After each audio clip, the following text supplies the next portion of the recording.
Surprise, motherfuckers! Hello. Yes, the stream is actually beginning. I hate to break it to you, but it's being broken. It's being brooked. The stream is beginning. The stream, folks, the stream is starting. I hope you're excited, because you're about to be live on another episode of Westside Tyler. Live. Are you ready? Let me get some slugs in chat, baby. Let me get some slugs in chat, baby. Slugs in chat, baby. Folks, it's Tuesday. Welcome back. Okay, there we go. Hey, actually, everything fucking works. Folks, welcome to another episode of Westside Tyler Live with me, your host. Why did he do that side? Tyler Bell, the guy with the incredible lifting camera. Folks, welcome to another episode of Westside Tyler Live. Like I said, I'm your host, Westside Tyler Bell. This is the internet's best arts, culture, and politics live stream, coming to you hot, fresh, and ready from Lexington, Kentucky, where I just spent like an hour at Lowe's in the return section trying to finagle some issues regarding a shower door. Okay? But it wasn't that big of a deal. It wasn't the worst thing ever. Folks, we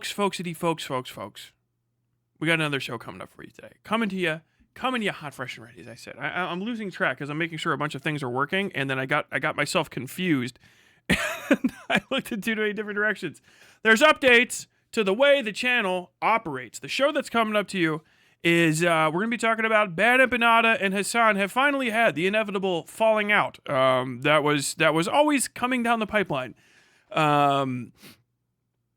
Are we getting to Voshicide today? No, Voshicide is probably going to be tomorrow. We're going to be talking about the creator influence scandal, libs taking money for coin, cash for payouts, and fuck, let me see if I can just remember them off the top of my head. Can I remember what the fuck I was going to be talking about today now that I got myself disorganized and didn't jump straight into stream? Fuck me. Fuck! Bemp terrorism. PF Young is a Nazi. No, that's gonna be later on this week too. Fuck. Bempin breaking up. What the fuck? I know I put 3 things up there. What the fuck? I can't see it anywhere. I can't actually see it on the screen in front of me. Hold on. Let me see what the fuck.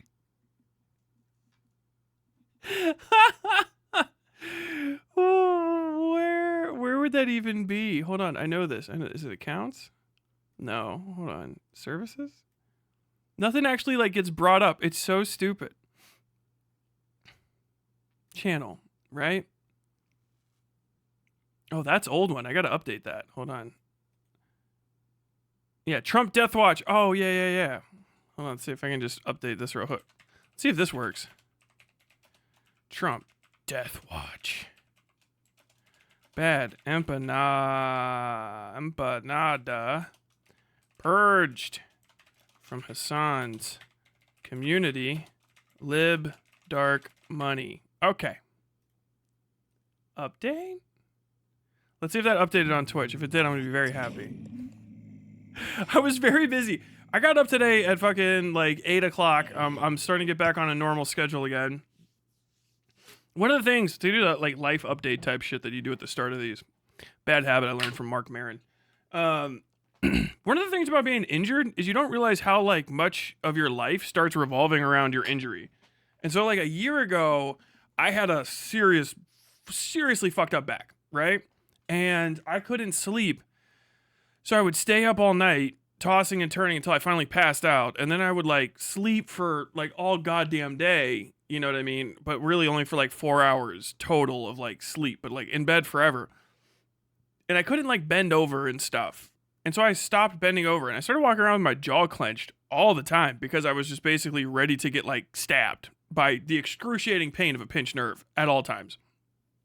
And I've slowly but surely been getting out of that and back to like my normal schedule. Because I don't work a 9 to 5 anymore, obviously. But like my being hurt, like I have to get over the fact that I'm not anymore and like start living like a normal person again, which is like weirdly difficult. Like it's not It's not one of the things that you get here, like, you get talked to about very often, but, like, I need to, like, not ask people for stuff. Because it takes you so long to, like, work up the gumption and be like, you need help. You should ask for help. And now I don't need help anymore. And now I need to learn to not ask for it. Like, I need to, like, no, I can get up and get that. Because I can actually get up and get stuff. It's crazy. But either way, I'm getting better. I spent an hour today at Lowe's exchanging a fucking shower door. It was a whole thing. So I'm sorry I'm late. I was actually about to be super on time. But before that, I spent the entire morning updating Mix It Up, which is my program that I use for streaming. It's one of the best ones out there, but not a lot of people know about it. I got to do like a story on it or something because it's fucking awesome. It's basically free. And I'm going to start donating to their Patreon soon because they deserve it and they need it because they don't have any fucking money to operate because they're like the kind of people that are like, I'm never going to ask for money because I would feel bad. It's like, no, dude, ask for money. Tyler waking up in the mornings. Yeah. Like back at my normal time. I mean, which isn't like a big deal for me, but it's like, I'm actually falling asleep. So I'm actually like I need to get my sleep schedule back, like dragged back to where it was before I got hurt and before, I just had a series of fucking, like my life was just completely off track because of all the home repairs and everything. All that's almost finished. I think I laid the final tiles. I finally got to it yesterday. I put up the last 1, 2, 3, 4, 5, the last 5 tiles, which were not small. They're like, they're kick tiles or, what do you call that? Baseboard tiles, to complete the rest of the thing. So those had to be cut and put into place and all that sort of shit. And I did that yesterday. So thank God that's fucking over. And then tonight I'm going to probably grout it. And then I'm actually finished with tiling. And you're like, wait, Tyler, you've been talking about that forever. Like, yeah, man, it takes a while, especially when you fucking suck at it like I do. So it's been a whole fucking thing. I was about to be super on time until I wasn't. It's very funny. I mean, hey, it's true. It's really true. We thought we were going to go up there for like 5 or 6 minutes. And like we got there like, half an hour before stream started. And then we were just there for like an hour and I finally got back. So it was actually fucking crazy. Jez released his sci-fi book. I wonder how it compares to Shad's Shadow of the Rapist. I should fucking read that. As a matter of fact, if we can get to $500 on stream today, I'll read it by the end of the week. I know you guys are going to do it, so I don't have to. Also, don't actually do that because I won't be able to. I've got a trip this weekend. What the fuck else is I going to say, though? Oh, yeah, the stream's been updated. We're live. We should be live on Twitch right now. Let me just double check the Twitch page, twitch.tv. I don't see anybody posting, but it's not like we have a lot of people over there. But we're building up over on twitch.tv as well. I can't right? run long. Yeah, you should go. Please. I hate that Twitch has autoplay. It's the worst thing in the fucking world. Who the fuck likes autoplay? I'm live. Okay, good. Can I see how live I am? Okay, very. Yeah, there's like 6 people talking over there. But, Twitch people, if you're following along on the Twitch, all of the Twitch stuff is now animated. It should almost all, as far as I know, and I guess you can help me find the exceptions, bits, donos, message donos, gifted subscriptions, and all that stuff will fill the treat meter, and they all have pop-ups. And bits actually has a special pop-up that doesn't look like everything else. Bits will have a bunch of little gorps pop up all over the screen on the bottom, so very cool. Oh my god. Swedish kroner don't count. I can tell the amount of money, okay? It's not a treat meter, dono. Is Trump actually dying? What's the American census? Consensus is what we're trying to say. I gotta hop into that. Donald Trump is a guy in the White House. Donald Trump. I'm not gonna get into all of the pictures and speculation and stuff on stream. I might add them for the post stream video if I get to it. Donald Trump has been Bidenized. He's experiencing Biden death syndrome, right? BDS. He's got BDS, Biden death syndrome. Basically, when a president is a level of old and doesn't show up on TV every day, all of America starts death checking the president. And until he's like well and alive and conscious in the public eye, no one is 100% sure what's going on with him. Now, I live in Kentucky, the Commonwealth of, and my state senator, Mitch McConnell, I haven't seen him on TV in a minute. He might actually legitimately be dead. He also might not be dead. He might just be convalescing. The thing with a lot of politicians is the way that they talk and the way that they like exist relative to the media, aside from personal appearances is so well known and often even just controlled by the people immediately around them that you can simulate the existence of most politicians, at least in America, without the politician actually being present for their existence, right? Like, if you look at, what was that bitch? Fucking Dianne Feinstein. The fucking, like, literal corpse puddle that they would wheel in and out. Her eyeballs were coming out of her fucking head levels of... She looked like a fucking dog that Paris Hilton would have in her purse in a South Park episode. Do you know what I mean? Just a literal corpse creature. Just a disgusting fucking, like, dead thing, right? If you see her getting wheeled around, she's like this. Fucking like dripping nutrients and shit into her mouths. There's a guy that comes up and mists her eyes every few hours like she's a fucking fish in the supermarket on the old ice. She's got some sort of rust-colored stain spreading away from her. She's like that in real life. When you have her not in real life, when you have her like on Twitter and shit, oh, she's fucking verbose. Oh, the bitch be spitting when she's not in public. I just want everyone to know that I stand with Senator Bibbidi and this is disgraceful. The calls for my resignation are absurd. You can get a statement out of an American politician no matter how old they are. But as far as the like what the fuck is going on with the actual person, you got to get like proof of life with third-party photography. And if you don't, you don't know.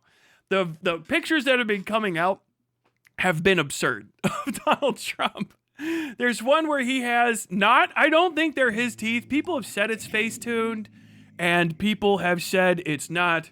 They're like, it's like a mutant face, right? He's got a creepy, like, he's got creepy teeth and stuff that aren't necessarily his teeth. And, like, people are disappearing and reappearing in the mirror. I won't get into the Ed and Lorraine Warren levels of speculation that go on with these photographs. Some of them are clearly doctored, but I don't know by who. I don't know if it's by the fucking White House or by other people. My favorite one is the one where Donald Trump looks like someone was trying to make a Michael Myers mask, you know, out of a Donald Trump mask. So they like hit it with the blowtorch and they just hadn't quite painted it white yet. But like his forehead's like dripping down off his fucking eyes. And the speculation is for shit I've never even heard in my life. I've never heard this shit. I've never heard of the possibility of it. People are like, that's a pretty telltale sign of a frontocranialectomy. That's an emergency therapeutic measure for a severe stroke. They cut the front of his brain out. Like, that flap is pretty customary. Like, what they fucking prop him up? They're walking him around like Dead Silence. You guys remember Dead Silence, the fucking puppet movie that no one ever talks about anymore? Oh my God. But it's great. It's great. Is he dead? No, he's not dead until he's in a fucking box, okay? But we have to push for dead checks. If you're from outside this country, like, that's very concerning. Like, know your place in this conversation, foreigners. You people are like this all the time. Every time I hear some foreigner talking about my fucking country and then like, oh, you're president, you can't even tell if he's alive or dead. And then I look at you idiots and you have some sort of like emperor king that people go pray to. And they've been in a fucking ashes in a box for like 1,000 fucking years. You stupid fuck. I don't give a shit, all right? Pedophile kings. Inability to kill all the British on your fucking soil. Okay, you stay calm the fuck down. But in my mind, I like to pretend that he's dead or dying and just think about what he's been going through. I'm on Blue Sky. Follow me on the Blue Sky. Follow me on Twitter. I only look at Twitter if I'm on my computer. I don't have it on my phone. Not because it's like I'm too good for the Nazi platform or you know, like it's responsibility. I just think legitimately the Twitter API is like, it's like probably like fucking hazardous to have on your handset. I don't think you should have that shit in your pocket. It's probably like bad for you. Not in a like, oh, I'm going to get the information that the liberals don't want me to hear. I think that that shit probably like fucking is how they can aim drones at you. Like I would not have that in my pocket at all. But I was thinking, I was on Blue Sky speculating, like what kind of thing, like if, do you know that Donald Trump is probably sick as fuck though? His skin like is going crazy. When you're white, when you're white, you can't hide how fucking sick you are. Cause like you're translucent, right? You can't, if you have an emotion, it comes out, you start turning all pink and shit. When you start dying, your shit just turns off underneath your skin and people are like, oh my God, what is that? You know? Like, bro, are your bones disintegrating? Do you have pudding bones? And like Donald Trump's a New Yorker, and like any New Yorker worth more than like $50,000 a year. It's like they're all inbred. I don't know what it is with you New York people, or $500,000 a year. New Yorkers are the most inbred people outside of people from fucking Connecticut. They're insane. Like white people. I'm not talking about you. I'm from 135th Street, the Bronx. No, I'm not talking about you. I know you guys get around. All right, you fuck everybody. I'm not talking to any Catholics, okay? I'm not talking to a single fucking Catholic.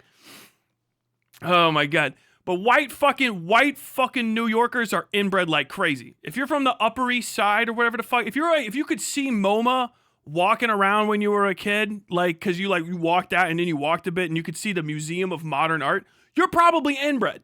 Like they just fuck each other's sisters and moms and dads and stuff. They're creepy, weird people. And they get weird white people diseases like I'm not even privy to. Like I can't even catch that shit. I got too many branches in my family tree. I eat more than fucking one with these people. So they get like shit, like they get like pudding bone, you know?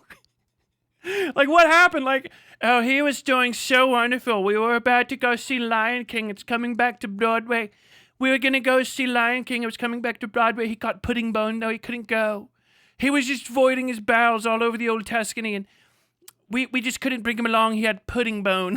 What the fuck is that? What is that? I've never heard of that. Like, it's not a disease for people of your breeding. What does that mean? It got pudding bones. You look at their fucking hands like, oh shit, dude, all of his bones turned brown under his hand. I didn't even know you could see bones through skin. Like, no, not for people of your disposition. People of your breeding and class, your bones are still obscured by the extreme melanin content of your skin. They're talking to me. Like, you're far too melanated for us to detect pudding bone without advanced technology, which means you probably couldn't have it at all. So, like, these inbred fucking New Yorkers, what's his name? I'm hitting them all, left and right, too. Fucking, what is it? Anderson Cooper, inbred. Vanderbilt, please, sister fuckers. Donald Trump, the Drumpf orient inbred. All right, all y'all motherfuckers, y'all fucking sister swapping and shit. You're weird people. You're kind of gross. You're kind of creepy with your rent controlled fucking 16-story condos. You always find out like, oh yeah, I live in New York City. Like, oh, where are you from? Like, oh, I'm from the north side of the fucking Manhattan Island. It fucking sucks. I'm from one of the streets with a super fucking high numbers, okay? Like, yeah, what's it like over there? Like, oh, I don't know. It's like, just look at a rap album cover from like 93, and that's what it looks like. Oh, okay, cool. Where are you from? Like, I'm from Hell's Kitchen. Oh, is that scary? No. No, it's full of, like, it's a bunch of sister fuckers and shit. It got bad for like 5 seconds because there was too many people selling pornography down on the street. But they got rid of that and stuff. And like, okay, well, how long has your family lived there? 250 years? We threw in one of the beads we used to trick the Native Americans. Like, what? Everybody in New York City living like fucking slums. The richest people you've ever heard of, you're like, no, they live in a fucking slum. All the fucking Saturday Night Live kids, they live in slums. They live like fucking animals covered in rat shit. It's disgusting fucking city. And then you go and you see these other people that have like lived there forever, and they own like 7 buildings. And they all live on like 5 floors. And they're like, people say they have too much room in New York City. Not enough room in New York City. I have too much. I bought this building in 1967. Like, how old are you? Did you just tell me you were 30? Oh, 30, 50, 120. You know, the years strip by and you lose track of them. Fucking skinwalking freaks, bro. Skinwalking freaks in that city. Donald Trump is from there. He's probably got pudding bone. He's got a bad case of pudding bone. He's turning his hands brown. Right? Not a good brown. Not a healthy brown. You know? It's not melanin. It's like that episode of House that nobody remembers except for me, probably, where he's got to draw. He's like, oh yeah, somebody's pee is here. Look at this. What color is this pee? It's brown, which means it's made out of red and pea color. And what's the third color? And someone goes, muscle death. Right? You remember that? And secretly, it was him. It was his leg that they were talking about. Never. I'm sorry. House MD. Good show until it isn't. Donald Trump just rotting away. But I'm thinking about what it's like for him in the White House right now and the kind of ghosts that are visiting him. That's what I wanted to talk about. Follow me on Blue Sky for more unhinged 5-minute rants, okay? And like, who's visiting him? What is a Donald Trump fever dream like? Do you know what I mean? Like, you would think, like, if you're a bad writer, you'd be like, I don't know, I'm being ripped apart by the Poors, right? But it's probably just, he's so self-absorbed that he's probably got, like, some president is, like, sitting with him, screaming at him, trying to get him to understand the metaphor, and he's just like, I can't seem to, like, look, I've been here on the 18th hole, I can't sink it. I had a perfect game up until this last minute, I can't sink this last hole, I can't sink it. Who are you, very tall gentleman? Like, I'm Abe Lincoln. I've been playing golf with you for 18 holes, you syphilitic fucking moron. The metaphor is you're failing in the last minute. No, it would be like, no, Abe Lincoln wouldn't even visit him. Abe Lincoln, like, just try to scare him. Like, boo. Oh, my God. I feel like if you're a U.S. president, you just get to haunt the White House even if you don't die there. Do you know what I mean? Fucking pop up like, hey, Nixon, you piece of shit. Look, that fat fuck, Donald Trump, he's in there. I remember when he was a kid, he was weird.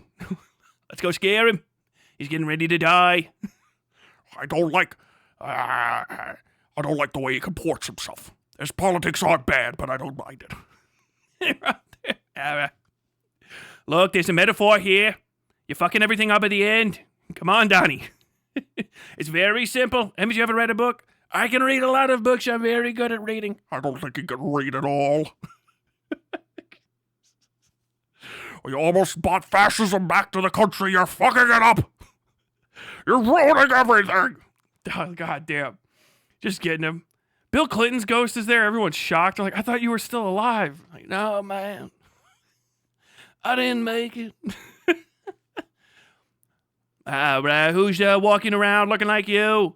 They replaced me, man. They switched me out. I can't get it. I did not have sexual relate. There we go. Hillary replaced me back in '97. I found out that you could haunt a woman's locker room, and I got lost on my way back to the White House. You know. W's too stupid to realize he actually is still alive. Hey guys, what's going on? Y'all thought I was gonna be the worst one, but I'm not.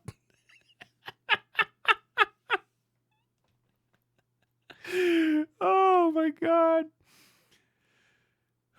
JFK wearing an Obama mask. Oh my God. Hey guys, look at me. I'm the first black president. You can't do that. Why not? Why are you calling me out for it?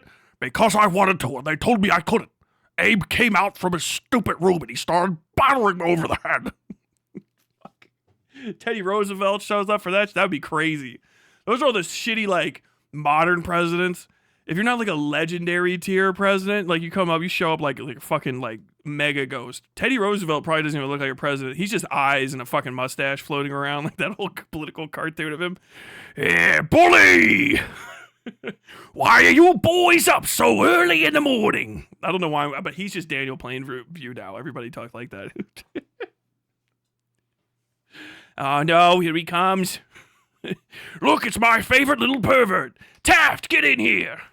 The pervert's talking to the Nazi. Come on, get out of here. Nobody likes your jokes, Teddy. Everybody likes my jokes. Taft, you fat bastard, get in here. Oh. Cincinnati's only president, and I'm not surprised you didn't rise to the occasion. Can barely rise out of your bathtub. Ha ha! Fuck, just roasting. I don't even want to talk to you guys if you're going to be mean like that. No, don't worry. Now that I'm in the ghostly plane, I can tell you right now, Mr. Taft, I'd hit it. I'd quit it, but I'd hit it.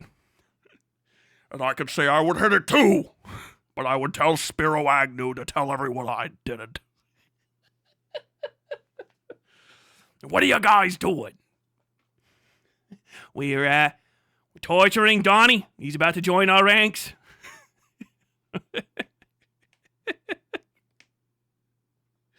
Ignominious, pathetic, and small.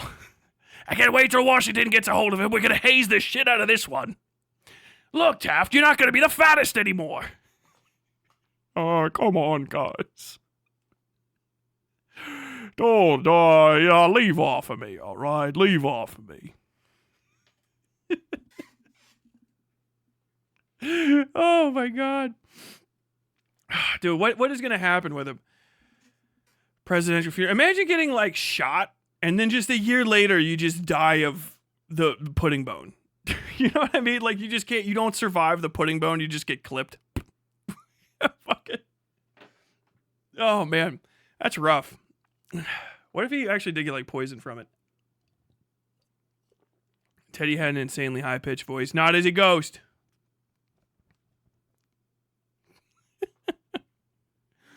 And Washington clomped in with his boots. Dude, Washington would be crazy. I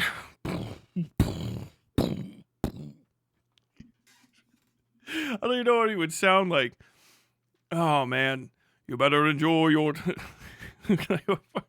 Oh, no. Washington, Jefferson. You guys are going to have a lot to answer for. You only got a couple more years for that black fella, because then why the rest... Obama's got to come in. You know, I've had a lot to say to you. I've been thinking about a lot of things to say to all of you for a long time. Oh, here he comes. Look, I was cool with your people. The Bay of Pigs was not my idea. I can't say I was. I bet Reagan's there, but Reagan's just still fucking... Reagan just died insane. What's going Nancy? What's going on? Mr. Gorbachev. Oh, where's Nancy? Get the hell out of here. Reagan. Reagan, go back to bed. Nobody wants to be babysitting you till the middle of the day. Oh, Nancy. Yeah, everybody knows what Nancy is. Best addition to the First Lady cabinet since you, my old Amore found herself here as well. The throat goat.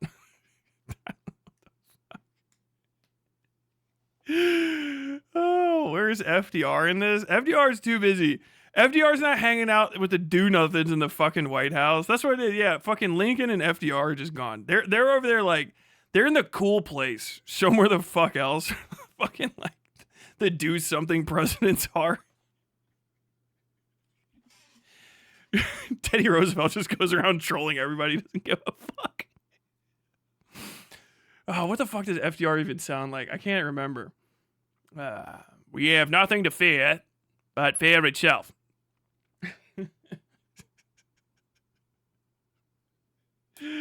Oh no, I broke my clip. Oh my god. It's like saying Samwise isn't the closest thing to a POV character because he's not Helm's Deep. I'm not going to debate a TV show on a YouTube stream. Where else are you going to debate it? Do you know what I mean?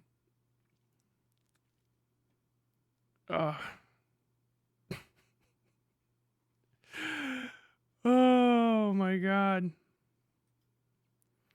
Yeah, that'd be fucking hilarious.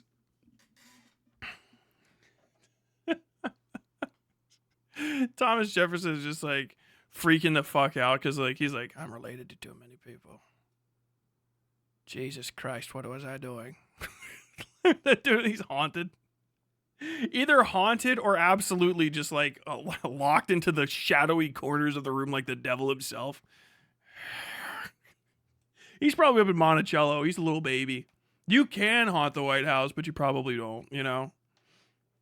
I bet fucking Abe Lincoln doesn't fuck with politics at all. The Abe Lincoln ghost is probably hanging out at like Whirling Tiger in Louisville. He just goes and hangs out at indie joints. Oh, this Tyler Childers, I really enjoy it. I could listen to this fella play To the end of days. Like, if you get fucked up in downtown Louisville in the right place at the right time, like, Abe Lincoln will be chilling with you. He won't be dressed in a stupid top hat and shit. He's not so uncouth as to show up like some old ghost. He's like repping some like he's like hipstered out. He's wearing like colored glasses and shit and like some like big heavy natural fibers. Like, I got shot when I was the president. I'm not gonna be wearing all of that for the rest of my life or my afterlife. I gotta tell you though, I really like a lot of this energy. I like a lot of it. I've been hanging out with John Brown for a while now, a long while now. He's crazy, but I'll tell you, in the afterlife, he's a madman. Everything about that song had undersold him. He's a real cut up, a real card. He goes into people's houses at night and just whispers, "Kill the slave owners" in their ears all the time. He never stopped. He's really quite incredible. But you can't stay around that energy all the time. He's a unique creature. You're just like wrecked out of your mind, like sitting on a couch in Louisville, like, what the fuck? Are you Abe Lincoln? Like, oh, yeah. I'm from around here. I don't know if you know that. Log cabin, that was me. I don't like the statue in Washington, D.C. I think it's really stupid that they built that. They could have built a lot of things, but they built a statue of me. Absolutely absurd. There's a great irony in finding out after you've been shot in the head that they made your head larger in death.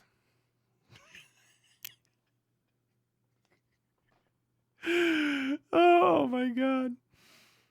Saying Abe went hippie. Abe started hippie, dude.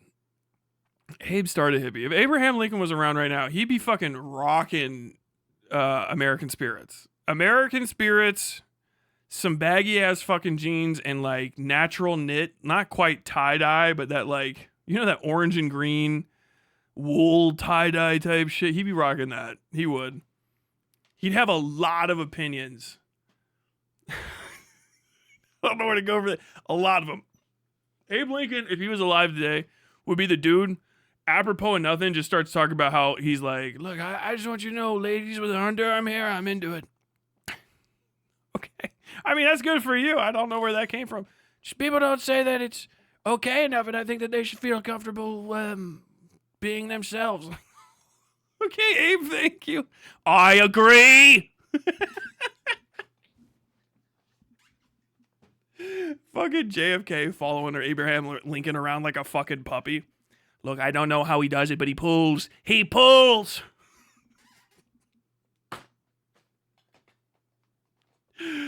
Oh my God.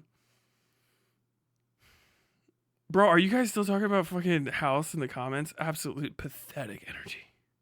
Pathetic energy. I want to see a boxing and wrestling match between Abe Lincoln and Teddy Roosevelt. Dude, Teddy Roosevelt, if he was around today, would be on Joe Rogan Experience, roasting Joe Rogan. You go hunting. Somebody says he's got a higher pitched voice than that. You go hunting. Where do you go hunting? Do you go to North Dakota? No? Oh, then you've never gone hunting before. Hawaii? All the way on a boat? And that means you walked right past the Dakotas, the most beautiful country out there. The Black Hills, the Badlands, the good place. All the way out there where Lewis and Clark walked around. I tell you right now, a good man, a strong man, a well-built man will go out there. He'll ride those rapids, those rivers, up and down the Missouri, down to the Mississippi. He'd live the life of glory in God's own country. That you skipped past that to go outside of the continental United States drives me almost insane, my man. I don't care if they've been added as a state. I have nothing against their peoples, but you're here. You have a car. You have any sort of facilities. You have a gun. Go hunt. The buffalo call you. The deer ask for you. The panthers are wondering where you're at. The bears even. And all other mighty manner of beast, pheasant, fish and fowl. Ho! The Dakotas. I tell you right now, sir. Bully. Bully on the Dakotas. You fucking kidding him? Yo, I've got a compound bow. I only use black powder musket. One shot. If I've not brought my game, I can't be reaching back for another arrow. It's not a necessary matter of skill. It's a matter of respect for the animal you're hunting. You have to be able to keep that powder dry. You have to be able to keep that weapon loaded, my friend. Loaded. Aim true. Know that you're spiritually in tune with that tube. That powder, that pistol, all of it's going to go straight and it's going to touch out that animal. And you only get that one shot, no reloading. I don't know if he's really like that. Really quite incredible. Really quite incredible. Oh my God. This vexes me. What about Carter? Carter won't even know he's dead. I can't remember Jimmy Carter's voice. Jimmy Carter would be out like just back on his field. I'm just gonna do him as Jimmy Stewart. Oh wow. Well, I gotta get in the peanuts, but I can't reach to the ground. I can't touch the peanuts. Could you help me over there? He's walking around talking to people, haunting the peanut farmers. Well, that's why you're doing a great job. I'll tell you. A man can live in a house all his life, but a man that builds his house for his community lives in a community his whole life, and the life that comes after, I tell you. Oh, that's beautiful. Am I being haunted by the ghost of empathy and human kind? What the fuck is going on? Oh my God. So Teddy was a jolly version of the judge? Yes. Who the fuck is Ed Abbey? I don't even know. Jimmy Carter's the only ghost who is still aging. Jimmy Carter gets to find a wheelchair.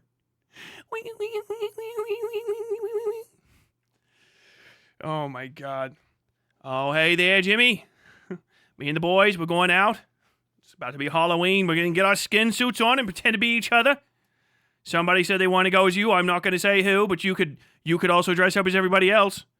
I'm not going to do it. I know Nixon's trying to come and dress up as me and say racist things. He's a son of a bitch. I wasn't going to do that. Who told him I was going to do that? Nobody told him. You're just very obvious. Tricky dick, but anybody can see him coming. Who else is going? I'd like to be someone else. Nobody.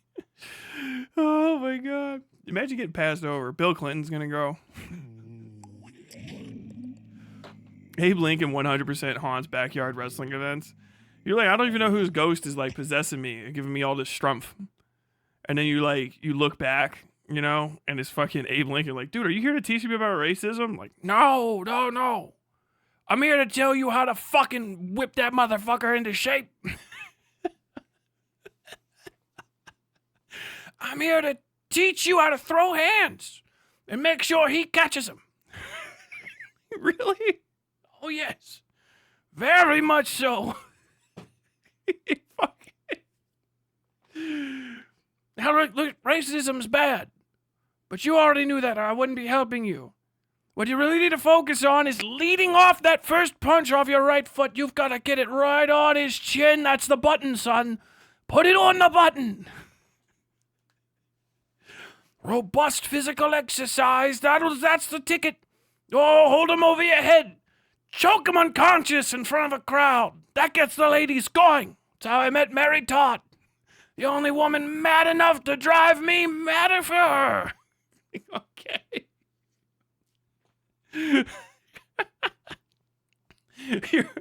You're fucking somebody up like, spirit of Abe Lincoln, I can't get him to tap. Well, you're gonna have to break his arm. What? Snap it. Go ahead, put the fulcrum right there above his elbow. Once you hear the popping, he'll hear it too. Okay. That's right. You do it every time. A man who can't go a mile won't go an inch for you. Fuck yeah, Dave Lincoln. Fuck yes. Oh my God. I'm here to show you how to give this mug the old 4-7, dude. Hell yeah. Street Beef's hippie. Dude, Street Beef's is so good. Now do LBJ with Jimbo out. I can't remember what LBJ sounds like. I feel like he's just like a guy. An iconic motherfucker. Werewolf gimmick by the Mountain Goats, but it's about being possessed by the spirit of Abe Lincoln. Hell yeah. It's also widely suspected that Lincoln may have been gay. My man was probably fucking batting everything. He had too much dick for just one person. Profoundly based.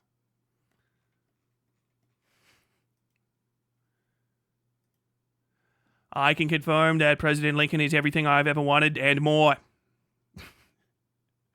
Oh, this is so good. I programmed the thing so I can actually see everybody's super chats in a row. I'm going to do super chats real quick and move on to the next segment. That was a segment. I hope Donald Trump is dying. And I'm good after that. That's all I needed. My God. Yokai Lover. No, hold on. Yeah. Yokai Lover, $6.99. Super chatted $2. Message for the buns. Thank you very much. Another $2 from Yokai Lover. Trump got the withering curse. It's true.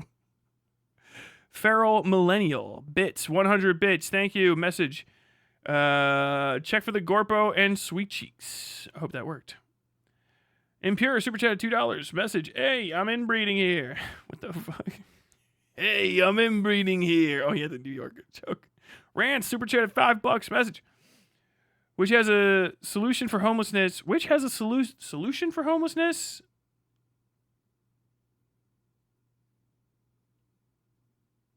Which has a solution for homelessness, the modern ideology, the Republic, or Project 2025? Also, thoughts on Trump's DC cleansing of the homeless?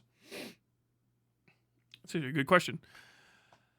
Homeless pushing doesn't work. That's it. Homeless pushing does not home the homeless. Homeless people are homeless because they don't have homes. That's it. Or housing, right? There are willingly homeless people and whatever the fuck. But, like, the reason that homeless people are homeless is because they don't have homes.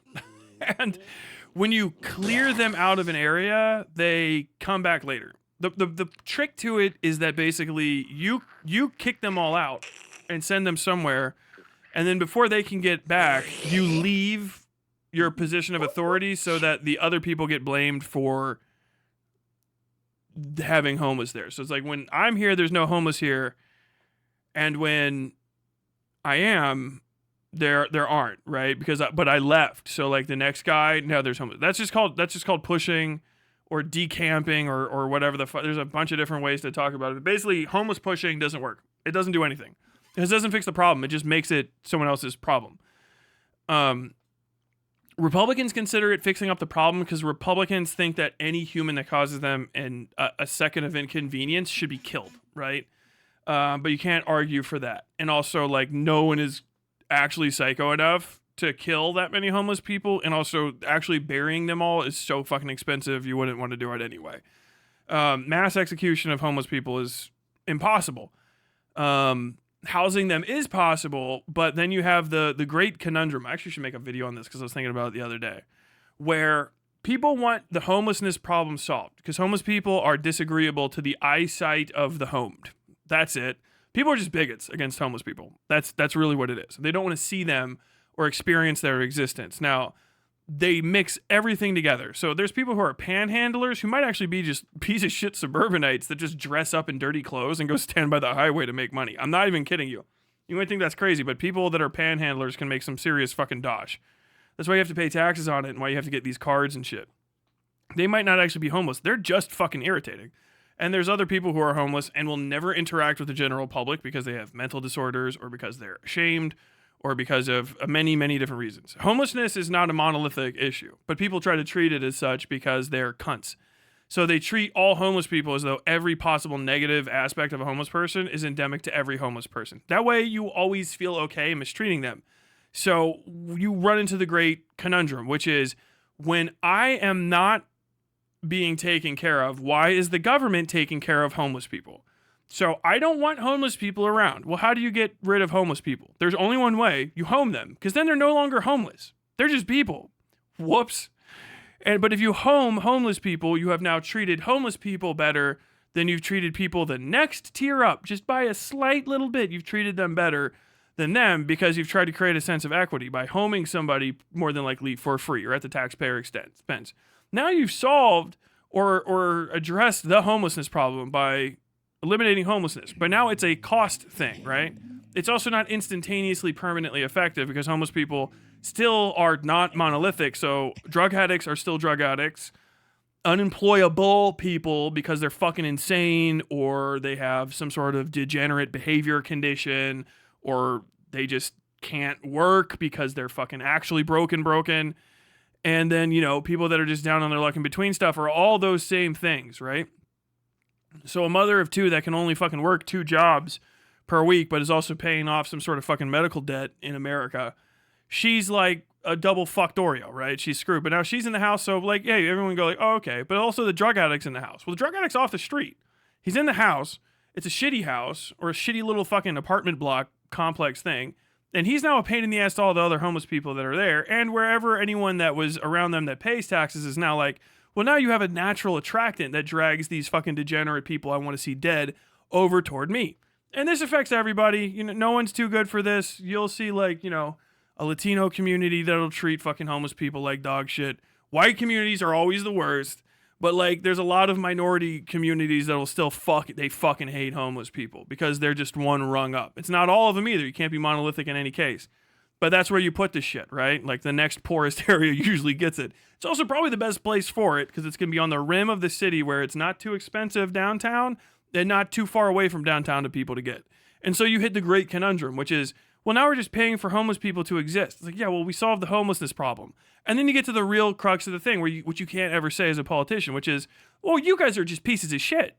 The voters are just cunts. You guys just want these fucking homeless people killed. You do want that, by the way. You want the homeless people to be killed. You can't say it, but you want it. You want them to be purged off the street. You want them to be burned to death, buried, thrown in water somewhere. You want to be flushed like trash because you don't want them taken care of, which is how you fix it. But you also don't want to see them, which is not how you fix it, it's just how you move them. So what Republicans do, and a lot of fucking blue people do now, or have done for a while, especially in Louisville is a blue city, and they do this all the time, they're horrible about it, is you just push them. You do a homeless push. They have an encampment somewhere where you can see it, and then you just fucking literally throw all the homeless people's shit away. Everything that they've collected, their few things. They got like furniture, belongings, stuff that we threw away, they collect it. And they, their little ramshackle shanties and shacks and stuff that are built in this little area. And you fucking, you blow it away. And then you say like, well, we got rid of, we're addressing it, right? Well, we moved this encampment. And what no one can say is, well, you liked it because you fucking hate homeless people. You don't want to solve the problem.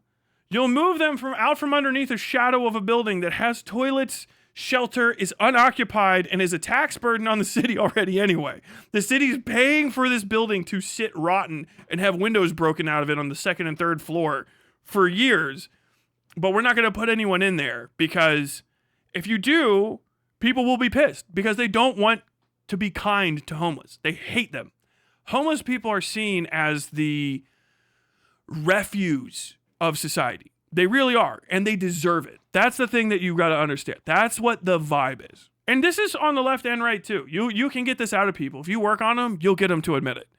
Well, they're not human. That's really what it is. And you can get this. This is not a racial thing either. I mean, there's a racial aspect to it, but like it crosses all boundaries. You can get someone like, what do you think about the homeless? Well, they're homeless because they're fucking drug addicts. They're homeless because they don't want to work. And I'm like, how on earth do you know that? You ever thought about that? Like, how do you know they don't want to work? Because they're homeless. People that want to work can't become homeless. And you do the thing where you start realizing like, oh, you're just doing the same thing that like white people do to black people, where it's like, well, why do black people commit all these crimes? It's like, well, because they're poor. Like, well, why are they poor? Because they can get jobs. Well, why can't they get jobs? I don't know, because they're lazy. It's like, well, are you sure that's all the thing? Are you sure they're not going to get jobs because we don't fucking hire them, and that they're poor because we don't let them own their own property and we constantly force them out of areas and burn down their buildings, and then they commit crime because there's no other way to fucking eat? Like, what about those answers? Like, no. It's a personal failing, which makes it justifiable for me to do anything I want to them, which is all I want to do to fix the problem. I'm going to go downtown. I want to spray them with hoses and throw poison on them and human feces. I want to divert rivers into where they live. I want to see them rotting in the spring when their bodies unthaw. That's what people want for the homeless. That's what they wanted. They want it so bad. They want it like crazy, but they can't admit it to themselves that they want homeless people dead. They want them dead and they want them gone because they're the last factor of society. If the homeless people just had the decency to kill themselves in the minds of these fucking suburbanites and especially urbanite people that live around them, if they just had the decency to kill themselves, then there wouldn't be homeless people. Instead of hoping for things to get better or holding on to life despite the tragedies of it, if you were just to kill yourself the second you became homeless, you wouldn't be a burden. And that's the worst thing that you can be, because no one is a burden ever except for homeless people. And that's the thing. What policies can fix it? None of them. It's easy. There's only one thing you have to do to fix homelessness. You just give them housing. That's it. You just give them housing. We have so many houses. There is no housing deficit in America, by the way. I don't know why people say that. It doesn't exist.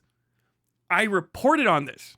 This was like one of my like bread and butter things. There is no housing problem. It's made up. I'm telling you right now, anyone that gives you data where they're like, no, there's not enough houses, they are lying to you. Every time they're lying to you. If you go deeper, it's always a lie. The lie is based on landlord speculation too. Because foreigners, very often foreigners, don't come to my country. They're rich cunts that live in Australia or China or Saudi Arabia or fucking England or Ireland or fucking Scotland or Canada or fucking Mexico, wherever the fuck. They buy up property in America as a speculative asset and sit on it in the hopes that the city that's near it will develop it. Those houses get taken out of what you call housing stock, right? Housing stock is a very difficult thing. If you haven't talked to anybody that does planning and urban development, then just get out of here. But they'll take that housing stock off the market because it's non-marketable stock. It's held in speculation. No one lives in it. That housing is abandoned. It's bando. It's not for living in. And then they'll make you make new houses on top of it, or they'll wait. But those are not in play because they're owned. Even if they're not occupied, they're owned, because we don't have a lot of municipalities passing laws where you have like an extreme tax burden for speculative asset holding, basically buying a house and having people not live in it for decades. There were houses when I was reporting on West Virginia, which is in the middle of the heroin epidemic, or the opioid epidemic, I should say, when I was there. There were houses that people have been holding as speculative assets traded around between people that lived not in America for fucking a decade or more. 10 years of a house being unpurchasable, held at just too high of a price for anybody in the neighborhood because it's a speculative asset. Like, why would they hold on to it? Don't they pay taxes? Like, yeah. So the city doesn't mind because they pay taxes, and the people don't mind because the taxes aren't that high. The house stays owned, and the city gets paid off of it. It doesn't matter if it's a derelict that somebody can fucking break into and catch fire. The problem is that you can't build wealth off of it. They can. As long as they hold it, the land goes up, the fucking property value goes up no matter what, even if it's a dog shit house. Because they get foreclosed on and they get bought up like in giant chunks. And eventually cities have whole neighborhoods that are blighted, and then they'll fucking just burn the whole fucking neighborhood down. That was always houses you could live in. Anyone that tells you that there's fucking not enough housing in America, there's not just enough housing stock, is high. They're high and they are fucking lying. They're raw lying. Walk around a downtown area in America. I'm not fucking kidding you. Walk around a downtown area in America, especially a downtown area you think is unsafe to go to. Walk around and start looking how many fucking buildings have no eyes. It's an eyeless building, i.e. abandoned to the point where the fucking people are breaking the windows out of them. They're everywhere. 1 4-story building, right? With like 2,000 square foot on the ground can be, that's like fucking, what is it? It's 4 per floor. Did I say 5-story? 4 times 5. That's 20 possible single family units, or 20 possible single person units. Do you know what I mean? And those sit empty. There's parking lots in downtown areas. And I know that's not housing stock, but there's parking lots, flat parking lots in cities of 1 million, a flat parking lot between 2 skyscrapers. We're like, what the fuck's happening here? There's more than enough space. There's so much fucking existing stock. And if you just start dealing with the existing stock, you might not have enough for every single homeless person, but you take so much pressure off of the current stock that prices will plummet. People will start living in there that are too poor for good shit. There's a lot of homeless people that aren't the fucking guy that's on heroin in your fucking stoop in fucking, Chelsea or whatever the fuck, you fucking New Yorkers, cracked out of their fucking mind on the subway or whatever. There's a lot of homeless people that are a fucking mom or a dad and like a kid. Even sometimes just a family of children whose parents got arrested or went to jail, living in a fucking van in a long-term parking lot. I'm not kidding. And if you go to those long-term parking lots, you'll find them there. The thing is you just got to keep pushing them around if you're the city, because if you let them stay, they become legitimized, and people hate them. They hate they want the homeless dead. They want them dead. They can't stand to see them. They don't like the fact that they can talk. They hate the possibility that they could vote. The fact that they're having kids drives them up the fucking wall. They want them dead. Dead. And that's why they don't want to solve the issue. Because homeless people provide losers an example of why they're not losers, actually. No, I'm not homeless. You know what I mean? Like, I'm not outdoors. I'm not like one of these people on the fucking street corner. I have a job. I'm better than at least somebody. That's kind of what it is.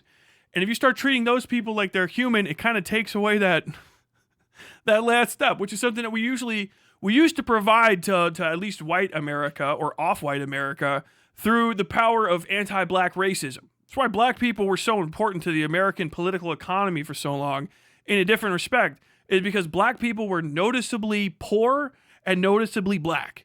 So you could see poverty and a whole different skin color and go, damn it, I'm better than somebody. Oh, wonderful. And if you're like, Tyler, you can't say that that's racist. Yes, it is racist. That's just the way that America was. That's how people thought. Like, oh, thank God, I don't go down there to the dark part of town. They're black and they're poor. They drag you right out of here. They'll slice you up and take you for everything you got. You know what I mean? And so we lost that as people started going like, damn, you really got to be the devil to think like that. Like, you got to just be pure evil. That shit is just, that's unthinkable cruelty. Like, you're a sick fuck. And so, like, the American political economy had to go, okay, how about if white people were black people? And you go, like, what does that mean? Like, consider everything that you hate about a black person. And I know, you're getting very excited, but their skin is white. Could you imagine this? And then that was like a fucking revelation to people, like, white, a white? Bing! What if we made a portmanteau for that? A wit. And that's what it is. That's what, that you always need that. That we're desperate to try to create a subclass. Before you had fucking homeless people in America after the drug epidemic and stuff, homeless people were like hobos and shit. Like, oh, like he's just a shiftless drunk. He fucking wanders around and stuff. Now it's like they're a fucking scourge. If you let homeless in your neighborhood, next thing you know, the kids are going to be addicted to heroin and crack. Like, what the fuck are you talking about? Walking around fucking stabbing kids in the neck with fucking needles. They're like, yeah, look, we got the one story. There was one schizophrenic person in Wisconsin. He stabbed a kid with a needle. Like, oh shit, that must be all of them then. And that's what it is. It's pure fucking hatred. That's all it is. It's pure hatred. So where's the question again? Let me just reiterate that. Yeah. Which has a solution for homelessness? The moderate ideology, the Republic, or Project 2025? None of them. None of them. There's one solution for homelessness, and it's providing housing. That's it. House the people. That's it. That's all you have to do. That's the hard thing. Project 2025 can't do that. Project 2025 is an annihilation of the welfare state, which is just a guaranteed increase in homelessness. We just know that's like a scientific thing. Homelessness is about to fucking go crazy in this country because deregulation of housing markets and of job markets just makes it so that you get selected for, you have to be in peak physical, mental, and educational condition to get like a job as a fucking Walmart greeter, and then they can still fire you. You know what I mean? And you have no recourse. So just like, it's just slaves, and then everyone we don't have a slave position for is what Project 2025 wants to get to.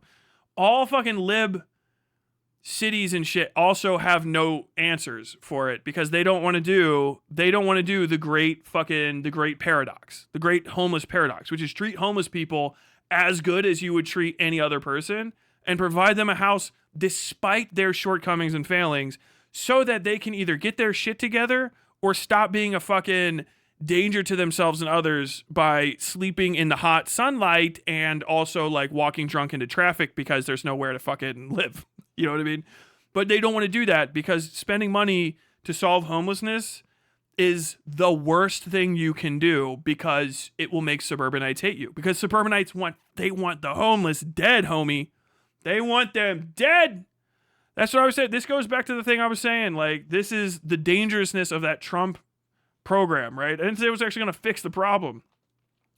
But that's what the fucking Republicans are going to do. They're going to boot homeless people out of the downtown area, and they're going to seem like they're better on homelessness because if you can't see it, it's not happening. And that's what people want. And they're going to push it. They're going to say, oh, blah. And then when it goes down the line a little bit, it's going to make it actually harder for you to even deal with homelessness down the line because then people can say, well, at least when Donald Trump was president, we didn't have homeless everywhere. We did. They're still everywhere. Where the fuck do you think they went? You just pushed them into the woods and the river for a bit. You killed a bunch of them, but your policies make more of them anyway. Homeless isn't a fucking race, right? Despite what you fucking people in the UK, you savage fucking cunts, try to pretend. Shout out fucking all of Europe for pretending homelessness is a race. Treating the Romani people. Oh, you don't know what it's like. You can say you don't know what it's like to have a fucking party. Is that racist? I can't remember. If you have a Romani they come in their caravans and move in on it, singing out, they've stolen your grill. They're in your front garden, taking your potted plants. You're the same way. Oh, you want a pogrom so bad. Oh, I'm gonna fucking kill him. I want to kill him. Walking around with a fucking Christian cross. Ugh. Homeless people. Fucking sick fucks. Only one way to fix it. You gotta house them. Gotta figure out how to house them. Bunch of different ways. People working on it all the time. Working on it all the fucking time. The problem is anytime it slightly works, everyone in that city starts complaining because you start dealing with the homeless. The homeless are like, oh shit, they're not gonna fucking stab us to death. Hey, did you guys hear about the next town over? Like, what happened? Like, they're not killing us. Oh yeah. I heard if you don't want to freeze to death and you go to Louisville, they'll let you in the library lobby for a bit. Oh, damn. Yeah. They're not just murdering us and then you're like, oh, you guys can't even solve your homeless problem. Like, no, they worked on it. You just aren't carrying your fucking fair share. Republican states fucking hate homeless people. They hate people. And they're anti-Christian as fuck. The most anti-Christian fucking disposition in the world. If they found out that Jesus Christ came back and gave away free loaves and fishes, they'd put him in fucking prison for that. Don't know what you're doing, but you can't be just calling down manna from heaven. You gotta, I don't know about you, but I've been reading the Bible my whole life. And you can't just be calling down manna from heaven. Who do you think you are? These people need to get jobs. They don't need to be fed fishes and loaves. I don't know if you ever read the Bible, but that ain't in it. I gotta tell you, I read the Bible. I'm a Christian. And that ain't in it. Motherfuckers, dude. Good question. Next super chat. Isaac super chatted $2. Abe Lincoln 100% haunts backyard wrestling events. Yes. $20. Thank you, Tactical Bacon, for the $20. Okay, you need to be paid for that bit. Thank you. Ascended VOD Ganger. Total 13 months as Ascended VOD Gang. Wow, based. Always recommend Ed Abbey's book, The Monkey Wrench Gang. Need Tyler to George Washington, Hayduke Max. What the fuck does it mean? Okay, I'll do it. A critical moment in my radicalization, or whatever you call it, was when I realized that people genuinely just wanted vulnerable people to be punished for being sick and or poor. They fucking hate them. That's what, like, if you really like, realize, like, if you never read the Bible, which, you know, if you're a Christian out there, an American Christian, you probably haven't. Or if you have, you've read selected passages. You just went to, like, the laws. I went straight to Leviticus and I went, no more. Rules lawyering God at the gates of heaven. Like, there's a big thing that Jesus was laying hands on the sick. That was, like, huge. Like, he just went out and touched the lepers. The Son of God. Like, he washed people's feet and stuff. That's, like, humility and kindness.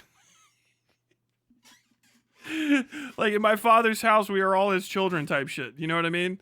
Like, that's the whole point of it. And, like, you can't get it. No, so to the Christian, anti-empathy Christians is fucking nuts. Also, Lindsay Ellis, if you're watching this, that video is too long. Girl, Jesus fucking Christ. I say, oh my God. RFK Jr. told me the mana has microchips. They talk about gonna bring out mana from heaven, but we've tested it and it's not safe for human consumption.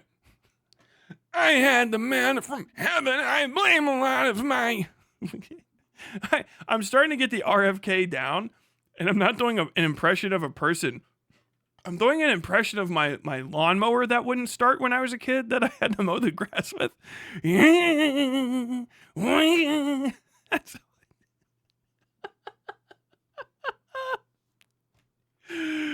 Oh my God. I tell you, the manna from heaven, I had it when I was a child, and I blame a lot of my current condition on it. Dude, they're gonna roast us so hard. Like, you can't... Who? The brainworm guy that talks like a broken fucking two-stroke engine is your health secretary? That's crazy. You shouldn't fucking... No, I think I'm gonna make fun of him. Okay, you taking steroids and doing 10 pull-ups at 75 while also sounding like someone has a fucking vibrator egg in your fucking prostate keeping you alive the entire... Motherfucker, dude. He sounds like he swallowed a fucking a DC powered sex toy from the 1980s, and that thing is just fucking cranking on some part of the deep internals of him. Not even in a sexual way, just got caught up on a spinal cord chunk. Fucking vibrating in and out of reality. That's what like you fucking see like an old like comic, right? Reverse Flash, sometimes the Flash shows up and like, oh my God, Reverse Flash is here. How can you tell? And then you see somebody like RFK, he's phased between like 6 different realities. I can't tell exactly where I am. Barry, is that you? What did you do to him? What did you do to him, Thawne? Oh, nothing, Barry. He said he wanted to see what life would be like on the other side. So I decided to show him. Every side, Barry. He's seeing every life he could have lived all at once. You're a sick freak, Thawne. Help me. Like, that speech effect should come with him phasing. He should have that, like, CW, super cheap fucking compositing where he's just... He's popping around inside out of him. The only way to fix him is to vibrate him back. Oh, don't do that, Barry. You've only got one chance, but what reality is he going to land in? You've got to sacrifice every other possibility. Is it this one? How about Earth 612-719-574? Which one, Barry? When you're done with him, come find me. You'll know when I am. Yeah. RFK! Hold on, RFK! I'm in Vietnam, I'm eating pork. Oh, my grandpa's looking down on me.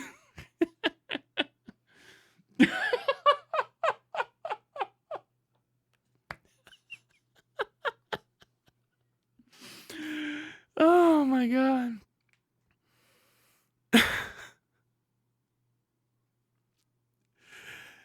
Everywhere, rest of the world works in hard EE instead of the hard ER like we do in the States. Oh, God. Sermon on the Mount and Sermon on the Plain could be socialist manifestos. It blows my mind the Prots ruin the tradition of the poor Christ. Dude, Prots are the fucking worst, man. Can I just say that? Fuck North Ireland.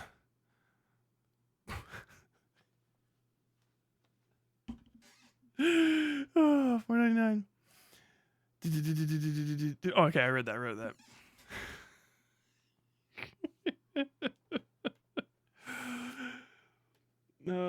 Come out, ye black and tans, come on and fight me like a man. Show your wife how you won medals down in Flanders. Hated by the bodies out with his chorus. He was born on a Saturday street where the ladies jumped the beat. Oh my God. I know this isn't... That was just fun. That was all just fun. This isn't like a real segment because I don't know enough. I'm gonna have to get somebody from the fucking aisles. All right. Can you foreign honkies, by the way, who are always talking about my country, start covering your own? Because apparently, you guys have Confederate LARPers now, maybe Nazi LARPers in Australia and England. That's kind of crazy. Can you foreign honkies start covering your own fucking news, please, so that we can figure out what the fuck is going on? I'm speaking specifically to Cavernacle and Sean.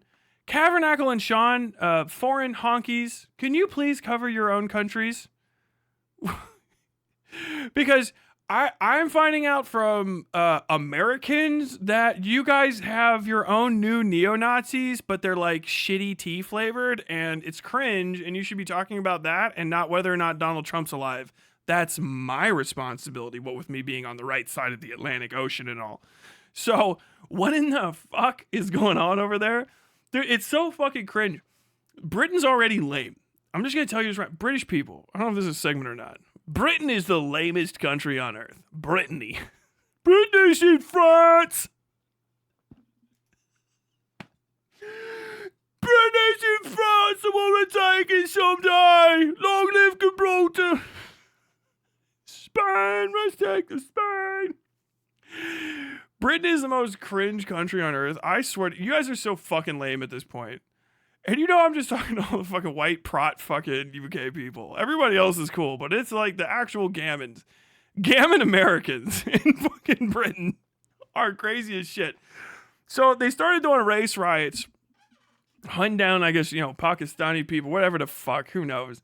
And people are like, oh, Ireland's fucking sick of it. Ireland's sick of these immigrants. And then like you look and it's like, oh, not Ireland.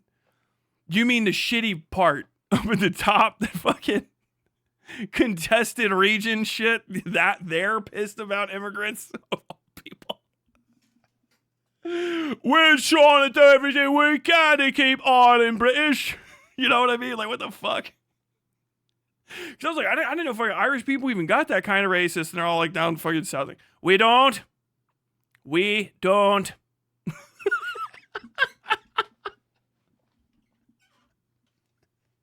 It's just like, you got 20 counties down south of Ireland all just polishing Armalites like, oh, we've done this one before. I know this song and dance. Conor McGregor was always a cunt.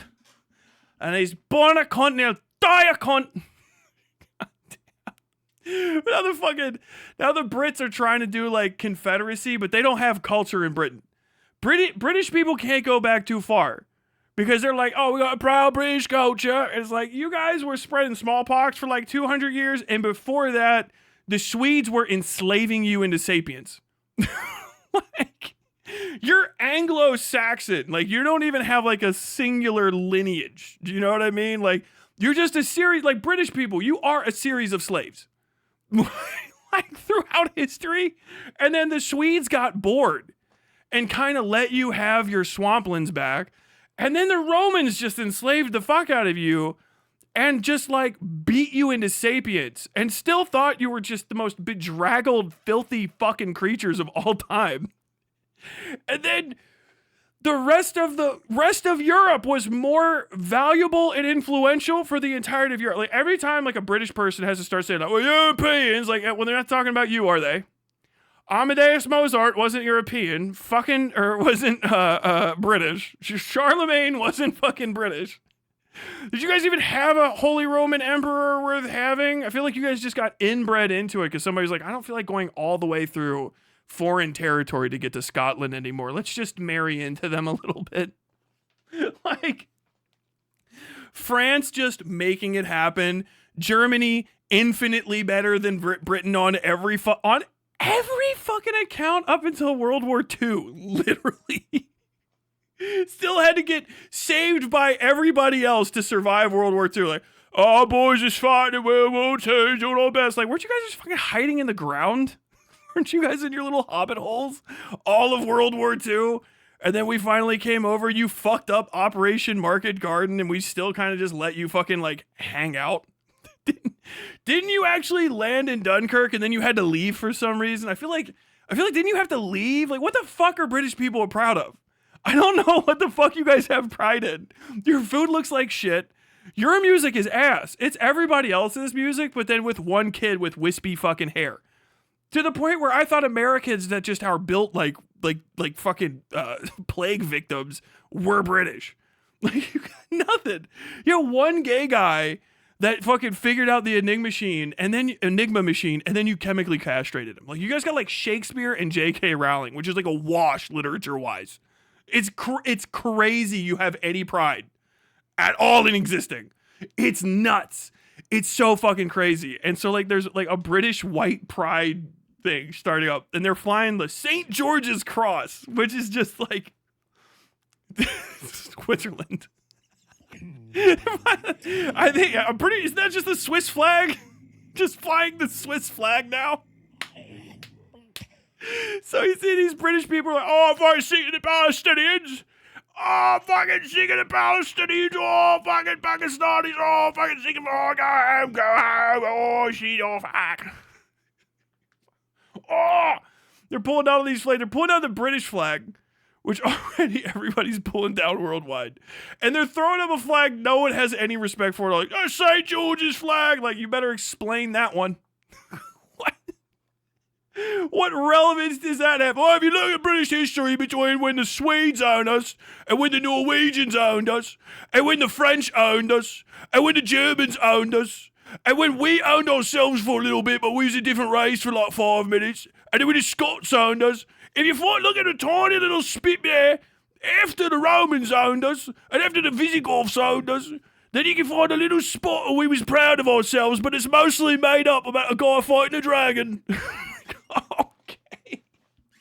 And we was kings, I tell you, we was kings. Fucking Yakubian shit is this? Oh my god. Absolutely fucking cringe, bro.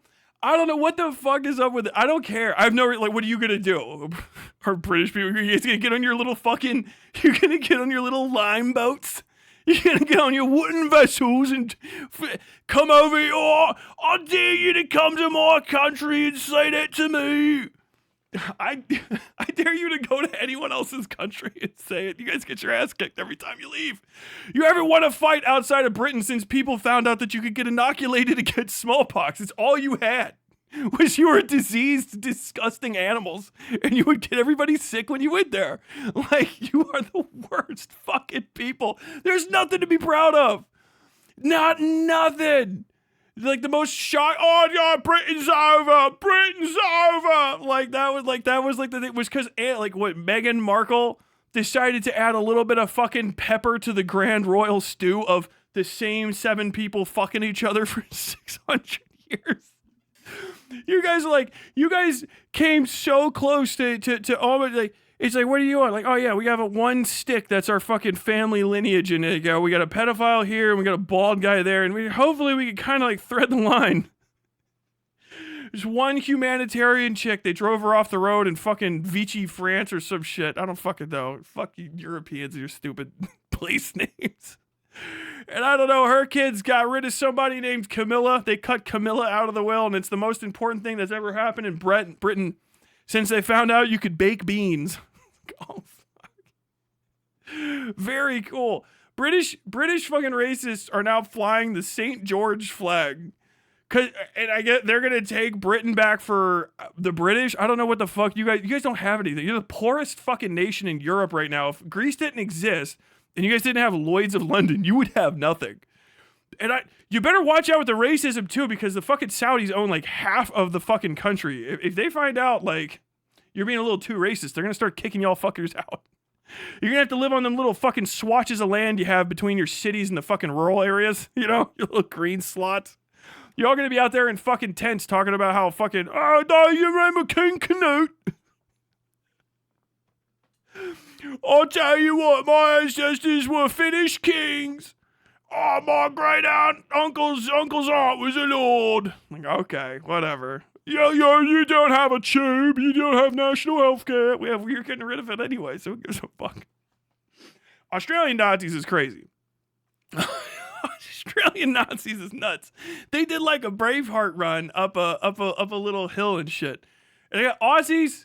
You got to find your big les individuals wherever you're out there. Oh, you fucking goddamn fucking Nazis in New South Wales, I'm not going to have it.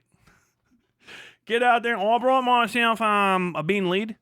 I've got myself a bean lead, and I've got a cricket mitt. Don't even play cricket, but I will be seeing how sticky these wickets are today. You gotta go take care of that. Y'all gotta start paying attention to your own shit. Y'all got fucking bamboozled by fucking Donald Trump. You about to have some crooked teeth ass fucking Nazis. I'm a member of the white race. Nazis like, no man, you're not. Oh no, British is white. British is white. Nine, Freunde.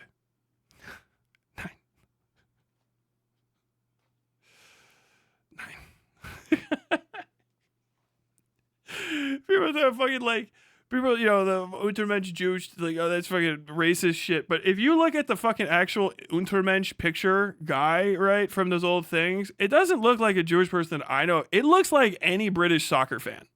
Like, that's what that. We're white. It's white pride. We gotta be proud of being white in Britain. Like, bro, you guys aren't even part of the. They weren't gonna be inclusive with that. They were bombing you for a reason. They don't think you're white. Fucking dipshits. Oh my god. Anybody who's ever here seen the second Freda video, dude, Freda fucking killed him. Brits fought Napoleon and the Russians in the 100 years prior. I feel like that was mostly between the fucking Russians and Napoleon.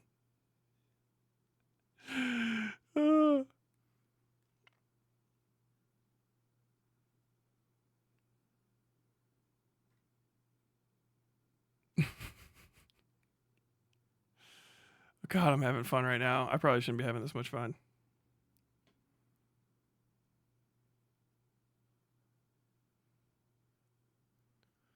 The British had their strongest eastern military base in Singapore. The Japanese, with a smaller army on bicycles, routed the British army and captured the city.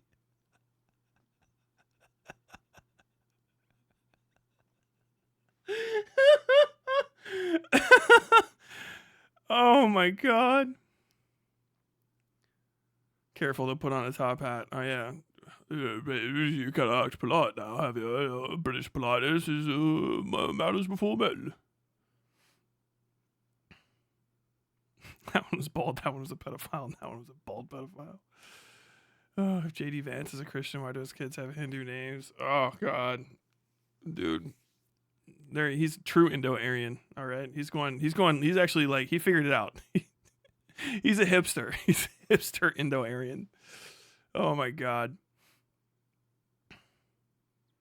I just learned there's a racist movement called Soldiers of Odin in fucking Australia. I'm telling you right now, you guys got to be paying attention to the other Anglos. They're out of their mind. The foreign honky press corps, right?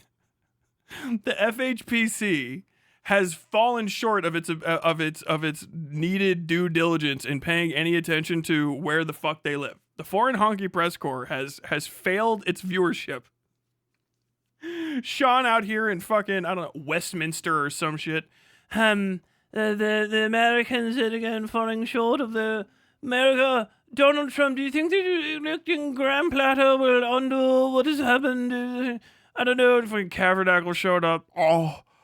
Of course, the America voted Democrat is going to go differently this time, I suppose. It's going to go differently this time, I suppose. No, I done before, but of course, in America, it's very common for people to get swapped up in the two-party system, and I got confused. These Americans, the Democrats and Republicans. Meanwhile, outside, they got people just like, whoa! Whites for Britain! Whites for Britain! They gotta reach over and, like, pull the fucking curtain closed, right? Chud Logic sprinting out onto the street, trying to, like, protect his, like... I'm not gonna finish that joke. Dude. Foreign honky press corps, dude. The FHPC is fucking crazy. Fucking crazy right now. Get on. Start paying attention to your own countries. You are fucking... There's Nazis there. Are you pussies? Is that that's the British thing, right? Especially British Anglophone. You guys are like giant fucking pussies. You're like, I don't anyone know where I live. It's very small. We got walkable cities. They'll take the tube to me and they'll beat me. They'll batter me over the head with a zombie knife. Fuck. They always get mad. They always get mad at me when I start talking about British stuff and just start cackling. And then I'm in trouble. Oh, I like Tyler until he starts doing a bad... I like Tyler until he starts doing a bad British accent, and then he just starts going off on these tangents, doing bad British accents, making fun of British people. Who does that? I'm a fucking American. Oh my god. Thinking about Cillian Murphy moving his kids back to Ireland because they were losing their accents. That's fucking hilarious. Based. What's out, Tyler? Laserpig might put... Watch out, Tyler. I think you're trying to say Laserpig might put down the booze just to make a 2-hour vid about your WW2 history takes. I don't give a fuck. I'll just say he's lying and not care. Just make shit up. He said he right there. He just makes shit up. Yeah, and I'm an American, so everybody's gonna listen to me. Get fucking dunked on. I'll put on a little bridge. I'll buy a tweed suit. I'll buy a tweed suit with some elbow patches and just say shit. All right, I'll rise to the highest fucking standards of English historians.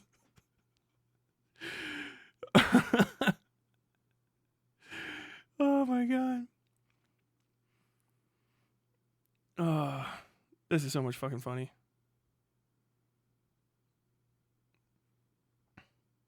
Could Pyro be British? We never hear Pyro's voice. Pyrocynical is very British. I know the joke you're making,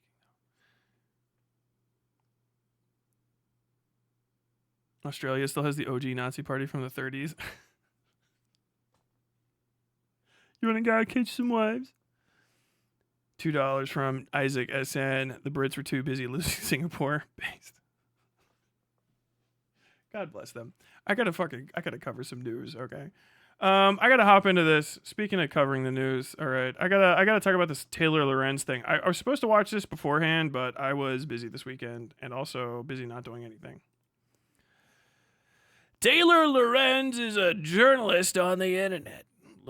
Slightly higher level than your average person. Taylor Lorenz, we've covered before.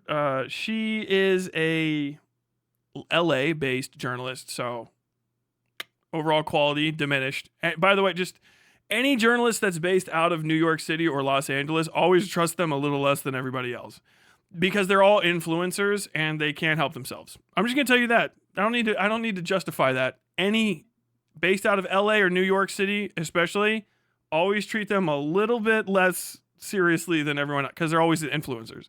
But Taylor Lorenz, I know from having a beef with libs of TikTok. Chaya Reichik.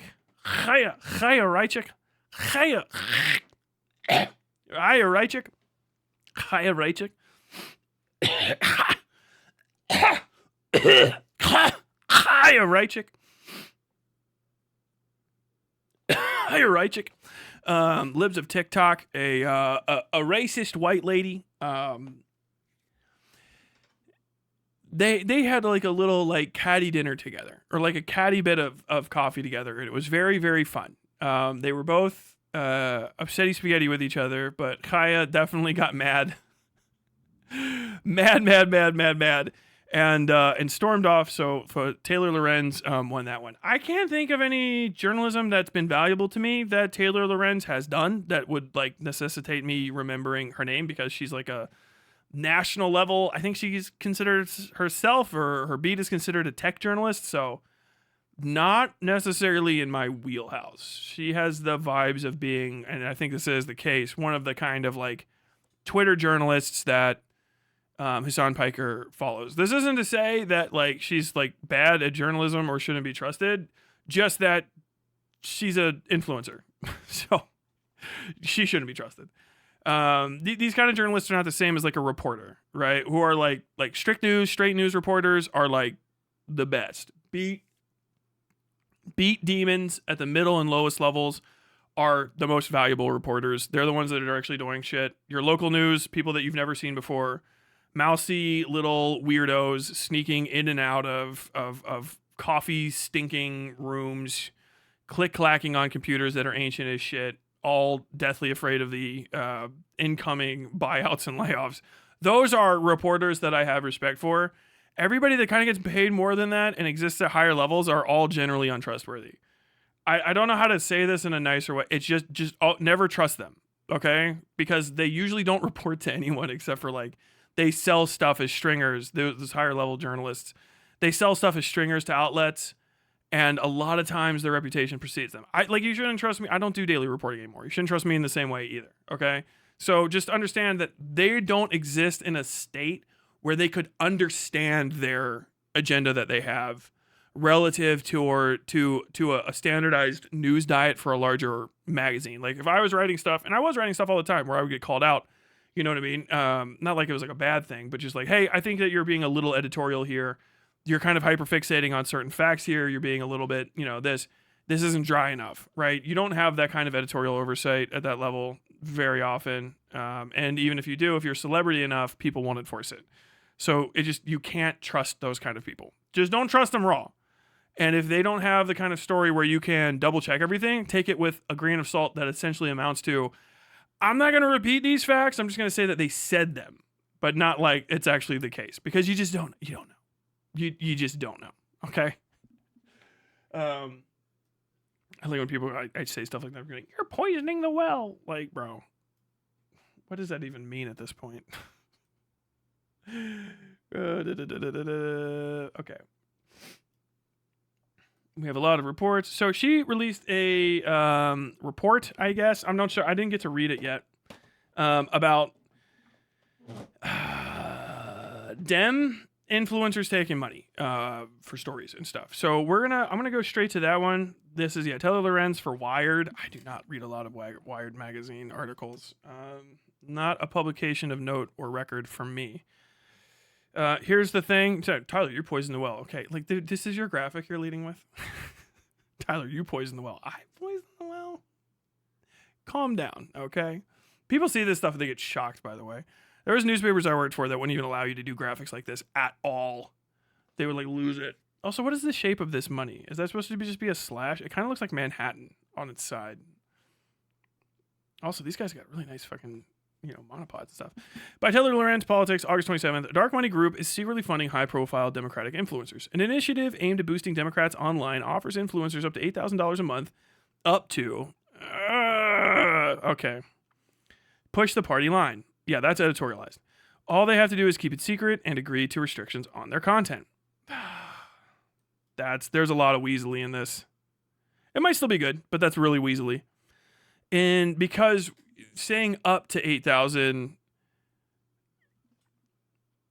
you're ginning it. It's not like it completely discounts the article, but like if not a lot of people are getting like near that 8,000, then you're kind of showing that like they could get up to 8,000, but if most people are getting like $200 or $300, it's kind of different. And I got more other stuff to talk about this. $8,000 per month is not a lot. I think that's a pretty decent amount, depending on where you are. In media, that's solid. Compared to a standard reporter's salary, that's a lot. It's about double, right? But like in internet terms, yeah, it's not really all that much. In a private group chat in June, dozens of Democratic political influencers discussed whether to take advantage of an enticing opportunity. They were being offered $8,000 per month to take part in a secretive program aimed at bolstering Democratic messaging on the internet. Account using the same name as Trump. Review. Now deleted. Where the hell? What? Am I crazy? Do I have to pay for this? Where's the story? Read more. Oh, what?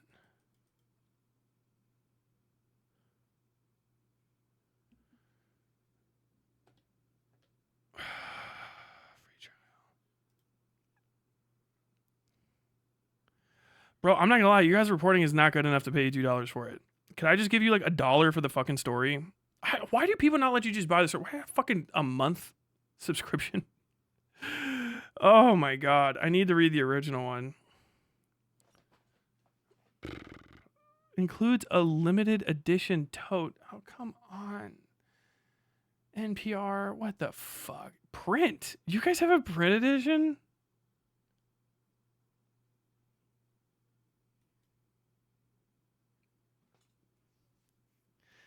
Annual digital. Okay, fuck you. All right, fine. I'll get you digital. I'll buy a 1 year from you. Give me a second. It's gonna take me a minute. I can make sure that this is on the computer. I'm gonna buy this real quick.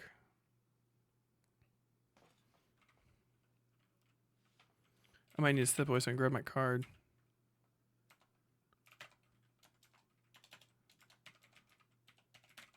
This better be fucking good. I'm gonna review your guys' reporting. I better be fucking awesome.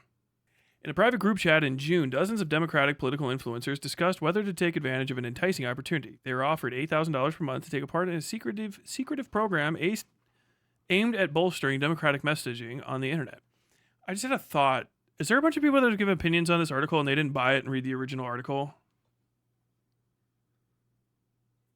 That better not have happened.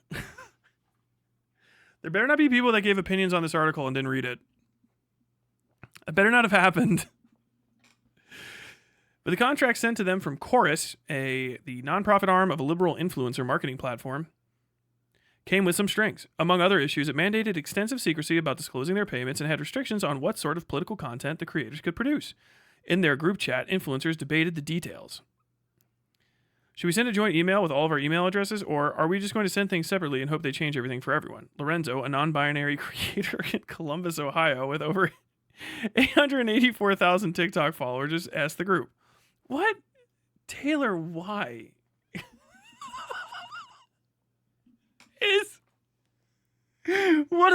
What a superfluous fact. I don't know if you knew that these people were liberal, but this person's non-binary and they live in Columbus.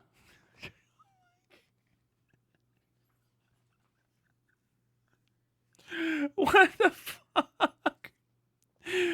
What? What the fuck are you talking about? I don't know why that's funny to me, but that is so okay. When you're writing journalism, all right. This is, I know this isn't up on the thing yet. When you're writing journalistically AP style or something in the ballpark of AP style, the new style guides, from what I understand, are pretty much the same thing. This is your introduction, right? I think it's called a tag. I can't remember the specific like industry term for it. But basically, when you write something, let me bring it up. Okay, I'll bring up. Let me do like this. Okay, I'll just do new. Google Doc. Yeah, there we go. Nothing's gonna be up there. Okay, so when you're writing a journalistic piece, you're doing standard like reporter style writing. Okay, please go away. All right. So you have your headline, like fuck boys, unlimited, the new craze, sweeping America, right? Some dog shit thing. Byline by Tyler Bell, right? And then you'll have your part of your byline should usually be your production, right? So let's say for WSF Productions, Jesus Christ, Tyler, Productions LLC. So like whatever, you have this in your byline. When you're introducing somebody, right? If you have a run quote, which you usually should introduce people with a quote instead of their name. Is usually the best thing to do. So, we just wanted to bring the party to the people. And so this is how you do your referencing for people, right? You have to give them their own byline. When you're doing inline citations, which is the standard for journalistic style, reporting style citations, you always want to do it like this. It always starts with said blank, right? Because it gives the rhythm of this. So we just wanted to bring the part of the people said, Jerome Maxim, say owner and administrator. Jesus Christ. This is like the smallest screen.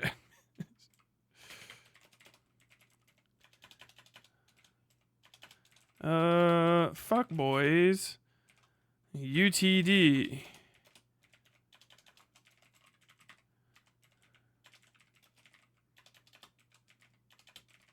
Party company.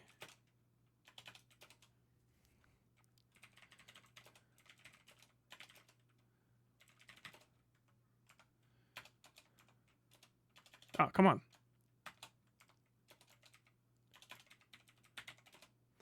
All right. So this is how you do these kind of stuff, right? If you're doing it, like you have your intro. So when you ever see this is kind of like the standard format. We just wanted to bring the party to the people, said Jerome Maxim, owner and administrator of Fuckboys UTD, a Manchester-based party company currently valued at $1 billion. This gives you the entire kind of like the cut, right, into like what that person's talking about, right? You always go said like this. It reminds you on first mention of any person, you always want to do said blank, said their name. It reminds you that it has to be followed up with information that goes here. If you can't find information that goes here, you have to really consider the possibility that you're not leading with a good source. If it's not someone that is highly authoritative, you are playing with fire, right? Because if you consider the value of this is we'll just pretend these are both leads, right? These are both LEDE. The first fucking paragraph, first graph, first sentence, right? Imagine instead if it was like this.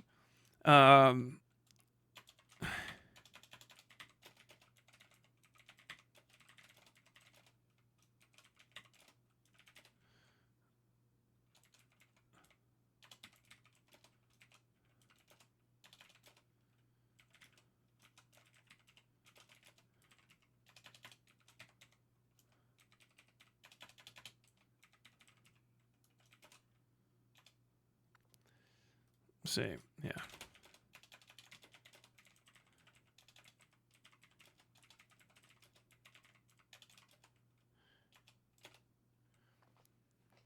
You see like the strength of this sentence instead?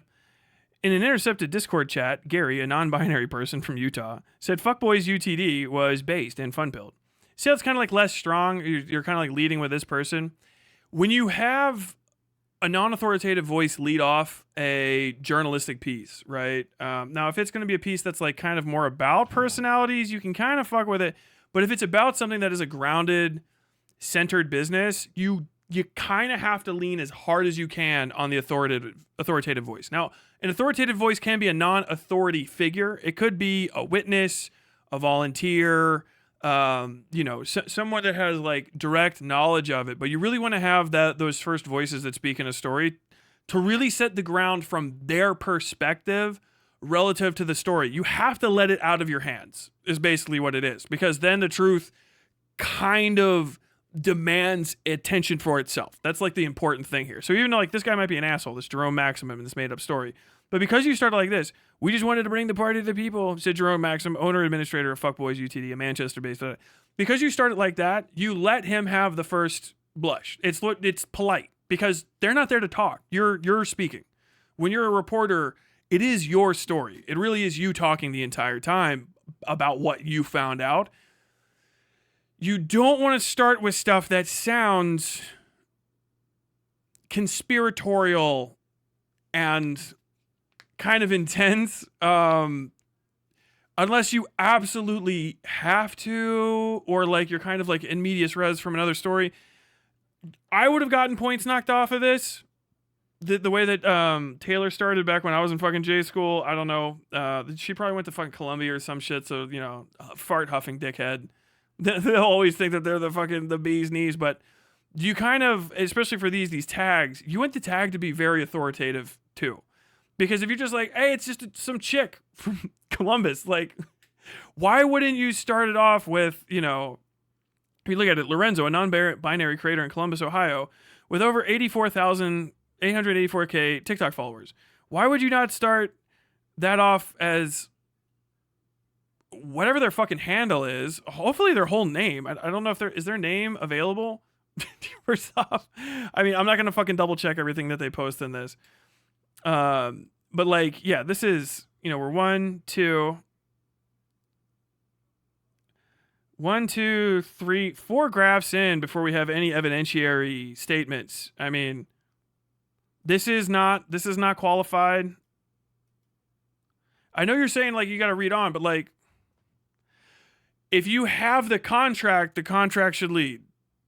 Do you know what I mean? Like that's kind of thing. We're really pushing down. This is why this is why I always say I don't fucking trust journalists from the East and West Coast. They have a style of writing that is very like egocentric. They live in their own fucking heads. They're all fucking creators in their own minds. They're all about to release a tell-all book about something, right? Usually someone that they fucked in like their fucking frou-frou high school or some shit that became like a fucking Satanist or whatever the fuck. Whoever gives a fuck. But like that's crazy. We're like 4 graphs in, and the closest we've gotten is people speculating on some shit in the background. Like, this is not a movie. Do you know what I mean? If you're doing reporting, it's not a fucking feature film. you should just skip to the facts, just the facts, Jack, and get that important stuff out clean and clear. Because there's no evidence of this $8,000 yet. You should always just keep a track of that. Like, $8,000 was stated. How long is it going to take me to get to $8,000? Obviously, we have a link here to Chorus, but we actually don't in the first 2 things have any fucking actual stuff. Like, is this? Yeah. So like this is deceptive. This is actually, I would definitely give you mad. This is bad. Actually, I would say that this is unethical. But the contract sent to them from Chorus is a link, but it links to the site. It doesn't link to the contract. But somebody that's skimming through this or watching someone else like Hassan read it might think that links to the evidence. Do you understand how that's deceptive? That's unethical. It's not like unethical like you need to be drug out into the street and shot or never listened to again, but it's unethical. Raw. I don't care if other people do it, and that's how it's done with all the other rich kids and stuff that play pretend and you know, they're all super lefties over there on Twitter. But if you give people the insinuation that you have more evidence than you do, and then you present things that seem evidentiary stuff, hard numbers aren't, when I was working, hard numbers are not permitted without a quote.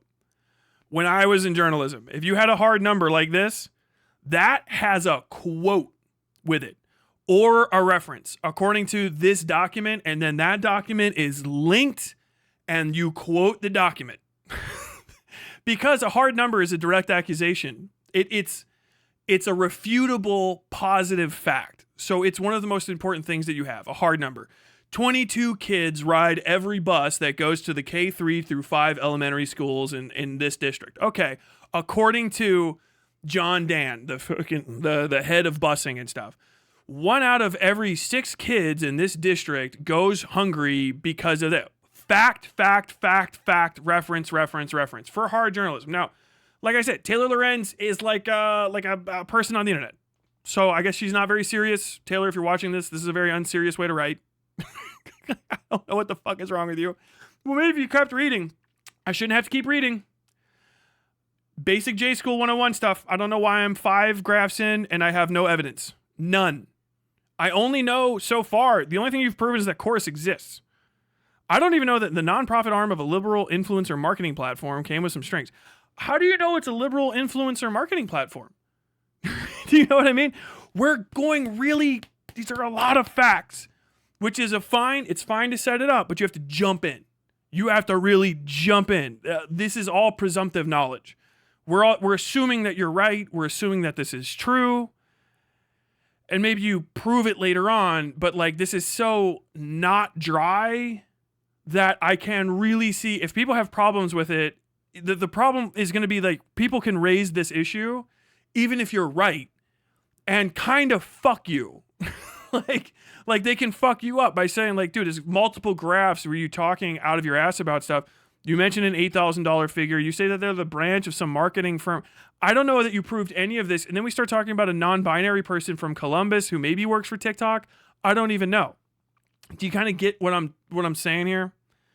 We go down. Let's see. This is the TikTok for Adesso.Lorenzo. Why is that a different name? Is that their real name? Why did you say Lorenzo? Is their name Adesso Lorenzo? If their real name's Adesso Lorenzo, then why didn't you just use influencer media kit? Jesus Christ, they're actually like famous. Let's see. Lorenzo.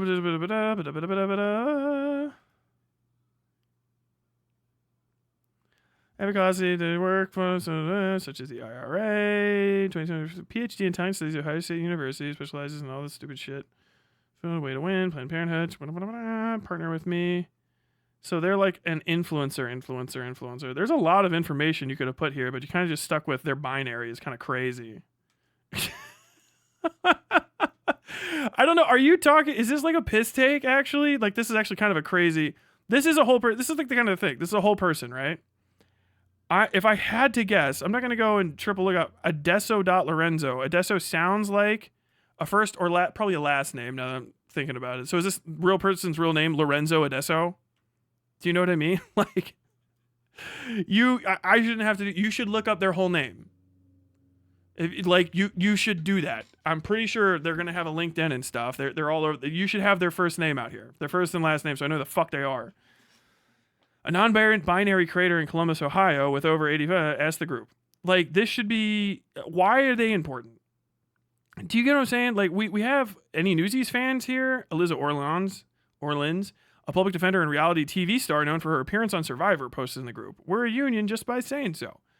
I mean, this is color commentary to like show like the kind of informalness of it. I get it, but like, why is Lorenzo a non-binary creator in Columbus, Ohio, when I have access to Lorenzo's curriculum vitae and they have a lot more stuff going on? Do you know what I mean? You could have said that they're a humanities creator or whatever, like all of that stuff, but like having the most important fact, which is the first one you follow with, right?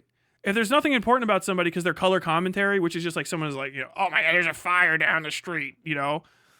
It was up so high, it was blocking the sun, said, you know, John Smith, 35 of Florida, you know what the hell? Like a Florida man type deal. You can do that, but it's because like there's not important. But like this is a person with a whole fucking career. So like their relationship to the story is just like fucking non-binary. You know? Like they have all this advocacy and stuff. You should be doing that. This is I'm really picking this one apart. This is kind of nuts. Because people were talking about how good it is, so it better be fucking great. The influencers in the chat collectively had at least 13 million followers across social platforms. They represented some of the most well-known voices online posting in support of Democrats, and they're key to wherever the party moves next. But ultimately, the group didn't make much progress.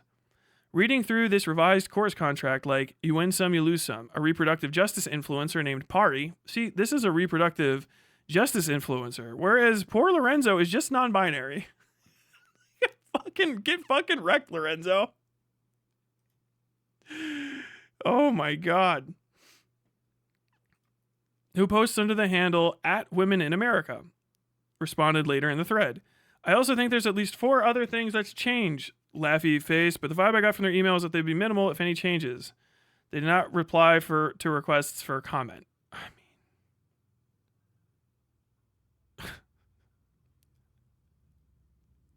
Comment on what? What the fuck? Why did you include them? What is this? What is this? What the fuck? They're just people in a group. Like, what's going on? What the fuck? They did not respond to requests for comment. What question did you have to ask? Why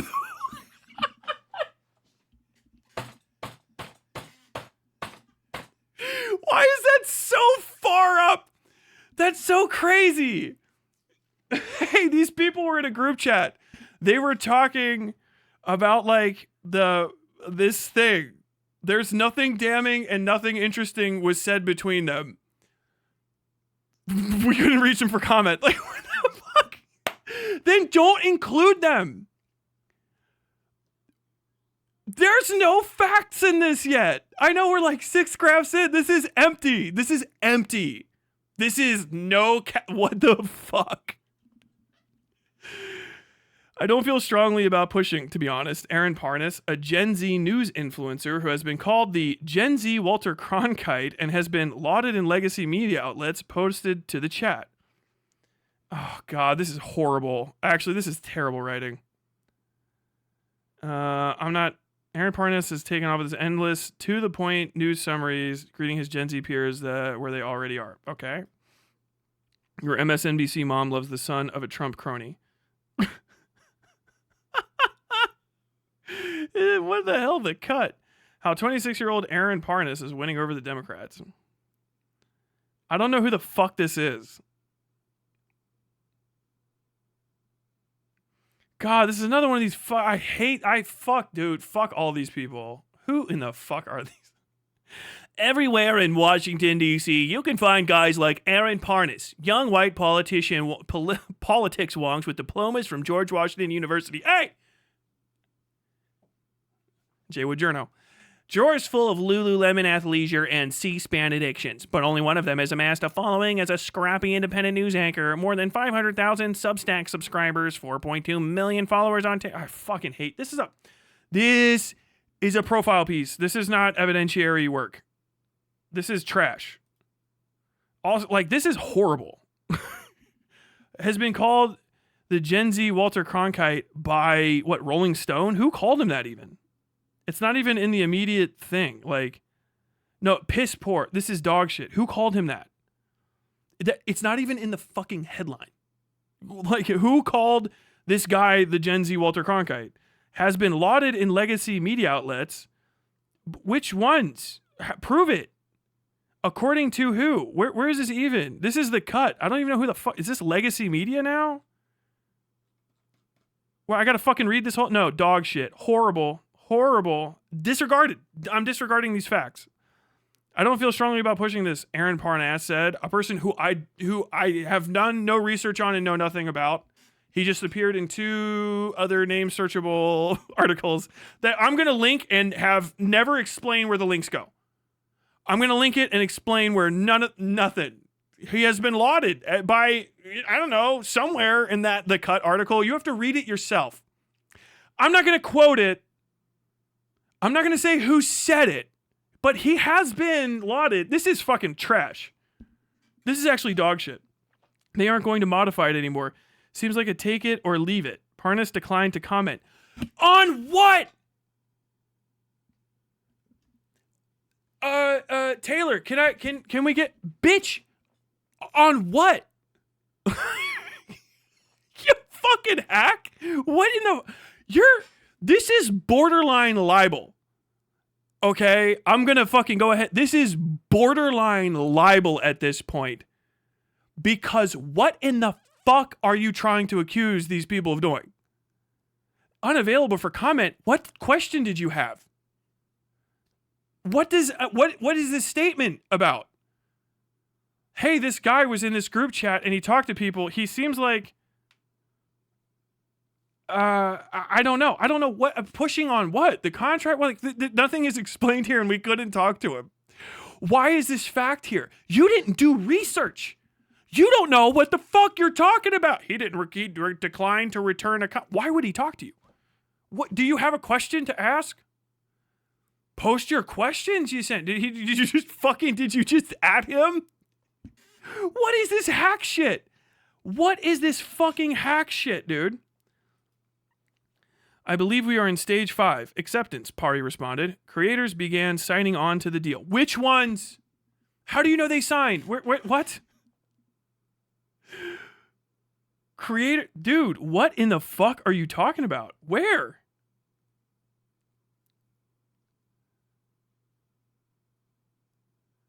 Okay, let me just reread this again real quick.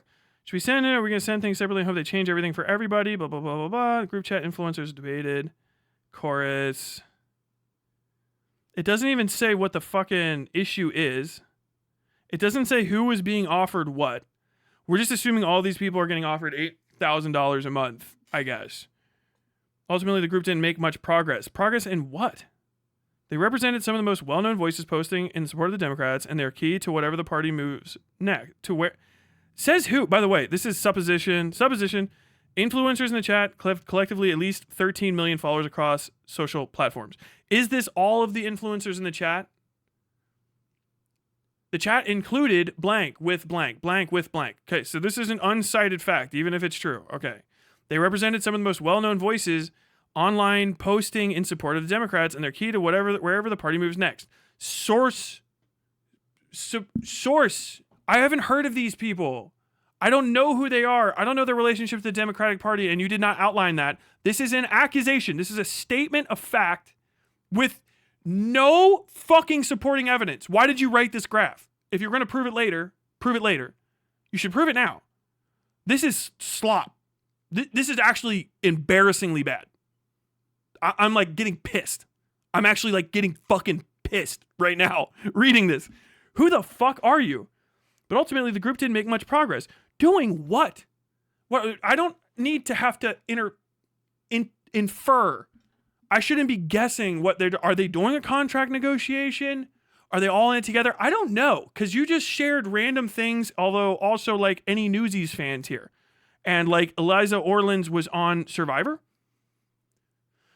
What the fuck does she have to do with the Democratic Party? Every person has to have a biography because I have to know who the fuck they are. I know that one person's non-binary, which was important enough to include in here, but I don't have any support for. They represent some of the most well-known voices online posting in support of the Democrats, and they're key to wherever the party moves next. Are they? Are they just individuals? How important are all of them individually? If this is a story about 7 people, you have to put in 7 biographies. They don't have to be long. 2 or 3 sentences, but like the most I got is binary creator with 866,000 followers from Columbus. Who the fuck is Lorenzo? Who the fuck are they? Do I have to do? You're the fucking journalist. Do the research for me so I know. I can't trust this. This is untrustworthy. This is bad reporting. This is horrible. You would fail basic J school shit putting this in. This is a failed assignment. This is sloppy to the point of libel in the first few sentences. Like, you have to cut, like, what in the fuck is going on here? Okay, let me just keep going.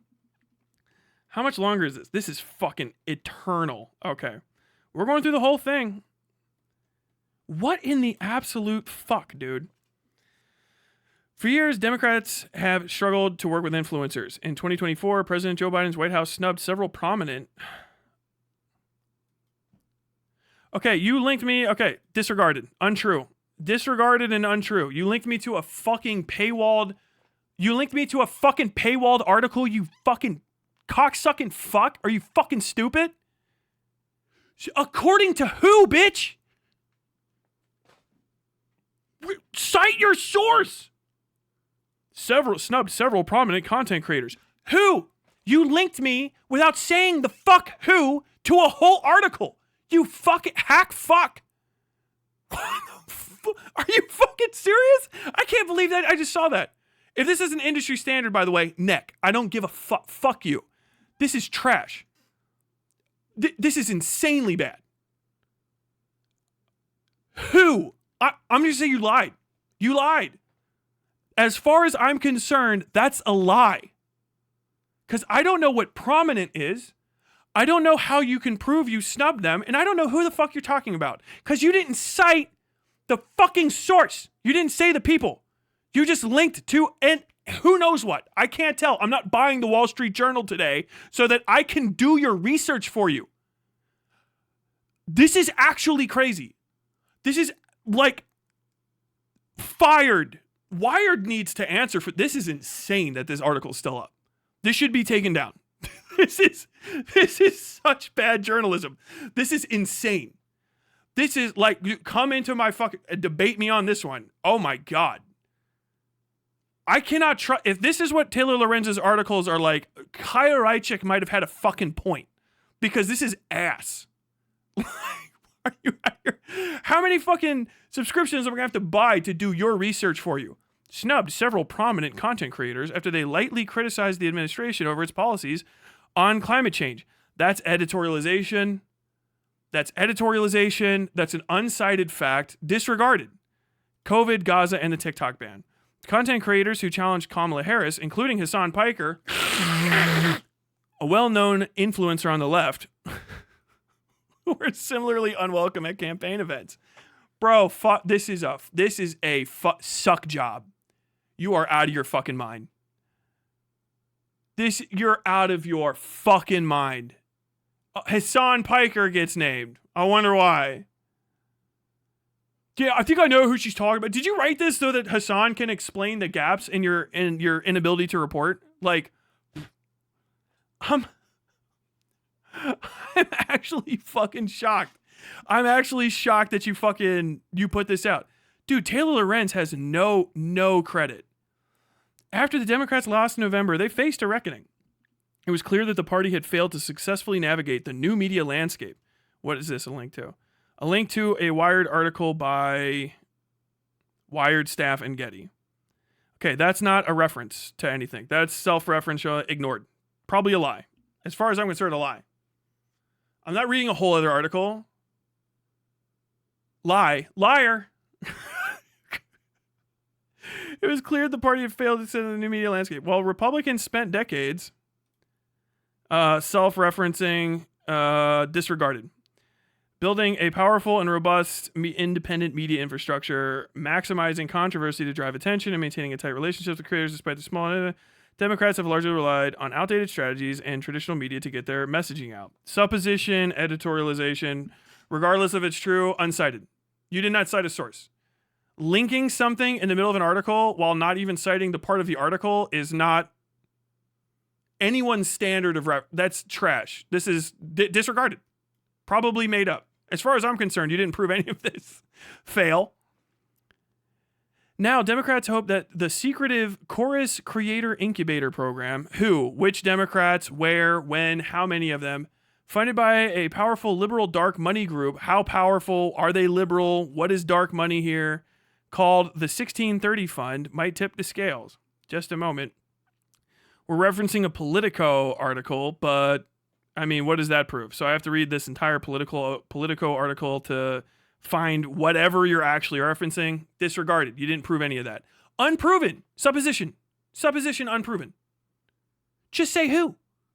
This is just literally out of your ass. This is just made up off the top of your head because you saw somebody else's group chat. This is drama posting. This is just some shit that Xylee was here would put out. But I think they would actually do a better job than fucking Taylor Lorenz. Holy fuck, this is ass. The program kicked off last month, and creators involved were told by Chorus that over 90 influencers were set to take part. Okay, supposition, no one off the record, no one, creators, which ones? Why do you have to keep your source secret here? They had fear for their lives? I don't believe you.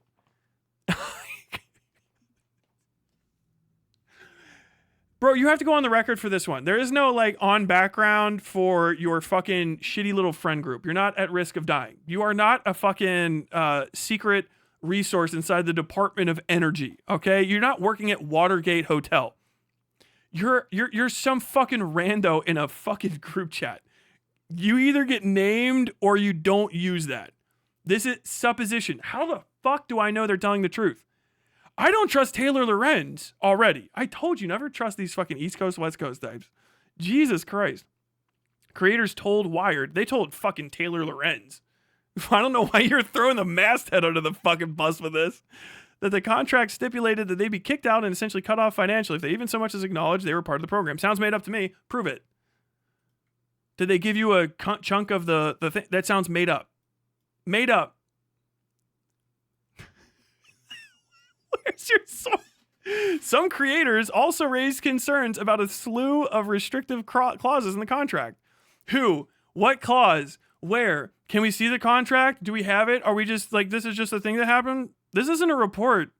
This is a gossip. These are rumors. This is shit that you maybe imagined. These are things that your friends thought. This is hearsay. This is the rawest hearsay possible. This is hearsay that's unverified. Unverified hearsay. I would say that this is libel. Unironically libel. If anybody's reputation is harmed from this, you have to prove it was true. What in the fuck is going on? I'm shocked. The contract. What contract? Disregarded. Influencers included in communication about the program, and in some cases an onboarding session for those receiving payments from the 16th, including Olivia Juliana.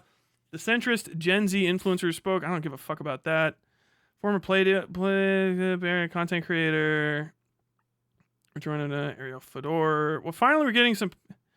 God, dude, you put this shit... This is supposed to be way up higher, but none of these are the people that are mentioned before. Why don't we have quotes from them?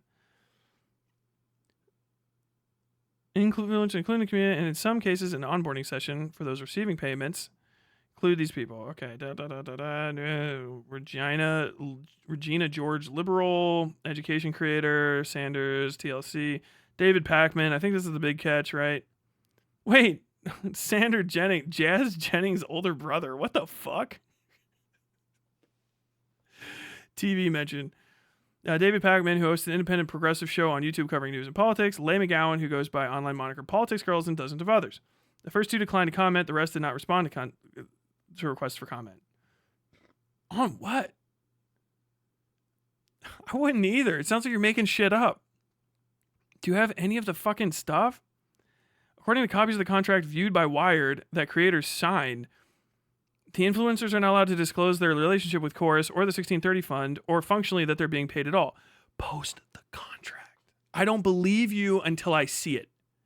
I don't believe you until I see it. I don't believe you. There's no reason to believe you unless I have a pre-existing bias toward believing you're telling the truth. There's no reason to believe you. Unless these other people are just like, yeah, she was telling the truth.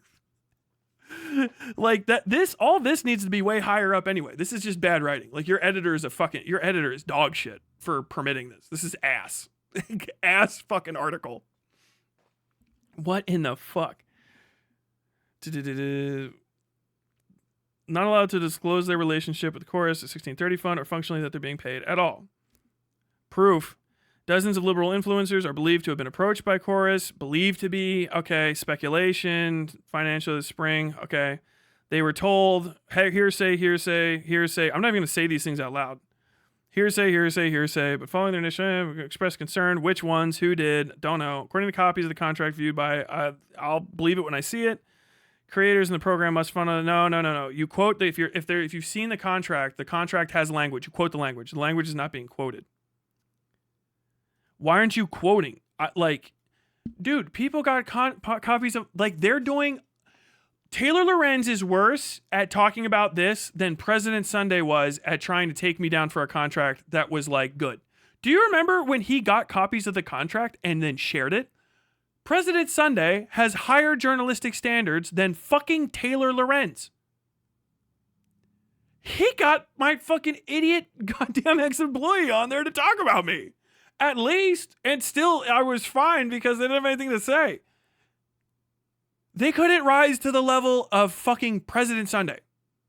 Like an alcoholic Canadian with literally nothing but free time and fucking hazy delirium tremens dreams just cleared Taylor Lorenz by quoting directly from the thing that they were talking about. Do you understand how fucking cooked that is? How incompetent that is? If you have the contract, just quote from the contract, you fucking idiot.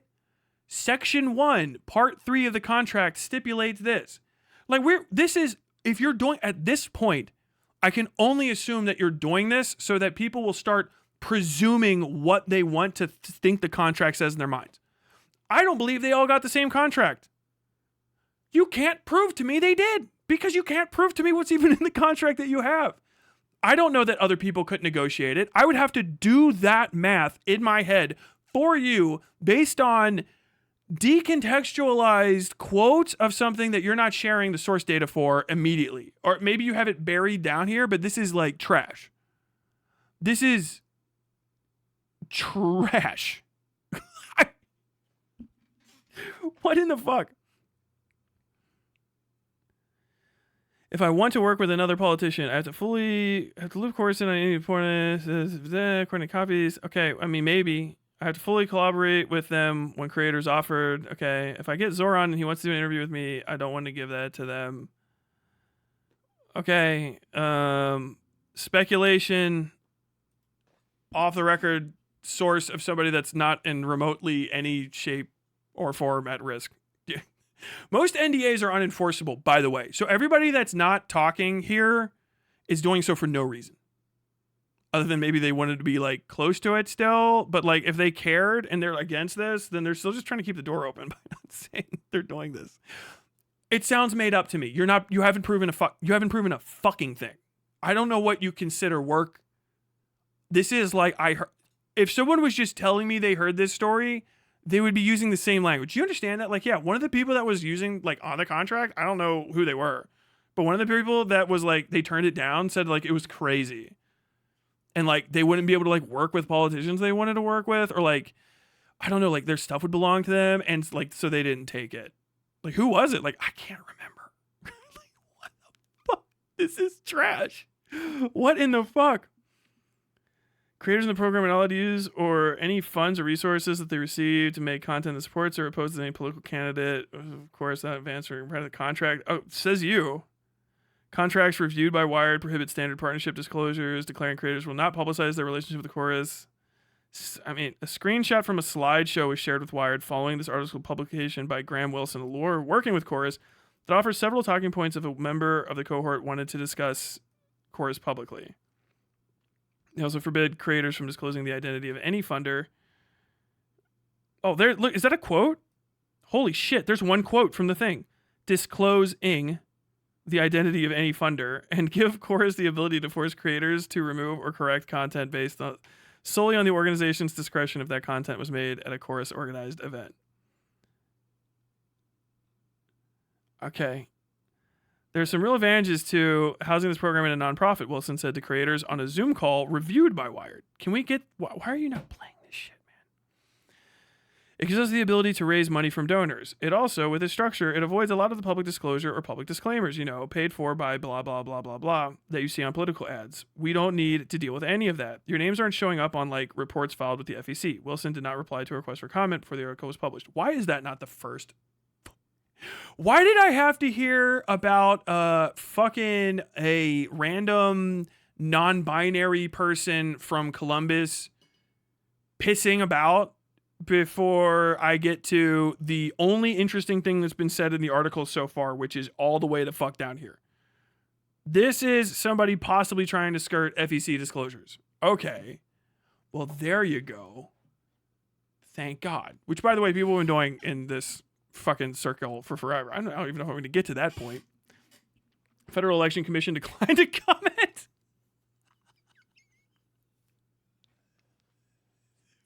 What?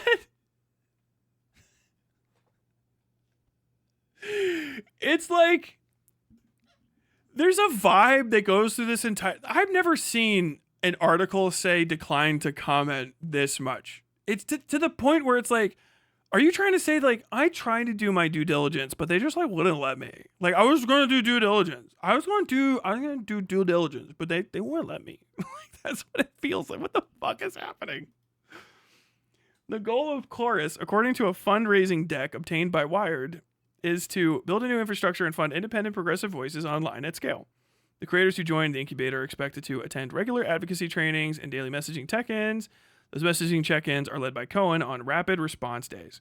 The creators have also have to attend at least 2 Chorus newsroom events per month, which are events Chorus plans, often with lawmakers. Okay. Weird. This is all way better. Why is this not at the top? Remember when she like linked the Chorus website and then just didn't explain it? Like, you're just bad at journalism. Understand? Like Taylor, you suck at this. God damn. You're dog shit at writing. This should be at the top instead of you fucking quoting their whole website. You could have just had this. Obtained by Wired, by the way.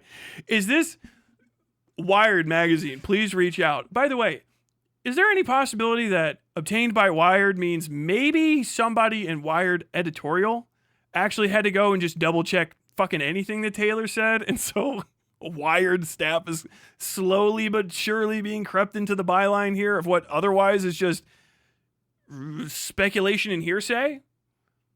Unconfirmed reports, wild speculation, statistics and damn lies, damn lies and statistics. Elizabeth Dubois.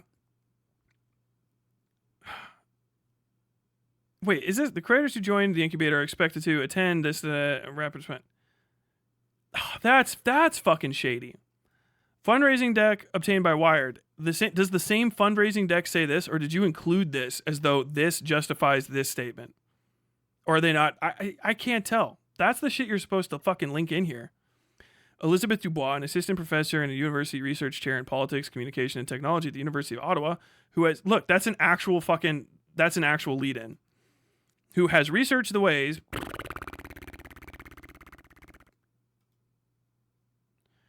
Oh, God. So what do we have here? We have an entire, whatever the fuck this is. Okay. Influencers are reshaping the U.S. political system. Says that we are, you can get rid of that, by the way. Also, you can put this at the front. Like, Jesus, like, who the fuck? Why, who taught you to write? Put it at the beginning. We're seeing influencers being pulled into these dark campaigns or shadow campaigns where the legal aspect is murky at best, said Elizabeth Dubois, an assistant professor and university research chair in politics, communication, and technology at the University of Ottawa. Dubois has researched the ways influencers are reshaping U.S. political system and published this article.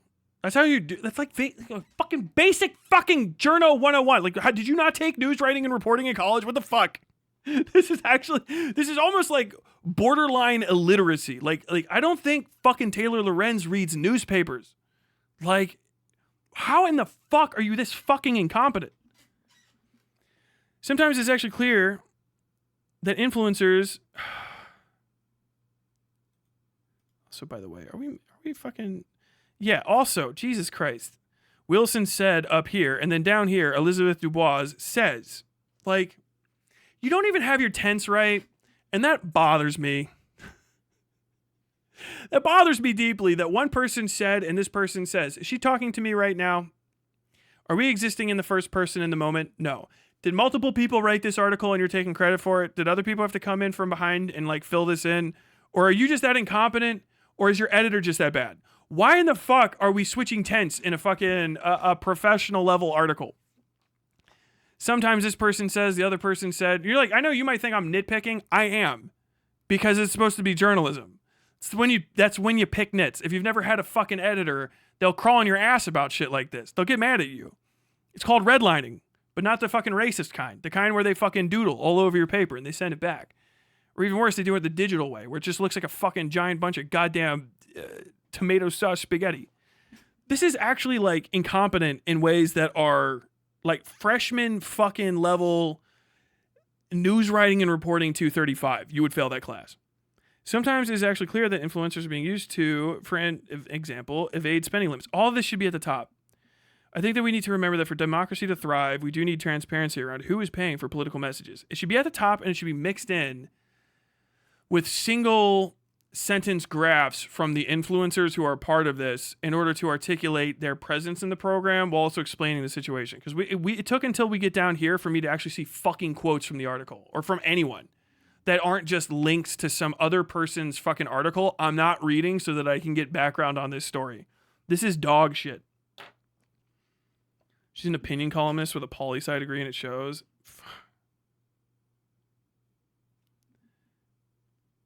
It sounds like baby's first time dealing with contracts. Dubois? Harry Dubois? Disco Elysium reference? I don't even know what you're talking about. I'm so fucking I can't talk with chat right now. John Hyder, chief executive of the Markula Center for Applied Ethics in Santa Clara University, says the outlined restrictions violate ethical norms. Normally, this is the thing I would be calling out. Excessive reliance on expert opinion is always kind of a sus thing because you can always get an expert to say like, hey, things are bad. And then you kind of like lazily outline the thing and suggest that like it's what the expert's talking about. That's like that's like a journo trick that's in like the gray neutral because like you can let people base if that opinion applies to the facts you've presented because you've presented the facts cleanly, clearly, and succinctly, which Taylor Lorenz has not done. By the way, all this is good information down here. These experts have done their due diligence. They're being quoted directly. Do you notice the difference between direct quotations from an expert speaking, hey, here's a fact, in quotes? They literally said this. If you say that they said that and put it in quotes and they didn't, you're libeling them. You have a legal responsibility to make sure that that quote is as accurate as possible so that you don't misrepresent them. It's a professional duty and also to a degree a legal duty. That's how you know that like, okay, yeah, well, you're saying that. So if you're wrong, they could fuck you up legally. It's a gamble. That's not a gamble. Do you get what I'm saying? If they were lying like that, then you can get in serious fucking trouble. All these link outs and stuff to other articles is like trash. It's not real. It's not reporting at all. It's saying you do your own research. Literally. And then we get to this and you can just see the flow of information. Look how big the graphs are when you have to start explaining stuff and breaking down facts. This is way better. This is insane. This should all be at the top. Says outline restrictions violate ethical norms. Okay, hold on. Don Hyder, the chief executive of the Mercula Center for Applied Ethics at Santa Clara University, says the outlined restrictions violate ethical norms. If the contract for getting money from a particular interest group says you can't disclose it, then it's pretty simple. You can't take the money, he says. Wow. I guess in a political sense. We're living in an era where a lot of powerful people have basically taken the rule book and thrown it out the window.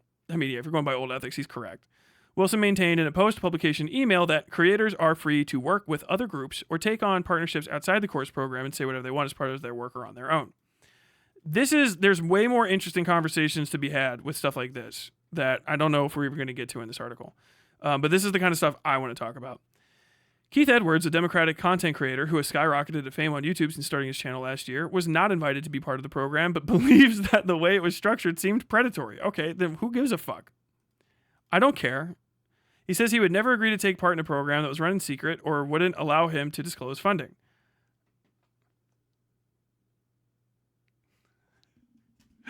I don't fucking care.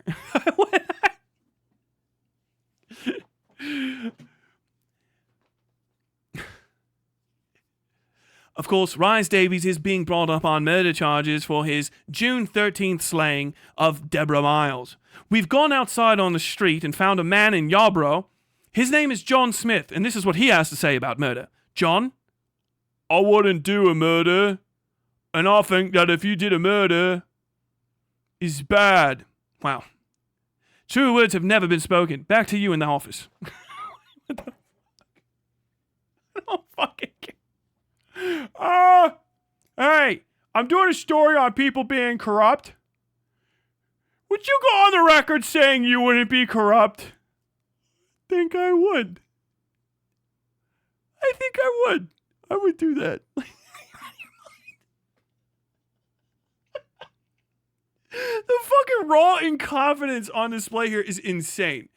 Anybody that's sharing this as though it's like a bombshell, like top tier, it's got one good quote in it that's very interesting, and it's a guy saying he's going to skirt FEC violations.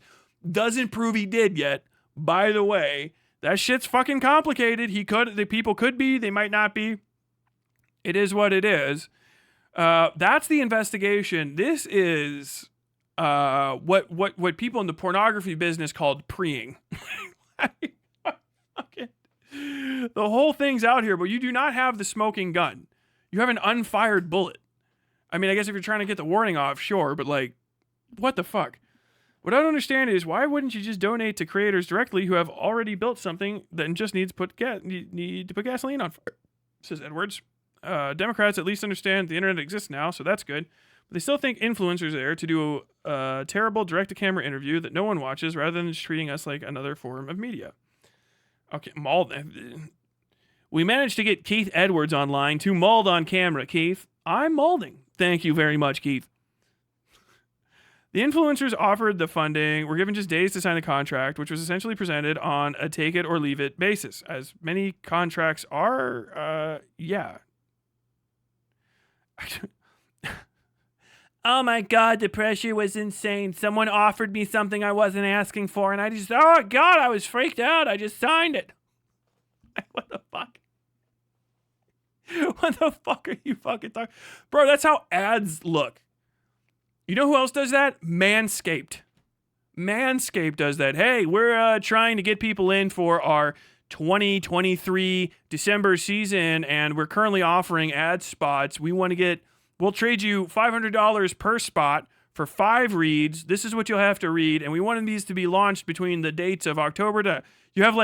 We're trying to get this off the ground, so you have like 5 or 6 days to sign it. It is so common to have a fucking timeline along with a contract. It's not a legal proceeding where they're like, you have to come. It's like, hey, if you're interested in this, come let us know, because we have a bunch of organizing to do. And did I tell you this? The bear had teeth. But the bear also had claws. Oh! Did you know that sometimes basic legal proceedings happen? Like, oh my God. Stupidest shit I've ever heard in my life. What the fuck? In the group chat formed to discuss contract negotiations, by who? Some creators discussed a clause prohibiting the disparagement of other creators. Not being able to criticize anyone else affiliated with Chorus felt restrictive to some, according to text messages posted to the chat. What is the penalty? Eventually, the creators in the group chat agreed to drop the issues they had. I don't think Chorus is out to screw us, Lorenz, a creator who was offered $8,000 per month, said in the group chat. Some influencers for a Chorus creator were offered as little as $250 per month. That's duplicitous. Taylor, you're kind of a fucking asshole. You're kind of a fucking slimy bitch. I'm gonna go ahead and give you the official slimy bitch logo, cause I fucking knew that was gonna. Didn't I say that at the beginning of of reading this? You can't say that 8,000 and then say people's names. You cannot ethically do it unless you know they're making that 8,000, because you're saying every single person is making that 8,000. That is libel. You are libeling people by saying everybody in here who did not respond to comment because you're trying to fucking force them to give comment. You're libeling them. You are saying they took $8,000 from a fucking Democratic dark money pact and are hiding from you because you know, and then only at the bottom do you say that the fucking payments got as low as $250. I fucking knew that would be the case. You're a fucking liar. You are a fucking liar. Journalist to journalist, you got to get fucking strung out for this shit. That is so fucking disgusting. That is actually duplicitous. You're actually being a fucking asshole. That is libel. With people's fucking careers, that is libel. I don't know who did and didn't take it. I don't know what restrictions. I don't know what their contract actually says. I only have supposition. I haven't seen the contract even though you have it. And it takes until nearly the fucking end of the article for you to fucking say whether or not it's $8,000 or $250 being paid out to people. And what the stipulations are behind those quantities, and what the fucking, why that rate was decided on, and what they give, none of the quid pro quo is there. None of the post hoc negotiations are there. I don't know if anyone got to talk individually. I don't know anything about this other than some people got approached to basically do ads for the fucking Democrats. Okay. Bully. The only good thing here is the Chorus guy somewhere else, according to you, and I still don't know, it was apparently on a fucking Zoom call, but I don't know, I didn't hear it, you could just put that in there, said they want to skirt FEC violations.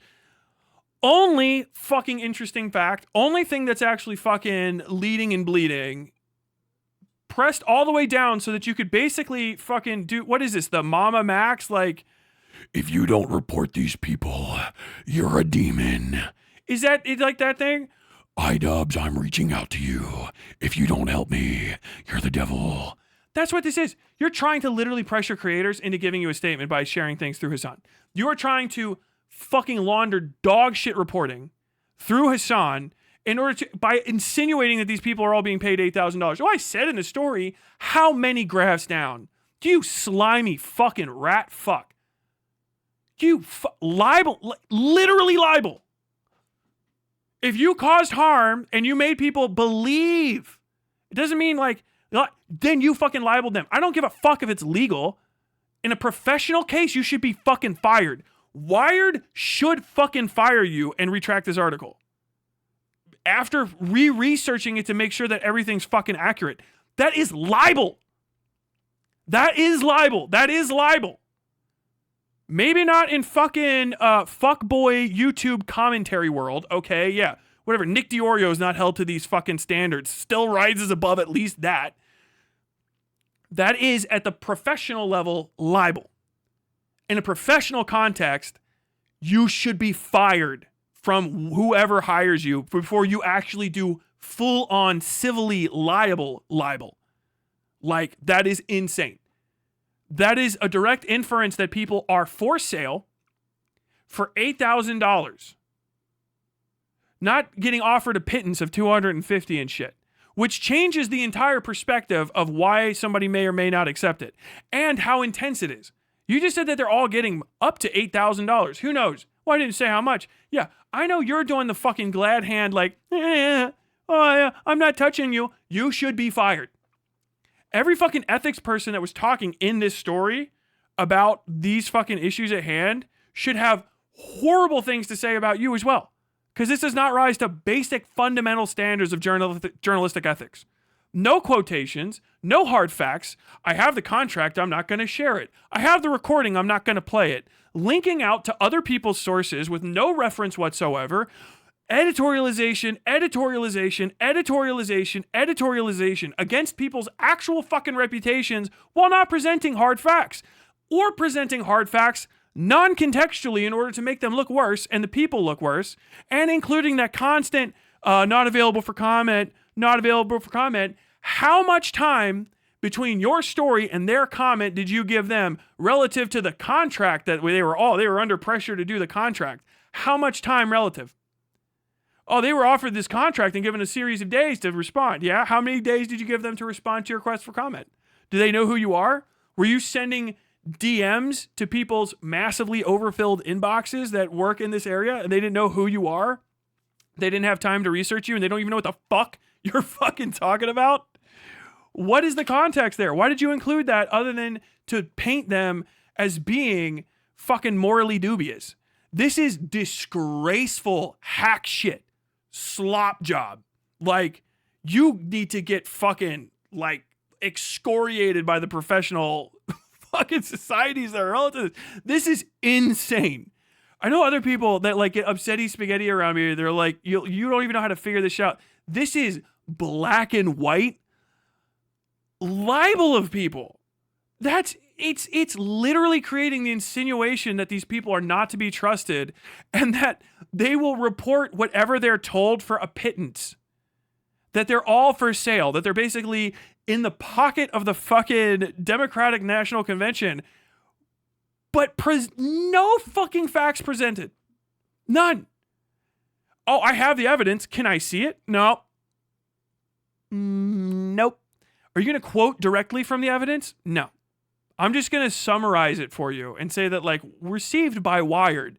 The fact that it's constantly received by Wired, it's like that old New Yorker shit, like, you know, oh yeah, we got some fucking mail in the inbox. It happens to be in a black envelope. Like, oh, okay, yeah. God damn it, dude.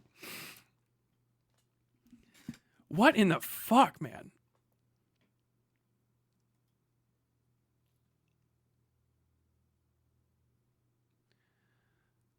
Most of Tyler's misgivings are procedural. They wouldn't be remedied if the article suddenly followed journalistic norms to a T. I mean, saying something and then proving it is pretty much like the only norm. God damn. Like, what in the fuck? If you say something, you just have to have a fact behind it. You just do. To some degree, or you have to say, I'm making, like, in my mind, I believe personally, I'm assuming, my assumption would be this. You can draw your own conclusions. You can do that. Even some people are like, well, that's slimy. And it does take you out of reporting into commentary and opinion, which is not as valuable as reporting. If there's something that is worth it, you leave opinion behind. You leave columnist world behind. You do not do original research. You do not do original research and then attach it to opinion pieces like that. You can't. You can't do that, especially something that's this fucking blatant, because it poisons the fucking original research that you did, especially if it's this bad. And like all of these lines are gray, right? You can cross the borders. It's not a guarantee, but you have to be really accurate if you're going to step out. If you're going to editorialize in a long piece because it's a big ass profile or like a literary narrative style profile, yeah, okay. But then you have to be fucking on it, okay? You can't be fucking like by my fucking Truman Capote talking about the goddamn. You're talking about my fucking journalism training. Truman Capote, the Truman Capote literary narrative profile of the Brando family. By my finest recollections, I think he said that he was the fucking Capotes, the fucking Brandos were like, he didn't tell us he was interviewing us, and he made up half of that. He's just like saying things. Everyone's like, well, aren't you guys a little crazy? Like, he didn't even talk to her. She wasn't here. He just assumed she said that. Like, this is crazy. This is actually fucking. Sorry, I was responding to someone else, brother man. Okay. You got me fucking, dude. This is like, this. I'm freaked out about this because I don't want people to think that this is good. I don't have anything personally against Lorenz other than she's dog shit. at journalism. This is like personality-driven fucking coastal elite journalism shit that these fucking weirdos all like. And they all fucking write. This is why I don't let people share stuff that aren't from like more than like 2 or 3 different news orgs that are as dry as it gets. Because you get these things and then people share this. You're like, wow, kind of crazy. And like, did you read that article? It costs $2 to read it. And if you're sharing that link and you didn't pay for it, you didn't read it, did you? No, but like someone was talking about it and I wanted you to read it so I could see if I agree with you. Like, God damn, bro. Oh my God. Yes, he was responding to me because you are tainting the well, Tyler. Poisoning the well, first and foremost. Also prove it. Also prove that any poisoning of the well I did provides more poison to the well than what already existed in the well. Prove it. Like definitively prove that anything that I say changed in any way, shape, or form the matter of facts that I presented in this. Literally name a fact that I presented and then say how I poisoned the well relative to that fact and changed a fact by poisoning the well. Say it. Like literally prove that. I'll wait. I won't. Because I don't know if you can actually even fucking type all of that out. But literally, what fact that I said affects the poisoning of the well? What does poisoning the well mean? Actually. How about that? What does poisoning the well mean? Do you know? Do you actually understand that term? Or do you just say it when you say, well, someone said a bad thing about somebody before they said what they said? They've poisoned the well. Now everything that they say after that moment can't be true, right? Is that what you were trying to articulate? Are you stupid? Are you a stupid person? Is that why you said that? Did you not know that that makes you a stupid person? Did you not know that that makes you a well poisoner yourself? Did you not know that saying you're poisoning the well is in itself a poisoning of the well? Or did you know that? And you're an official 4chan grade midwit, an actual lit poster in my chat. There's only 20 of you left, and you came to visit me. Fucking idiot.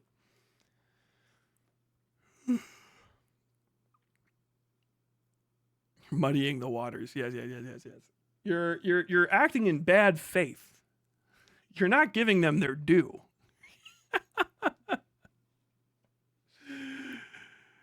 You also complained about not getting names and descriptions of who they are, and now you're frustrated by the author doing that. You are a stupid person. Did you hear the whole thing I said? Are you like one of those are you like a fucking Bana Banada Hassan fan where you see like one thing happen, you decontextualize it from all the other things that happen, you go, "Ugh!" They buried the important information, the good stuff, and didn't put it up higher where it belongs, which changes the flow of the information, which is bad journalism. It's bad journalism. The first things that you mention are the most important things in the hierarchy of the story. I don't know if I had to take you to fucking J school for like 5 seconds. When you write a story, you start off with something called like a thesis. In journalism, it's a lead because you don't really have a thesis because you don't do research as a journalist in the ways that like a historian or somebody that's in academia does research. So you don't start off with a question and try to answer it. You start off with a statement of fact that is the reason for you to even write the story in the first place, right? You're not writing about like, hey, I had an idea and I tried to figure out if it was true. Sometimes you can find a journalistic piece that does that, but not often is that the case because usually stories come to you whether you want them to exist or not. This is called a lead, L-E-D-E, right? And it's the first 1 or 2 sentences of any fucking reportage that exists. And it tells you why the story exists, okay? You can bust up and break up and spread out leads when you have particularly long stories. This story doesn't need to be long. Most of it's fluff. This is an overinflated piece of shit that has a lot of extra facts in it that are not valuable and do not actually add to the overall message. The lead for this story is that there is an organization named Chorus that has one of the main operating people in that fucking organization saying that they want to recruit thought leaders in the Democratic area that are young in order to skirt FEC violations and skirt FEC regulations in order to have them put out political propaganda without having to say it's political propaganda, okay? The legality of that is an interesting question that I don't know necessarily the answer to, nor would I ever fucking come within a fucking hair's breadth of it, because that's fucking no-go town, okay? Trying to pass off political speech from other people that are paying you to say it as journalism is inherently unethical. The legality of it would be interesting because people don't care about ethics and sometimes they care about legality. That is the lead of the story. That information is buried halfway into the story underneath, hey, did you know that famous people exist? I did too. Here's some of them and a little bit of their information. Because you bury them in there and you change the hierarchy, right? You put them in the lead. The lead in this story is these fucking influencers basically created a little cabal of themselves, influential, democratically aligned. Oh, creepy. Comes off a little these Jews type vibe, but I mean, hey, now that we're in the fucking current era, you start getting that sniff. Hey, did you know that there's a secret fucking cabal of pro DNC operatives that are all meeting off the payroll? They have a secret Discord chat. Look, there's this one and that one and that one and this one. You hierarchically place that information high up to make it important, even though it's not actually important to the story. It's not. None of that is proven. Some of it's not even provable. It's just that they were in a Discord chat. I don't know what the fuck they're talking about half the time. I can't double check it because the Discord chat itself isn't presented or provided to me. So for the first many paragraphs of this story, I'm hierarchically presented with the insinuation that it's very important for me to believe all of these people are connected. No proof given to that aside from hearsay and supposition. That they are on the fucking take. That take is actually up to $8,000, that all these people are being offered $8,000 to sell themselves out, and that none of them are willing to speak with noted scion of truth, Taylor Lorenz, in order to clear their good names as they should. I'm provided all of that as hierarchically important, basically because, a fucking midwit, lackwit, like fucking Hassan's gonna read that shit, go, oh, I fucking knew it! Oh my God, dude, I fucking told you. Of course, they're not going to come talk to me, are they? Which we don't know. Because we don't know who they did and didn't talk to. We don't know how many of these people, we don't know anything about this. Nothing's proven. This is all supposition and hearsay. They literally didn't talk to the journalist, and the journalist admits that as some sort of gotcha in the story.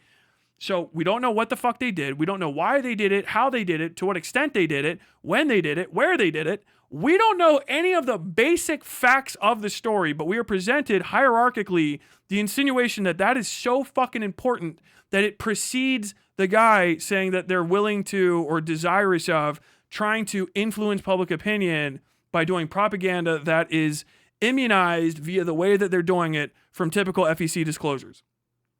I probably said a bunch of words that are fucking really hard for you to follow along. I have to assume you're probably an idiot. Sorry. That is bad journalism, and it's unethical. Because it's inferring that these people did those things, and now we are justifying that the things are bad. While you no longer have, if you don't know how to read the news, you just heard their names and saw they were all connected. This is the trick. You heard their names, you saw they were connected, and now we're going to move down and say that they're bad while never having proven that they did any of this. And now, if you're a moron, like you probably are, you're going, no, they're bad. And look at all these things that you're saying now. Now you're seeing all these quotes from these experts and stuff, and they say that these are bad things to do. But if we look back, we haven't proven that any of these things happen. We have a contract that's never been shared. We have a recording that hasn't been played. We have emails that haven't been fucking shared. The contract's not even directly quoted from, except for one 4-word chunk that I saw. Maybe I'm missing one.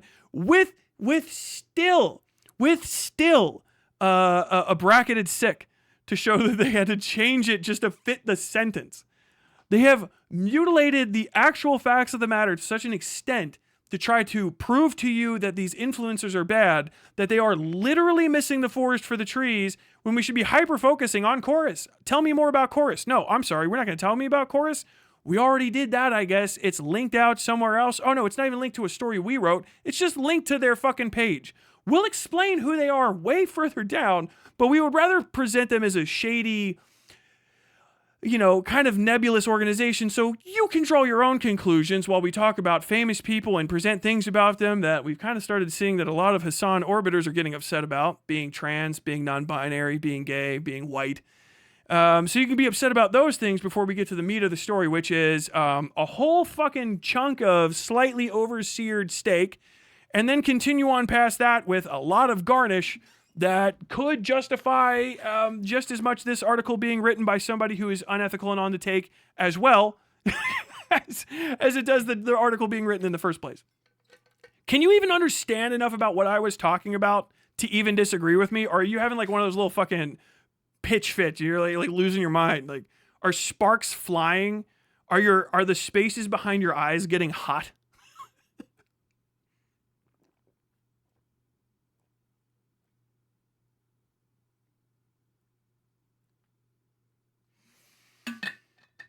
You mentioned that, and now your fans are parroting it. I'm not gonna fuck what they say. Check and eat my ass. You're talking to me. The quotes that they gave meant nothing. The quotes need to be justifying the assertions that are being made by the journalist. The journalist says, these people took this thing. The quotes are, hey, this is like Newsies. I don't know if I like this contract 100%. Hey, are they serious about this or not? Are we pushing? And then we just have a undisclosed number amount of them took it. No quote showing how many took it or why we know that they took it or who took it or how we know they took it. We have quotes saying like, oh, yeah, all of these people met. There was at least 20 people according to this person.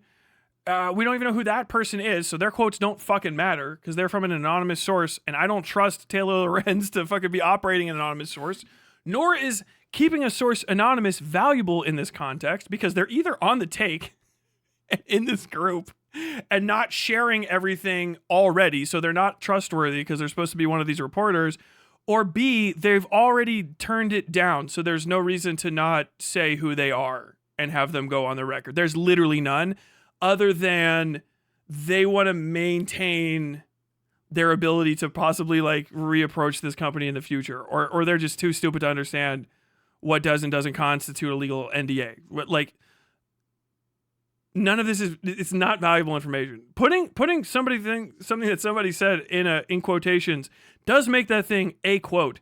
It doesn't make it the quote that you need to see. You're actually saying that you got bamboozled. You're saying I'm stupid. You're saying that you're a fucking moron and you got tricked and now you're upsetting spaghetti because you're kind of a fucking buffoon. Like, you should be ashamed of yourself. You should feel shame and a bit of disgust at how easy you are to be duped because you just want it to be true. Understand, you can't prove it. Saying that I have like issues with procedural, things that you probably don't even understand the importance of just means that you can't focus on saying that she said the facts, you dumb fuck. If it was just well written, you could just say, look at paragraph 2, it proves this. Look at paragraph 3, it proves this.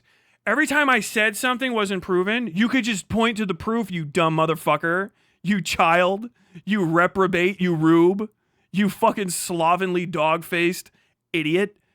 You could just say, no, it's true because there's the fact. That's the cool thing about journalism. If it's done right, you just reference it because it's just done right. And when it's not, it's easy because it's just not done right. The facts just aren't there. Fucking idiot.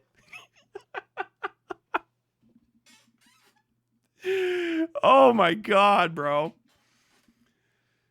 Oh. My comment right before that, you either ignored or something. I said, I don't know why it's necessary for you to call me an idiot, moron, etc. I'm not. No, you are. You just have, it's necessary because you don't know that about yourself. See, you have confidence in being right that you don't deserve. Now, you're not basing that confidence on knowing things. You're basing that confidence on just the desire to have that confidence, which is what an idiot does.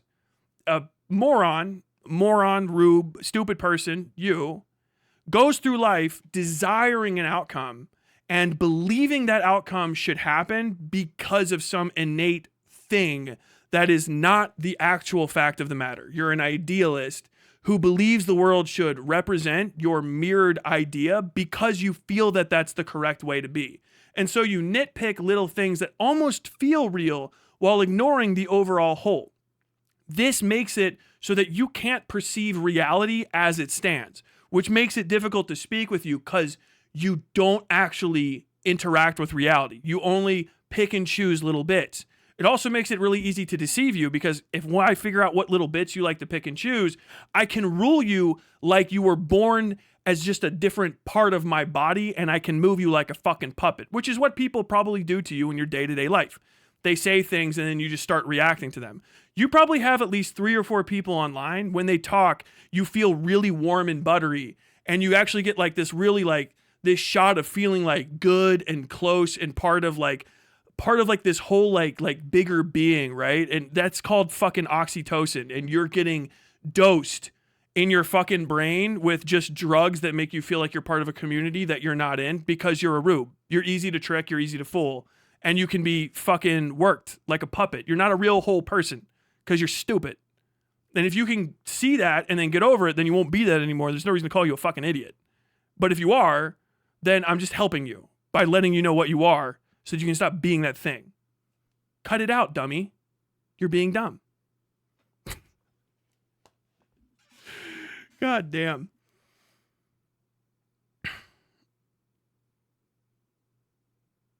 Okay. While others are offering membership in the Amplifier cohort, which provides up to $8,000 per month. It's in the group chat. How do I know that they were offered $8,000 per month? I don't think courts is out to screw us. How do I know any of these things? That's not referenced. 1630 Fund has emerged as a powerful funder in democratic spaces in recent years. Proof.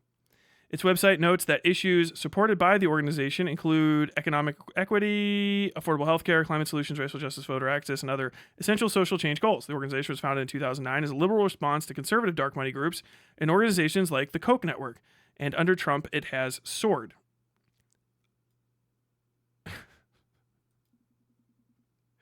Why do you write like this?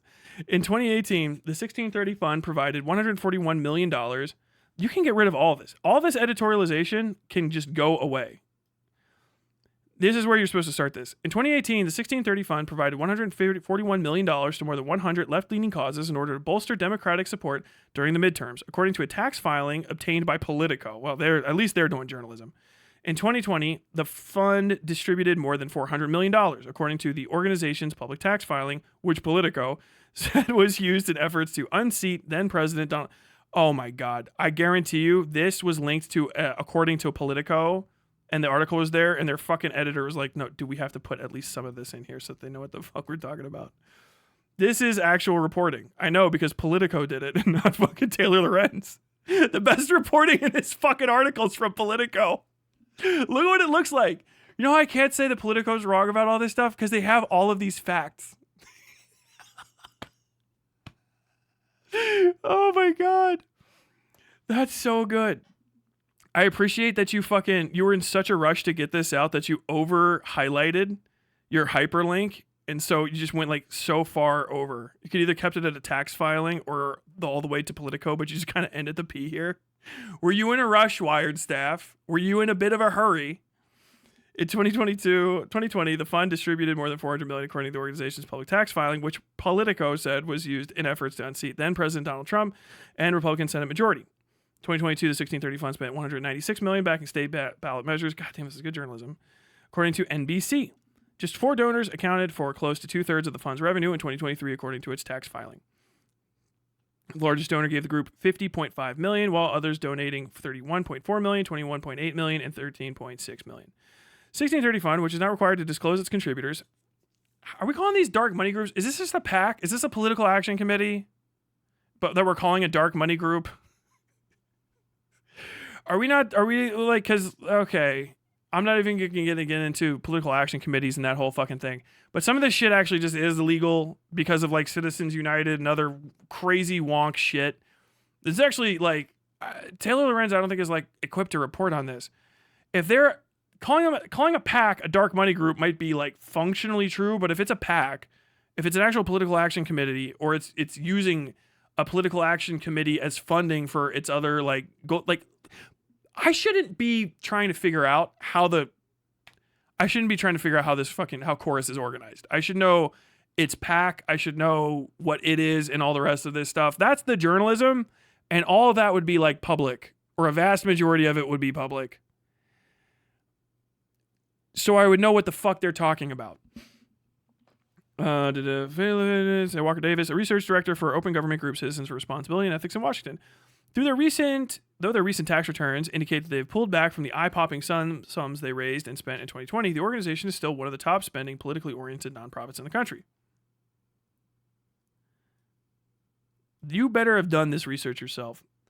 Chorus, which is described in contracts reviewed by Wired as a project of the 1630 Fund that handles operations for... Why don't you have more of a quote there? That's so weird.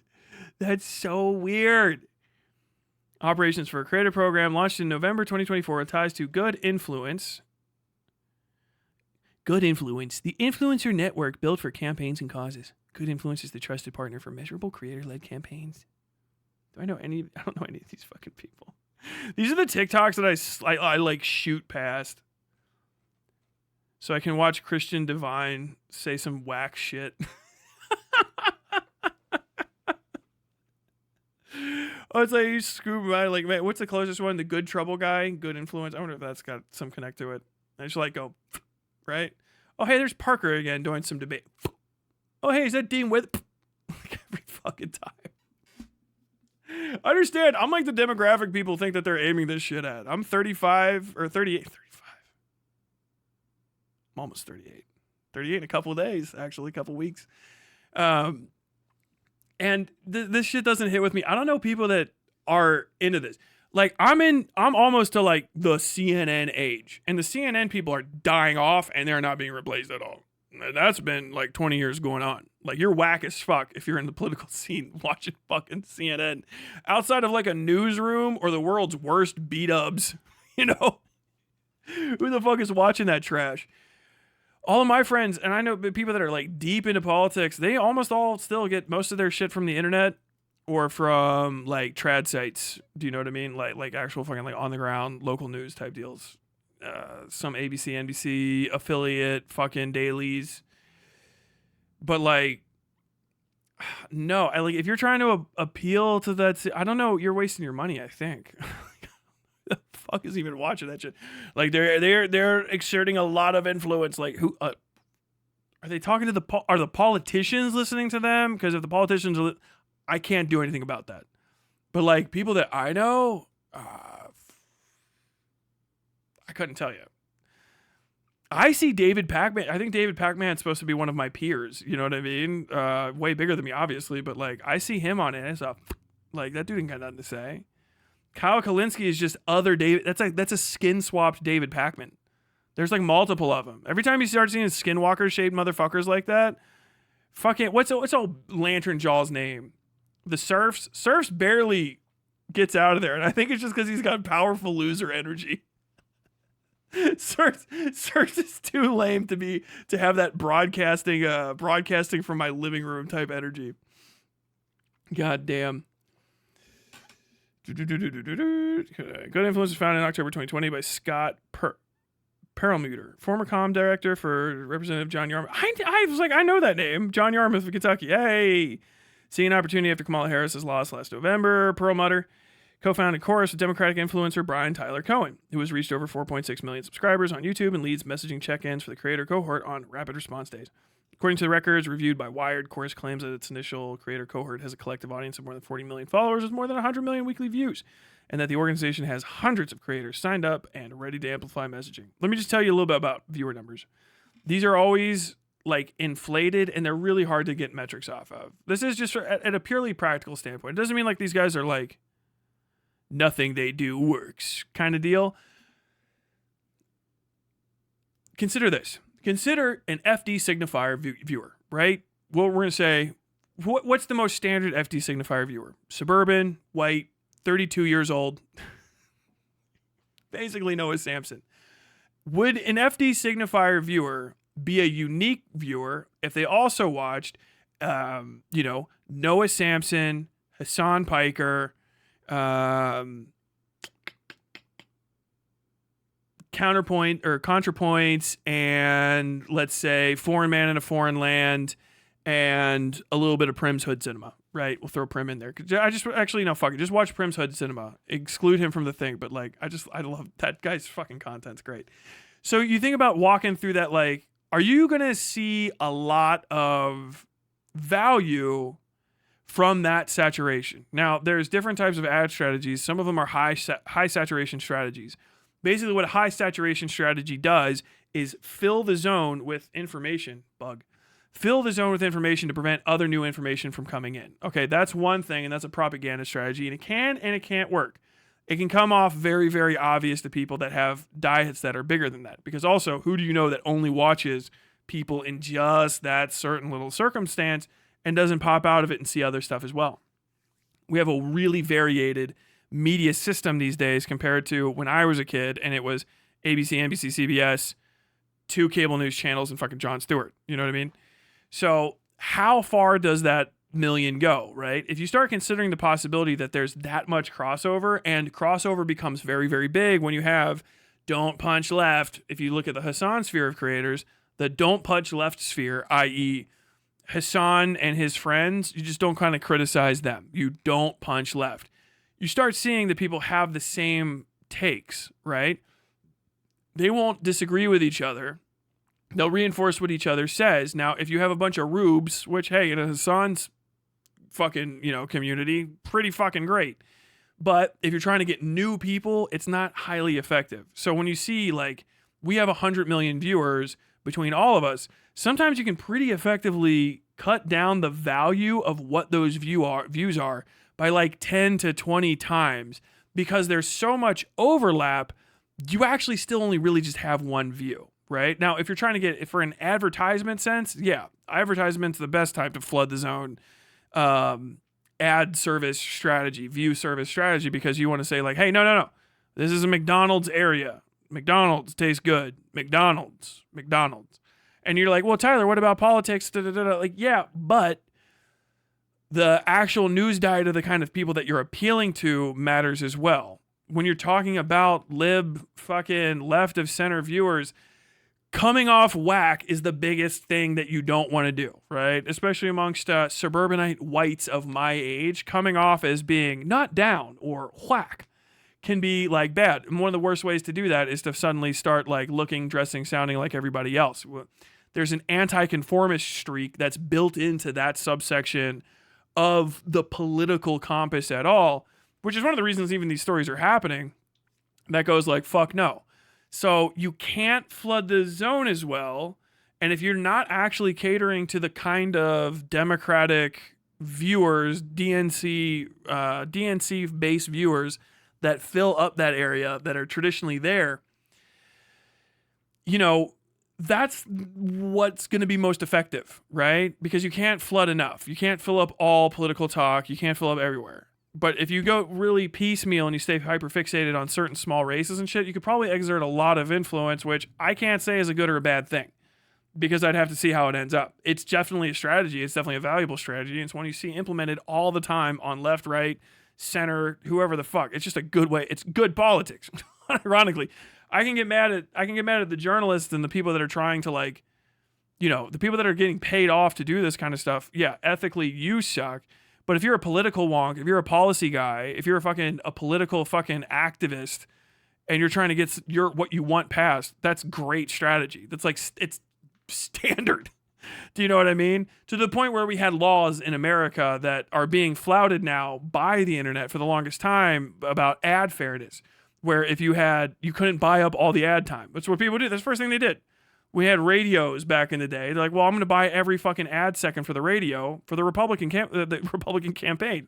And then people went like, you can't buy all of it. And they're like, yeah, well, I can because it's a free market. And they're like, no, dude, you can't do that because you're outbidding every bid they have by $10.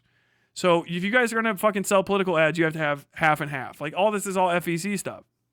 And trying to get around it and get ahead of the other guys so you don't lose control is like standard procedure. It's not like nefarious. It's like, I don't know. Like, do you think that like a cheetah or like a tiger having stripes is nefarious? Do you know what I mean? You're like, I don't know if it's fair to those gazelles that this tiger's striped. Oh, he's so fast and strong, his teeth are big. He jumps right out the grass out up there. Oh, they don't stand a chance. Do you know what I mean? Like, you're describing politics, but with like a scary voice.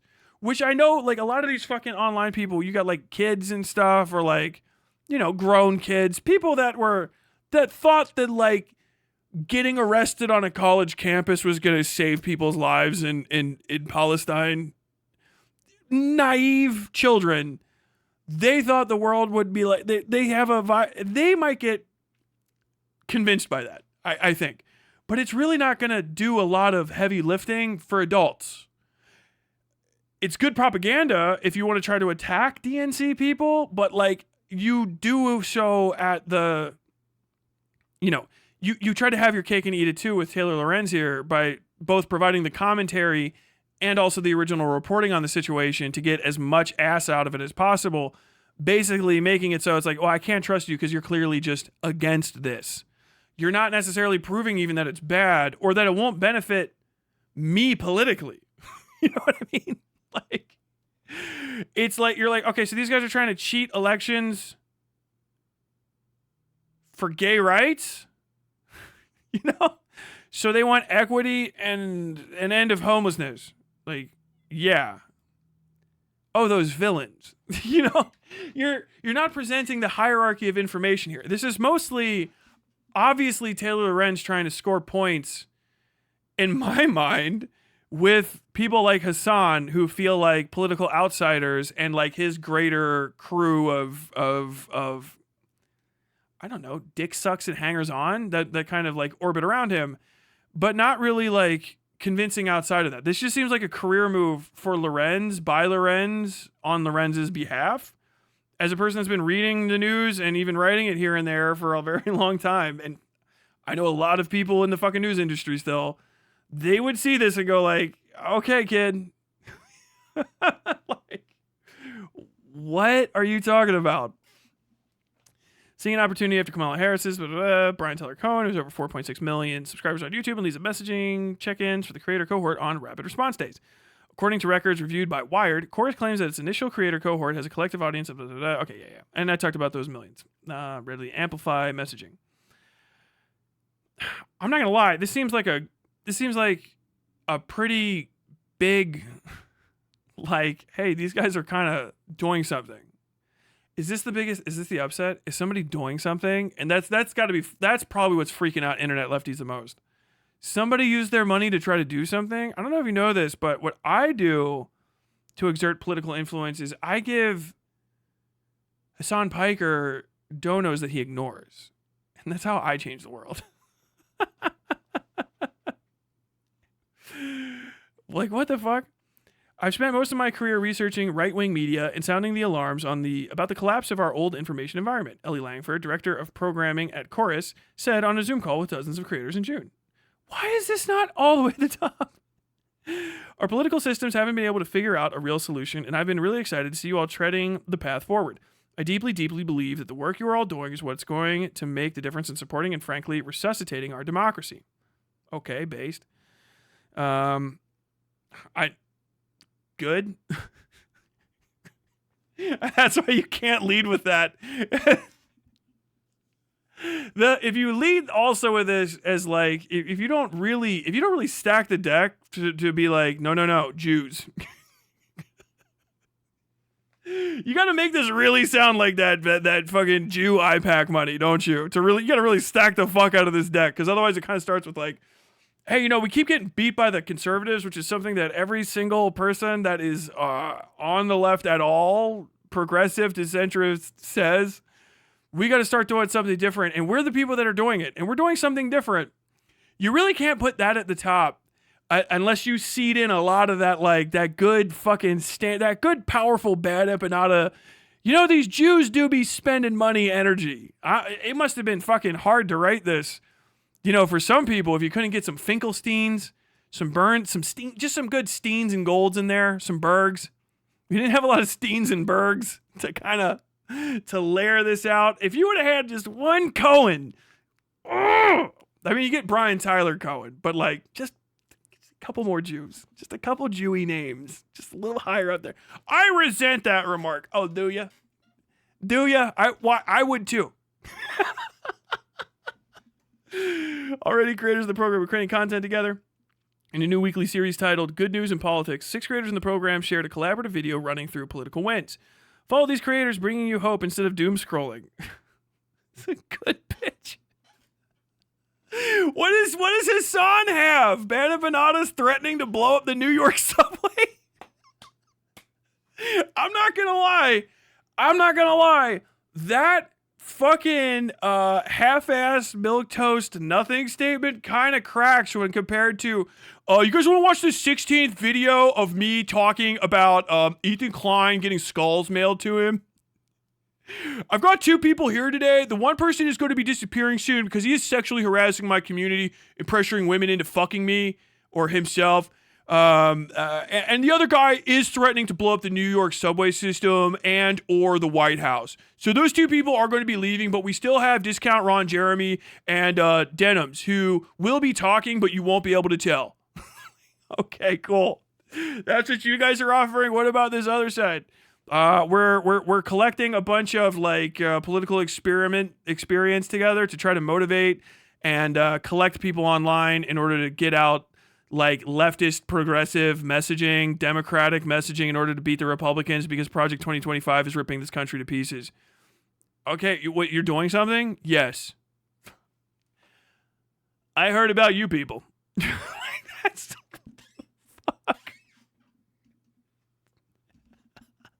This is fucking crazy, bro. While some creators have been eager to work with Chorus, others distrust the organization. This spring, Chorus faced a wave of backlash from prominent content creators. I swear to God if it's fucking Hassan. I'm just going to go ahead. Okay, thank God. Oh, I can't read it. Oh, it's from Taylor Lorenz. Never mind. She just referenced herself. My bad. Okay. Taylor Lorenz referencing Taylor Lorenz at usermag.co. All right. Okay. Yeah, you're definitely on the side I want to win. You're the trustworthy good actor here. Whose images were included in the firm's fundraising decks without permission. I was included on some of Chorus's decks like we have access to V when you do not, said V Spehar, a liberal content creator with over 3.5 million followers on TikTok. Okay, could you just not say that? Like, just lead with that, okay? You didn't have to reference your own fucking blog, too. Following the publication of this article, Wilson said that there is no record of V being included in any Chorus materials nor being made as part of the effort.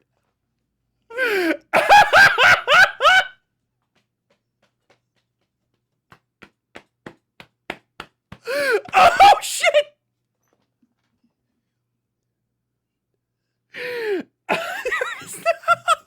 The evidence she cited was her own paywall fucking article. Or is it email walled? Is it information walled? How did you? To unlock more of my reporting on how the internet is reshaping politics, become a paid subscriber today. I gotta buy this? Oh, okay, it's down here. Where's the effort? Hold on. V. Where's V? The Spehar. Maybe I should put Spehar. Spehar. Not referenced. V. No, what? You know what? Chorus. Liberal influencers showed up at the Capitol for Trump's joining. They brought by Chorus, a new nonprofit founded to facilitate connections. It was created, but apparently Chorus hadn't actually booked interviews for anyone aside from Brian Tyler Cohen, a liberal YouTuber and co-founder of Chorus. Essentially, go to the so embarrassing, and it didn't put us in the position to make good content. Knocking on the doors, unannounced creators collectively. Afterward, they asked to submit the content creators. So a little no support. Okay, so there's no proof. So she just lied. Okay, so that's libel. So you just did libel again. You just libeled them. Taylor Lorenz is just libel. She just libeled Chorus. Not that they probably give up. You should be fired. That is so bad. There is no evidence. This is a lie. This is a lie. Understand that. This is a lie. This is libel. There's multiple instances of libel in this. Libel. While some creators have been eager to work with Chorus, others distrust the organization. This spring, Chorus faced a wave of backlash from prominent creators whose images were included in the firm's fundraising decks without permission. Okay. Did I miss where that is? Permission. Permission doesn't show up. Decks. Okay, here we go. No creators are paid for the content they made. Earth creators felt like Chorus now wanted to use their content to put into a deck. The creators who felt like Chorus now wanted to use their content to put into a deck in order to show the Democrats who hired Chorus how successful their activation was, when in reality the creators said they received little to no support. No contents were paid. Try to get yourself an event. Creators will secure some decent content. So I don't know where the wave of backlash that you're proving happened here. So this insinuates a wave of backlash whose images were included in the firm's fundraising decks without permission. First off, proof. That is not proven here. That's saying they were irritated by it, but if they'd signed anything, or if it's not something that they require permission for, it's not really much of a point to bring up.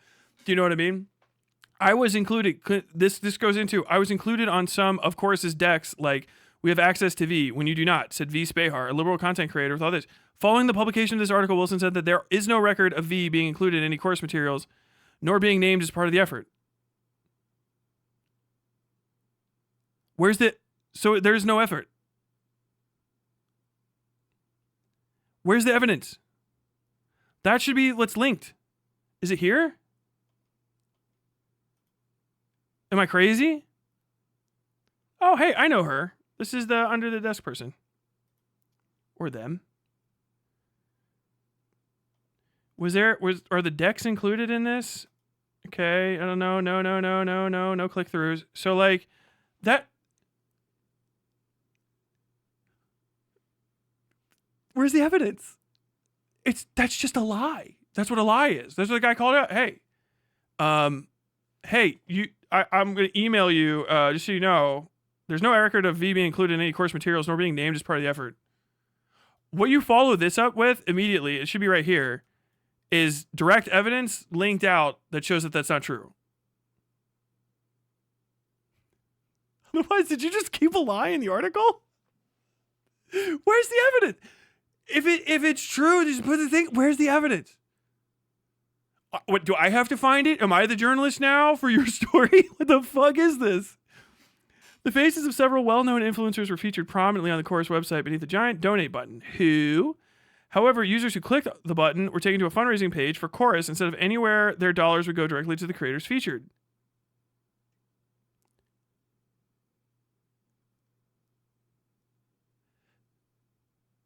Taylor.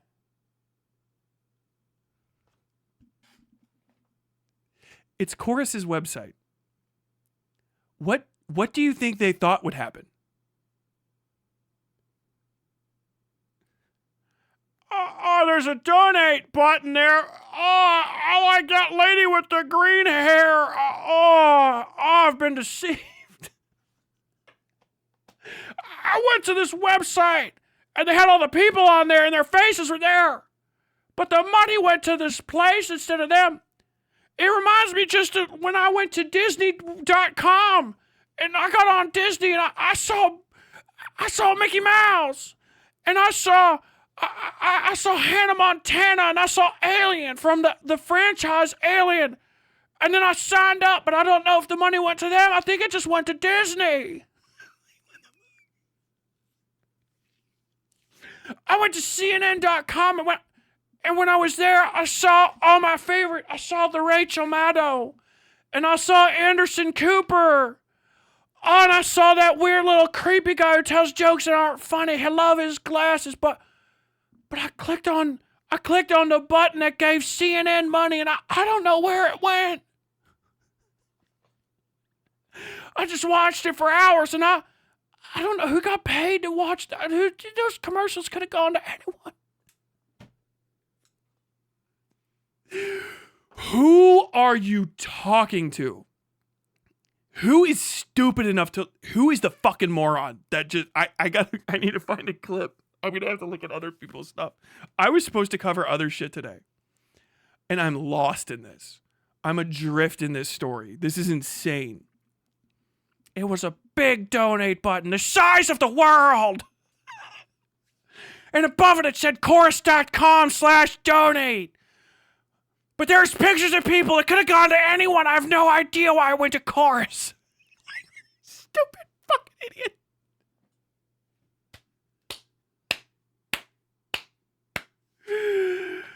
What in the fuck?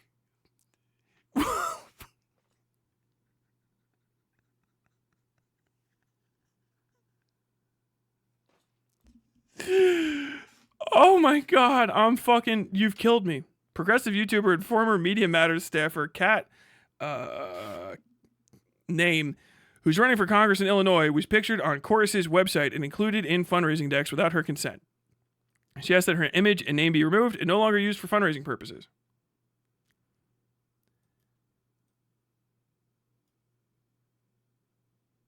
Says, prove it. Screenshot. I don't believe anything that's in this article at this point. That sounds like a lie to me. Because a screenshot. A single fucking screenshot. A screenshot. A statement. The closest thing to proof for this is that it doesn't also include a parenthetical that says the guy that runs Chorus was like, hey, that never happened. That's the closest you get to proof is it didn't get corrected after the fact in an email, or at least you didn't include another correction there. Holy fuck. Spahar and other content creators have accused Chorus of attempting to establish, I'm shocked how bad this is, establish themselves as a gatekeeper to Democratic political leaders. Some people have said, I don't care. What we need is for people to invest in independent media, and that doesn't necessarily mean investing in a consulting group that is going to become a middleman for independent media, says Spahar. Well, I'll tell you what, that's the shocking fucking insight of a genius mind that says that you need to be listened to. Several influencers who doggedly defended Chorus throughout that controversy. Oh, dude, ass mad. Are we letting our ass maddedness bleed through into our bad reporting as well? I saw Wired here. What do you mean this dono goes to Westside Tyler? Deceived. Thank you for the $5, but you got fucking tricked, homie. What the fuck? You cannot say it is a lie if you are purposefully ignoring the evidence. They're not providing it, you dumb bitch. I don't know how to say that in a nicer way. They are not providing it. That's their job. I don't have to do research for the journalist. They do. They have to do. You dumb fucking bitch. You stupid bitch, D. You're killing me. I don't know if that's the best troll ever. If you got on Internet Archive yourself because you were curious whether this journalist did their research they're not presenting, you could possibly find. Shut the fuck up! Bro, fucking die. Are you serious? Are you fucking serious? Ask yourself, why didn't Taylor Lorenz do that? Why didn't Taylor Lorenz's dumbass do that? Was she busy? What the fuck does she got going on? Were there dogs outside barking in the alley? Did she need to change the oil on 800 Mitsubishis over a course of weeks? Did an old wizard come to her home and ask if she could help return a fucking ring to a volcano? What was she doing instead of presenting the facts of the stories she wrote? You idiot. What else was she up to? Why didn't she do it?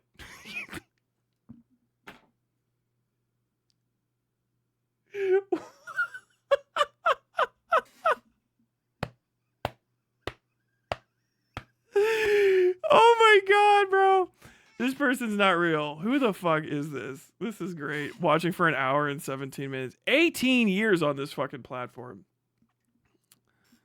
What in the fuck is going? What are your top videos? Building dread. Oh god, it's bad. Minecraft. Tamia, Stranger in My House music video. Starsville, Keep It Moving. Is your voice in this?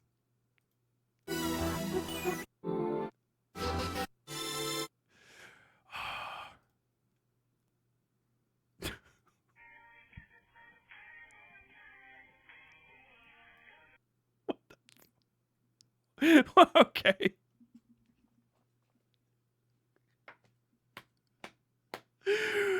Oh my god. Okay, that was about what I expected. Several influencers who doggedly defended. Okay, whatever. Elizabeth Booker Houston, Democratic comedian and content creator on Instagram, and Ali O'Brien, a progressive creator with over 600K followers on TikTok, were involved in membership talks for the highest paid tier in Chorus's new creator incubator program. Says you. I mean, that's that possibly made up fact. Where's no evidence provided? Still, some creators heard about the 1630 Fund and Chorus funding initiative and applied to join. Okay, one creator goes by Chesco, I don't know, who goes by at the Speech Prof online, applied to join the program because he viewed it as an opportunity to get access to people that have funding and backing and actual research that I can use. Okay. Ultimately, he wasn't accepted and received an email on June 26th rejecting his application. They're not just taking anybody, I guess. We were planning to bring more creators into the incubator program in the near future, Chorus wrote. Speech Prof online. Hey, almost a milli, dude. Hot dog joint. Co-host of Mr. Pick Me and the Man Hater. Oh no, what's this? What's going on here? Original audio. I don't think many people know what dark money even is before this article, and I still don't think they know what it is after. I'm Taylor Lorenz, and I was excited. I've met Taylor on multiple occasions. We follow each other, and while I've disagreed with her on occasion, overall, I've always felt we were pretty aligned on most things. So I give her a call, and since I live a pretty boring life, I have no idea what this is. So you, a fan. I reached out to somebody who was pretty amenable to my positions and kind of a fan for comment. Is that what's going on here? But I'm still excited. You know, first thing she asked me is about my involvement with Chorus, and my heart sinks because I don't actually have any involvement with Chorus. They rejected my application. So we go back and forth for a little while, but I don't have anything of value to offer her. So I kind of forget that the interview even happened until 2 days ago when this article comes out and I'm mentioned in it for no real reason other than just to make sure everyone knows that I was rejected. So I wanted to take a moment to answer some of the hate questions filling my comment sections from those.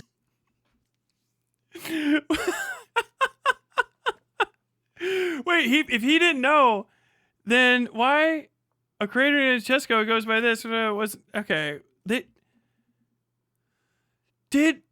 Taylor, did you not say that you were going to use this person's statement in the fucking interview? Oh my god, are you that slimy? I didn't realize people were going to talk. Did you reach out for a comment and then not tell him he was going to be in the fucking the piece? You yelling at me once again for being rejected. Wait, you willingly signed up for dark money? Yes.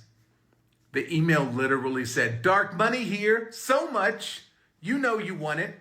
I think the body of the email was just a picture of my face photoshopped onto the body of J.D. Vance.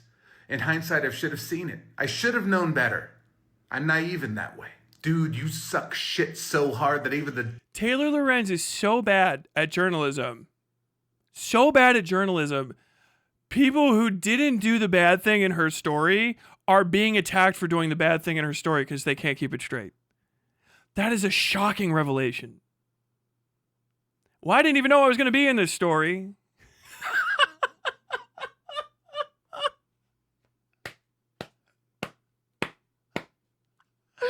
Shocking incompetence. Shocking incompetence.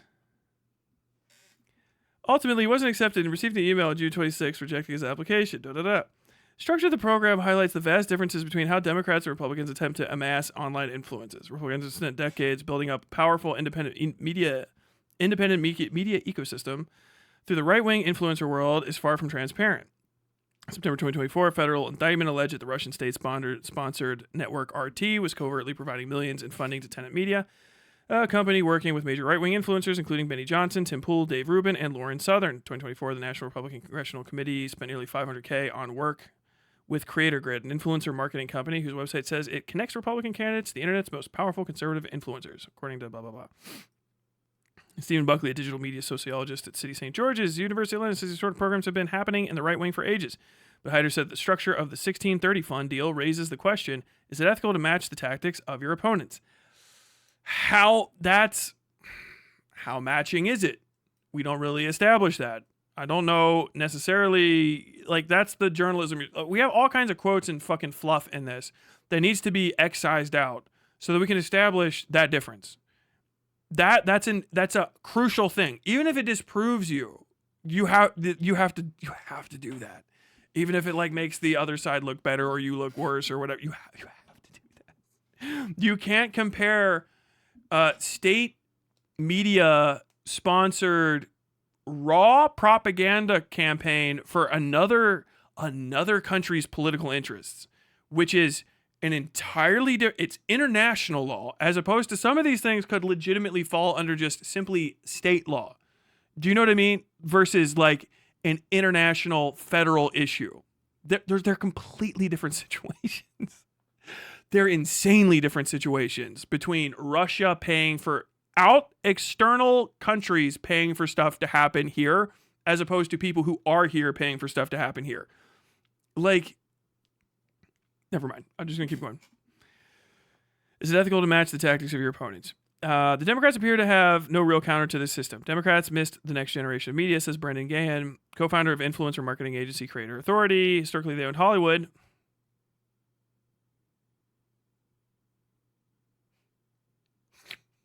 I don't like how that was.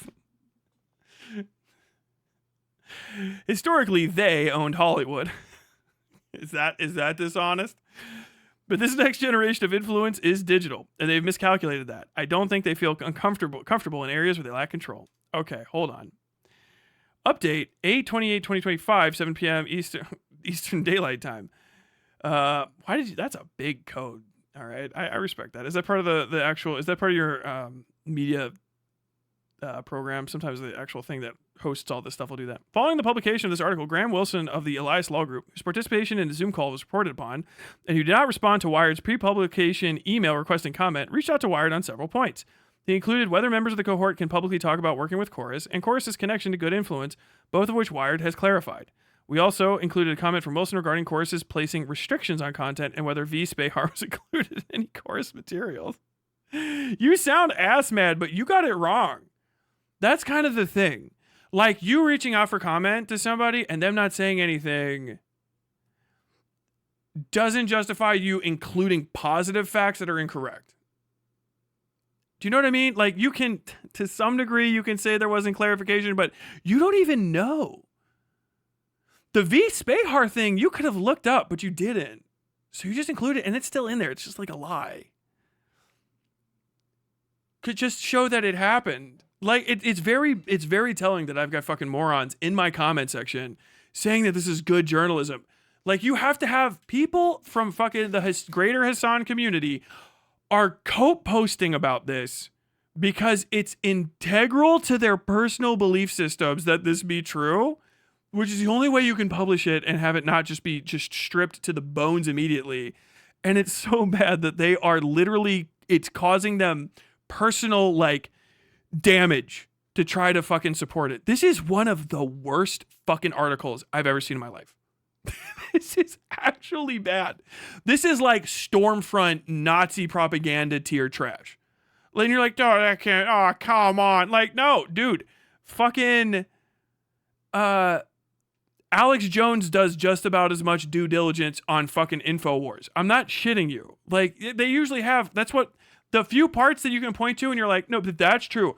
Those are what we call the few kernels of truth. Have you ever heard of, it's a bunch of speculation and conspiracy wrapped around a few kernels, a few nuggets of truth. Those are the few nuggets of truth around which the conspiracy, speculation, and assumption is wrapped. This is insane. I saw people poo-pooing this on my Discord, and other people saying it was like, oh, dude, they're fucking revealed. I could not believe it was going to be this fucking headshot level of bad. This is insane. That is actually fucking crazy. Like, I'm shocked. It just kept going. It turns into this, by the way. Democrats are reportedly paying $8,000 a month to rent fake friends online. That's what people, this is the takeaway. This is AOL.com, Melissa O'Rourke reporting for the Daily Caller, which is a right-wing fucking thing. A major liberal dark money group is reportedly paying Democrat social media influencers thousands of dollars a month to promote progressive messaging online, Wired reported on Wednesday. Influencers who participate in the program could receive up to $8,000 per month, according to Wired. The program, run by Chorus, a nonprofit arm of the influencer marketing firm Good Influence, is funded by the 1630 Fund, a major Democrat-aligned dark money group. They did a better job of fucking running in the goddamn lead than fucking Taylor Lorenz did. Embarrassing. Humiliation should happen. If she's not ashamed of this, she's a shill. Cannot be trusted. No Taylor Lorenz article can ever be trusted again. At all. This is a self-slaughter as far as I'm concerned. I have to see some of the responses to this that I downloaded. The Hill is talking about this shit too. I can just ignore that at this point. Who gives a fuck? The title document. Okay, so this is Brian Taylor Cohen, who's the guy from it. I mean, I guess I'll get his statement on it at this point. How do I want to... Okay, we'll pull that and do the pop out because this is on TikTok. So this is 5 minutes and 36 seconds. At the risk of giving an internet troll more attention, I want to address a piece that Taylor Lorenz wrote yesterday for Wired. An initiative aimed at boosting Democrats online offers influencers up to $8,000 a month to push the party line. All they have to do is keep it secret and agree to restrictions on their content. Hold on. He clicked on my channel and tried to embarrass me by bringing up old Sims content from when I was a small child. And then the rest of his chat is saying I cannot be taken seriously because of it. Yeah. It's kind of like you weren't being taken seriously and acting childish here, and then I looked slightly deeper into you, and you still just looked unserious and childish. Yeah. No, that's fine. That's it. That's you. That's who you are. You're unserious and childish. You're stupid. You're a moron. You're a fucking idiot. You should be ashamed of your existence. You should hate yourself so you can fix yourself. You should be better than what you are. But right now, you are the kind of person that you look into it a little bit, and it's just cringe. Like it's like you haven't grown at all. So fix that. Or hide that aspect of yourself if you feel ashamed about it at all. Literally nothing God damn in this it. statement is true. The article is about Chorus, which is a nonprofit that I helped found to build up a creator ecosystem, which everybody says they want, but few are doing. So here's what Chorus is. It is a scholarship program. Okay, hold on. Now I'm going to have to fucking hyperfixate on this.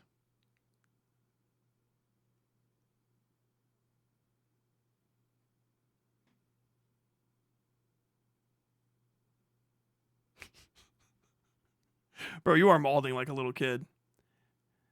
Clearly you are all projecting. No, I'll read you as the Chad. Clearly you are all projecting. You personally would hate having old Sims content and think it would define you till your dying day. I don't care as much. I don't understand why it's something to beat down on when it was clearly for fun.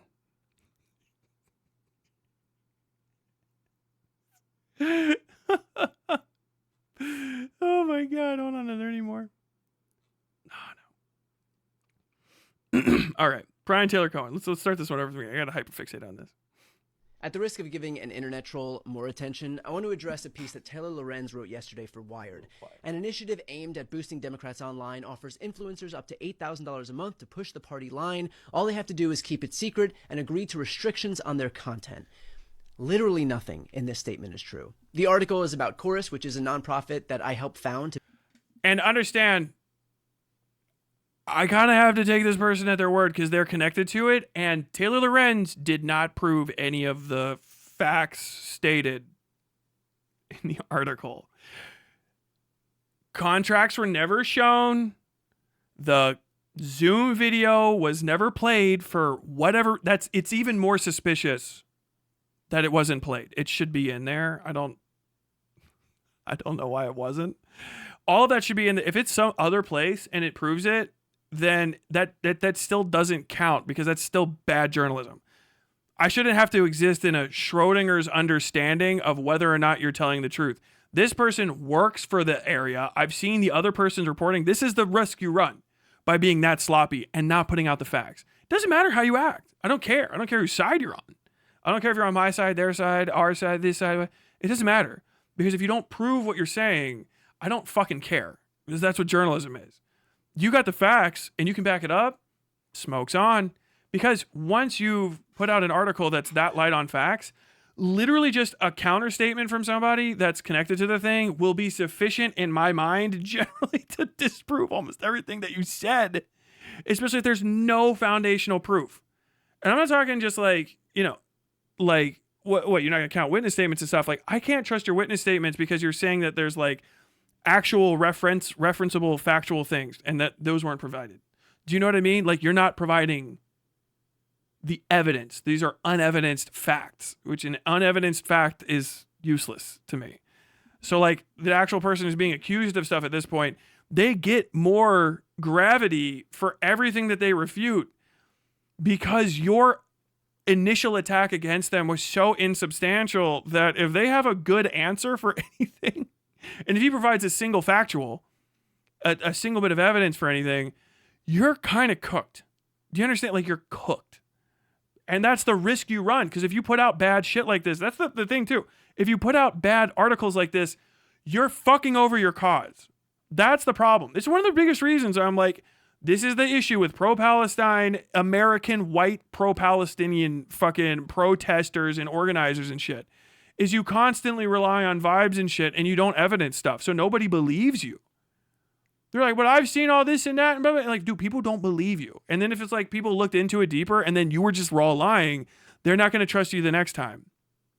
So when people like Hassan get online and they say stuff and it's provably wrong, or they say they make mistakes and then they don't fucking own up to it and they get huffy and pissy and shit, or all these other people, they raw make things up. They fucking create facts. They don't substantiate facts. They just take things as rote and they don't do their due diligence, and they're the first fucking blush that you have and the last blush that you have with these stories. You fuck over your cause by being untrustworthy in presenting it to people for the first time. You fuck over yourself. And it's not on anyone else to agree with you, because no one cares, because to them you're just a liar. You're just a rube at best. They're like, oh, you just walk around, you just believe shit? People just tell you shit and then you just believe it? Like, raw? Like, just ever. You don't like look into it harder or anything. Like, oh, I shouldn't have to because like, okay, yeah, well, I'm just gonna ignore you, homie, because that sounds fucking stupid. And you sound like an idiot. You sound like you get tricked easy. That's what tricked easy people talk like. Did you know that? Did you know that about yourself? God damn. Build up a creator ecosystem, which everybody says they want, but few are doing. So here's what Chorus is. It is a scholarship program to teach creators how to grow their accounts, foster engagement, launch their own shows, and become profitable on their own. It's an incubator program to build the pro-democracy ecosystem. Influencers and creators have never been more important when it comes to how Americans are consuming their news. The right has been doing this for years, and the left needs to catch up. That's why we're doing this with Chorus. So let's talk about what Chorus is and what it's not. Chorus does It sounded like a JDAM to me, yes. not pay creators for content, does not tell them what to say, it does not control who they talk to or work with, and there is absolutely nothing in the contract that could even be reasonably interpreted to say that we do. Period. Full stop. I don't know a single creator who would willfully sign up for a program that would tell them what they can or can't say. That's not what this program is. We pay people to show up to workshops and technical trainings to optimize their content online. For example, we've got trainings on how to package content for YouTube, trainings on how to optimize audience retention for Instagram and TikTok, trainings on how to form an LLC. Again, there are zero restrictions on their content. And by the way, the program works. In just 2 months, our cohort has added a combined 6 million followers, that's not including me, and seen their views and engagement grow. That is the point of the program, to teach creators how to be effective with whatever messages they want to promote.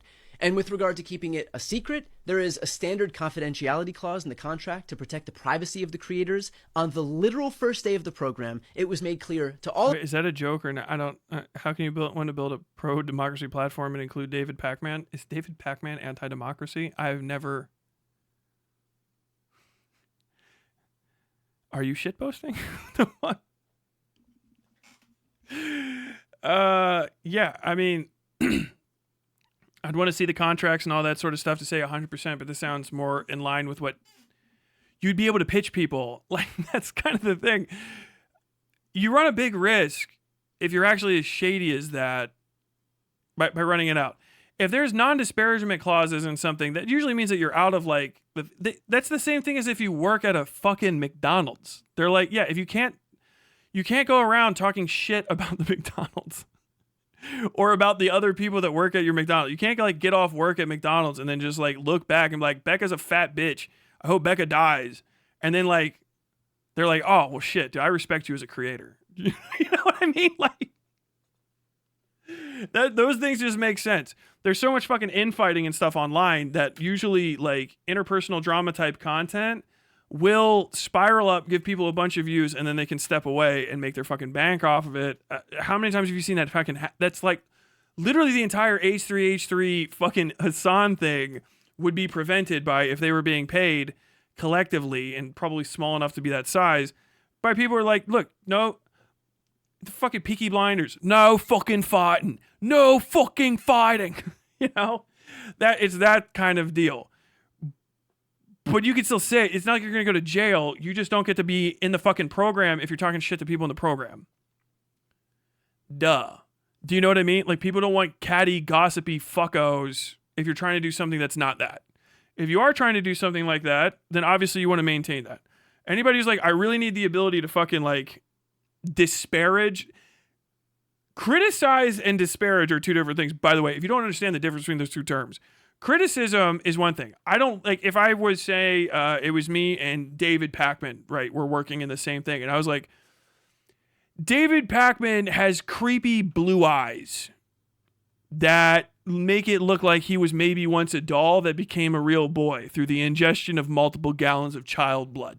That would be like disparagement, right? It's kind of funny, but that would be disparagement. If I was like, David Pakman's idea of who should run for Senate 23 out of here, whatever the fuck, I think that his idea of how they should pursue that isn't quite up to standards, and I think that he should probably, you know, pull back a little bit on this messaging, because I think we in general we should be focused on fundraising in this like quadrant, blah blah blah blah blah blah. That's criticism. That's like actual criticism. People don't know that online. Disparagement is just like, you know, basically what happens to the fucking Hassan Spectre all the time. Like that's like, oh, I can't do this because I have to be able to call somebody like a Jew shill. Do you know what I mean? Like I have to be able to say that somebody's like IPAC, that they're a fucking Zionist. I got to really be able to say the word Zio to people. I got to say like they're a Zio shill, and like I got to be able to say like terrorism's okay. You know? That gets into disparagement. That's actually just that when people are like personal attacks and stuff. That's what disparagement is, right? You kind of, it supersedes criticism. I do it all the time. I don't give a fuck because I'm not working with people. But it does, it's a bit of bridge burning if you're actually in the room with them too. You can get over it. You can work past it in certain respects. But if you're actually working together toward a common thing, it would just get in the way. So it's like, yeah, if you have a non-disparagement clause for people that are in there with you, don't get into internet piss fights with us, everybody. Be like, if you were in a union, they would have that, you know? Like, yeah, you could be like, you're in the union stuff. You can't go around fucking saying that like John's a bad worker and the union's sticking up for a bad worker because John's a bad worker. And everybody like, dude, you can't fucking do that. You're fucking us over with your own selfish shit. You just can't be in the fucking crew anymore. Makes sense. It's not like an actual NDA, which is, you know, post hoc punishments outside of the organization. Not only do you not work for us anymore, we can fucking sue you into oblivion. We're going to drag you into fucking 50 years of court stuff. That's what the inference from the Taylor Lorenz article is. It's very obvious. Not just like, what if you don't like everybody that's here, you can't hang out with them if you're going to be mean to them, which just makes sense. Do you know what I mean? Okay, I'm going to keep going. The creators in our kickoff session that they were absolutely free to talk about Chorus. And we immediately followed up to confirm that in writing. Creators have videos about Chorus. They've got donation links to Chorus in their bios. I myself have made videos that were posted all over the internet about Chorus that reached hundreds of thousands of people. It is not a secret, and it never was. There's the implication in the article that this is some arm of the DNC, or the Democratic Party, We have literally nothing to do with the DNC. I spend 0 minutes of my day thinking about the DNC. The creators do not toe any party line. How could we? There isn't a party line. Creators are absolutely allowed to speak out against the Democrats, and in fact... That's also a pretty good point. I didn't even think of myself. The DNC is like... It doesn't really exist right now. You know what I mean? Like, it's not like... Even the RNC is a little weird, but they at least have Donald Trump. There is no party cohesion in the Democrats. Like, that's kind of why it's important to be out there and supporting candidates right now, like, as an American, in wherever you are, especially if they're Democratic candidates, is because you can kind of push people in that normally wouldn't be able to get pushed in. Pelosi's basically gone. Nobody likes Schumer. AIPAC is poison. And of course, they still exist. You know, there's like still like subsections of power within the DNC greater umbrella. But one of the most important people in the Democratic Party that you would think of is an independent senator from fucking Vermont. So like, it's tumultuous. There is not a Joe Biden. Joe Biden didn't win. Kamala Harris didn't win. They're gone. So we don't have a party head right now. There is no clear leader of the Democrat. That's just an impossible statement to make. I know if you're out there in like the Hassan world, you're going to say some Jew money thing, obviously. But like, there's not actually a party line. There's a few standby situations that are just ongoing, which would be like the Israel lobby and stuff. But those are lobbies. That's not the DNC. They could take power again. But like, if there's independents out there, people are selfish. If they can push for their own thing, they will. So like, this is the time to do that. That's kind of like the statement to be made. Plenty do. And frankly, just money course cohesion, creators yeah. should and do criticize Democrats when they suck. And quite often, they do suck. I've seen posts saying that this is AIPAC funded, which couldn't be further from the truth. I'd venture to guess. Dude, the fight, you guys gotta... AIPAC's like scuzzy, but all foreign money influence things are scuzzy. I don't think you would actually hear that from all the people that don't like AIPAC, especially in the Hassan world. I've been saying it for a year now. You gotta cut out with the AIPAC stuff, okay? If AIPAC's doing a thing specifically and you can prove it, okay, say AIPAC did it. Otherwise, you're saying Jew money. I have to say it that explicitly. You're saying Jew money is doing stuff. That's how it comes off to people, especially Jewish people. That's how it sounds to non-Jewish people, and that's how it's going to be presented to people by your opponents, is that you're really worried about Jew money. You're really worried about the Jew money. Richie Torres is going to get a dub over you. A casual fucking behind the back fake pump fucking dub just by saying like, oh, you just don't like Jew money in politics. Is that what your problem is with these Jews spending their money to try to influence politics? And you're going to go, well, no, I'm just worried about AIPAC influence. And you go, well, what do you know? What can you prove about AIPAC's influence in this election? How much money was AIPAC donating and to who? And when you don't have an answer for that, you just outed yourself as saying Jew money paid for an election that Jew money didn't pay for, which makes you an anti-Semite. Kind of like flatly one. You can say AIPAC and the Israel lobby has outsized influence. They do. They have way too much influence for a foreign lobbying group inside America. I know it's put together by Americans and whatever, blah, blah, blah, blah, blah, but there's a lot of dual citizenship and all that fucking nonsense. It's for the benefit of a country outside of our country. They have way more influence than other similar lobbying groups, okay? For a lot of different reasons. The most important one is not in any way, shape, or form the fact that they're Jewish. As a matter of fact, it's the one that you should stay away from, okay?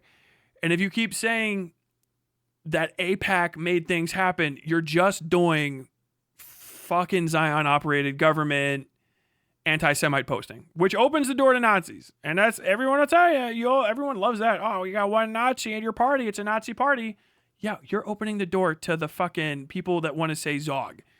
Don't do it. That, like right here, I knew it was coming. I'm not fucking stupid. I knew that was gonna come from that camp. Hassan has a lot of anti-Semites in his audience because he played way too close with fucking Bennett Banada, and Bennett Banada's riddled with anti-Semites and transphobes right now. Transphobes and anti-Semites make up probably 60% of Bennett Banada's total fucking audience at the moment. It's nuts. If you go look at his fucking subreddit. It's crazy. It's not hard. You see like these, like I got the fucking comments on my own thing. You know, like, oh yeah, Natalie Wynn is blah blah blah blah blah, all like fucking hoity-toity, and like, I don't know, I don't think that makes sense. Like, oh, what are you sucking her dick? Like, oh shit, damn, that's high level transphobia. That's not learned in a day, my friend. You were holding on to that one. They're riddled with it, and like, this is the point. You're gonna get excluded from the conversation. Just understand that. There is no future in what you're doing. If you're on the Hassan side of things, I think I've heard he's kind of pushing a little bit back. I don't know if I'll even be able to get to that today. But if you don't start accepting the fact that compromise is actually essential and you're not going to be forever revolutioning in America and you're just going to fail every cause that you fucking proclaim to support, if you don't accept that and start fucking compromising and trying to figure out what the fuck is actually happening based on the truth, you're going to get excluded from the conversation, and the can is going to get kicked on every issue that people that are better at politics than you care about. Because none of your huffy puffy whiny bullshit's gonna get anything done. I was saying that fucking over a year ago about the pro-Palestine protests on these college campuses. We're just trying to get the word out. And I know you guys will suck your dick and pretend like you did the journalism by getting your shit pushed in on fucking on Columbia U's quad or whatever the fuck happened, but you didn't do anything. It didn't accomplish shit. That's why they let you do it. The second some fucking Dem dudes start getting together and raising money so that they can fucking try to influence elections and have some level of say, oh, now all of a sudden everyone's paying attention to that. Dark money. Start fucking screaming about it. You notice how that's like 7 people with that much fucking reaction. How many fucking thousands upon thousands you guys getting your shit fucking kicked out of you at those stupid fucking protests, and you didn't do shit. Didn't fucking accomplish a goddamn thing. Could have been doing this. What are you doing? Fuck. Oh, wait, I could have a dark money group? Yeah, idiot. The dark money group's not bad. That's the point. It's actually a really good idea. I don't know. Is it ethical? Who gives a fuck? I want trains. Fuck. It sounds cool as shit. I'll do a dark money group in a fucking heartbeat. Do a dark money group for Palestine. What? Are you going to be fucking honest? Trying to tiptoe through all the fucking cracked skulls at the end of it? Well, I never started a dark money group. Thank God Hassan just raised a few $100,000 for UNRWA a couple times. Oh, a couple million? That's almost the cost of a door to a hospital. Good for you. Yeah, I'm laughing at you because you didn't do shit. Someone needs to fucking wake you the fuck up. This is a good idea. This Brian Tyler Cohen guy is kind of fucking on it with this. This is what I've been saying Hassan should be doing for fucking 2 years now. Yeah, Hassan, anybody with money. Fucking if Destiny could have just not raped people around him, he could have done the same thing. It's what you do to win now. That's what the game is. You get people together and you influence public opinion by telling people what the fuck they should think. Oh, but I don't want to do. The people should just be good. I just believe in original sin. If they're not good people, they should die. Okay, whatever, cutie. You're adorable. Get the fuck out of the way of the adults they're talking. I respect the fuck out of this. I don't give a fuck if he's lying. It's still a more respectable thing to do than every fundraiser you've ever seen for Palestine. It is. I'm sorry to say it. Does that hurt? Oh, fuck. Wait, what? If the country that's funding the fucking bombing has a government that just keeps doing that same thing over and over again and you never fight it, what are they going to... Are they just going to keep funding the... I guess they will. What are you going to do? Are you going to keep your money in the country and fight to change that government by doing anything you can inside the country to change the government? No, I'm going to give my money away. I'm going to send it somewhere else. Damn. Who supports that? Well, you know, my opponents have a lot of things to say about me, but they've never said one bad thing about all my charity raising. All my fundraising for charity, all my giving of money to nonprofits and overseas companies and corporations, my just shedding of dollars from the working class of where I live to go somewhere the fuck else and do who the fuck knows what. They love it when I do that. What about a dark money group to influence local and state and even maybe federal elections in order to get what you want, which is just the not funding the bombing anymore? Do something?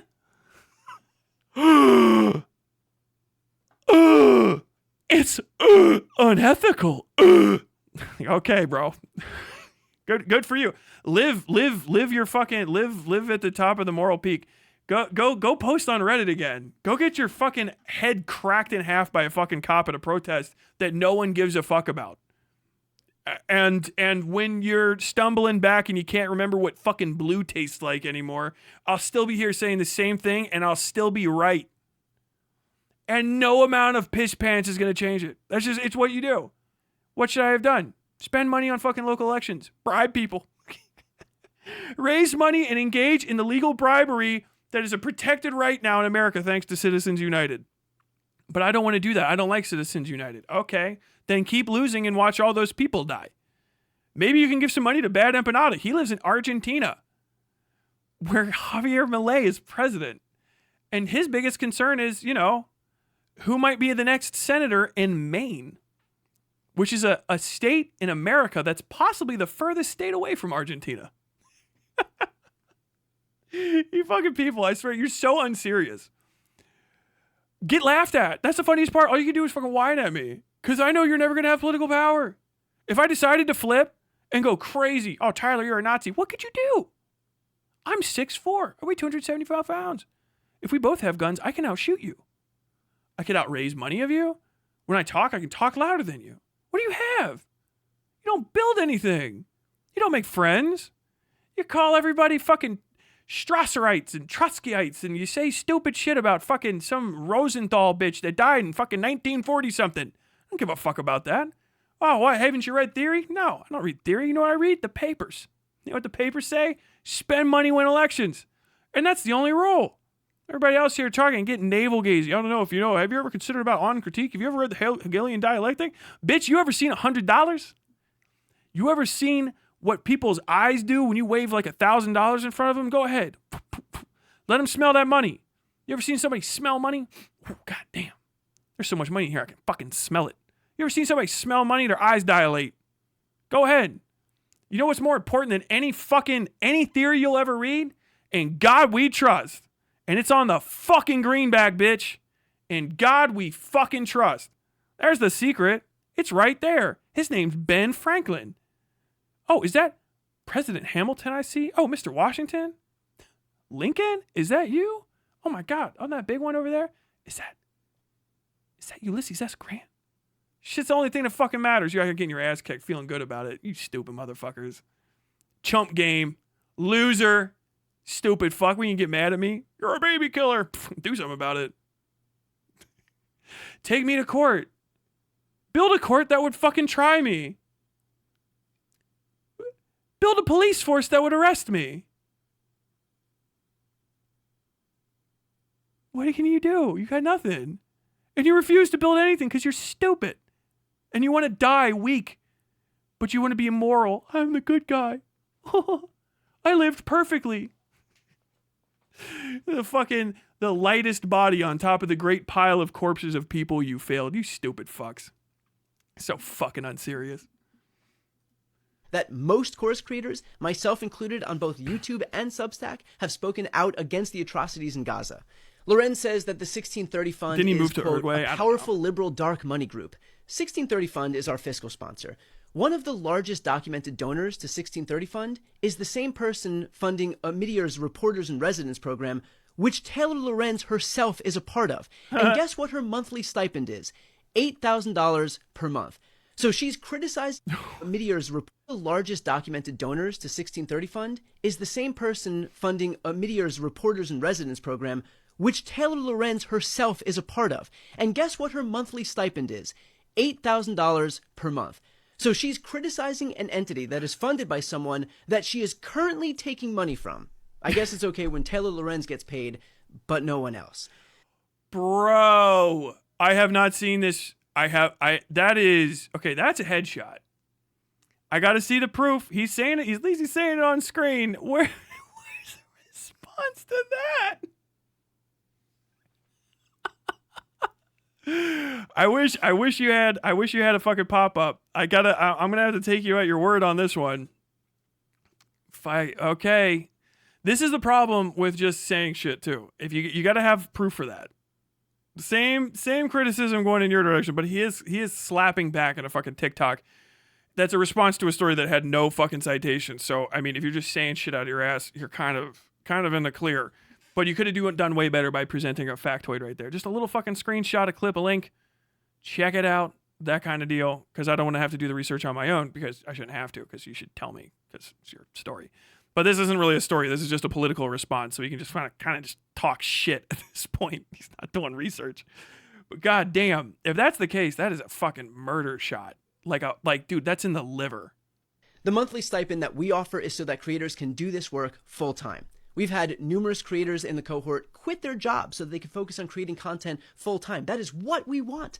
I'm really proud that we can give creators that security for as long as they're in the program. We want people to create pro-democracy content full time.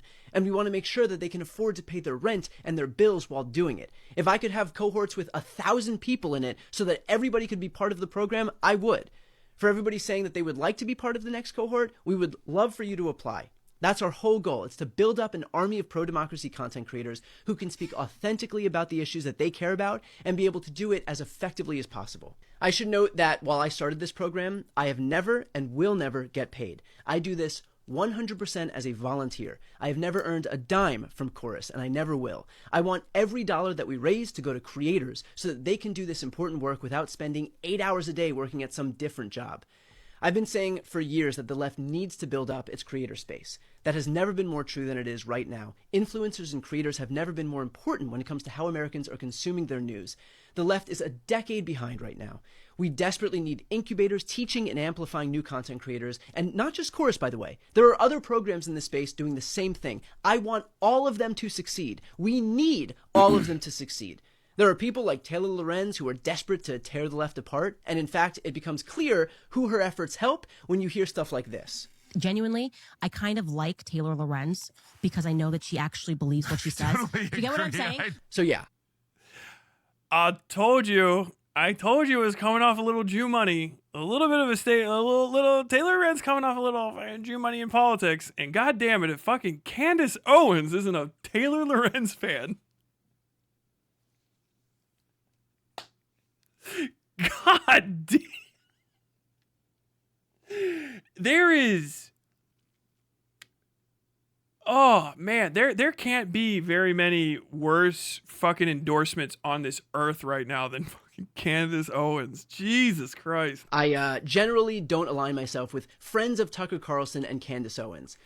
I continue to believe that the left needs massive investments into the independent media space. I'm really proud of the program that we've built. I'm really proud that we've allowed creators to do this work full time. I'm really Spit proud my of liver the out on that independence one. that they have to say whatever they want to say in whatever way they want to say it. I'm really proud that our creators are seeing their channels and their pages grow. My goal is to see an army emerge from the left to take on what's happening on the right. Taylor Lorenz and Republicans don't want to see it, but we do. If you also want to get in the fight, apply to the program at wearechorus.com. Dude, that's fucking nuts. Bonkers. Response. Fuck. I wish you would have proved just to fucking have evidence for that claim that she works for the other thing. But I mean, I guess that's probably going to be in the response to the response to the response to the response. All that fucking thing. The biggest issue the article raises is that folks like David Pakman take that money and keep letting themselves independent.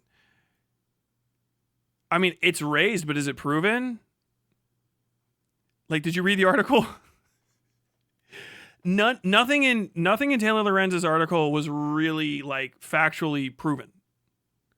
I don't know how much David Pakman takes, right? The article didn't say, did it? I mean, like, this is kind of the point. It was so bad that I have no idea what is and isn't actually true in it. Let me go ahead and look back this up. Let's go to David Pakman. Pakman. David Pakman. Okay, so let's see. Influencers included in communication about the program, and in some cases an onboarding session for those receiving payments from the 1630 fund, include, and then there's some people, and then David Pakman, who hosts an independent progressive show on YouTube covering news and politics. He's mentioned there, and that's it. There's no evidence that David Pakman has taken any money at all. There's none. That his reputation has been affected by Taylor Lorenz's reporting is indicative of he's been libeled by Taylor Lorenz because she did not prove he got paid or took money or wanted it. It literally just says his name is only included in this article. I'm doing the name search. Up and down, up and down, up and down.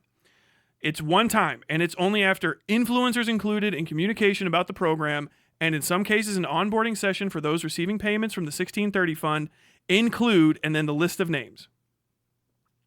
So at best you can say he was included. He was in the fucking chat. They don't say how he was in the chat. Wired doesn't say how he was in the chat, what he said, how agreeable or disagreeable he was to the terms, how much money he did or didn't make, whether or not he signed a contract, how amenable he was, how desirable he was of anything. Nothing. You don't learn anything. You don't learn a thing. The article libels David Pakman. That's a libelous inference that, oh, David Pakman was included on this on one list. By the way, listen to how this is phrased. Influencers included in the communication about the program. So that's the entire list. And in some cases, an onboarding session for those receiving payments from. And in some cases.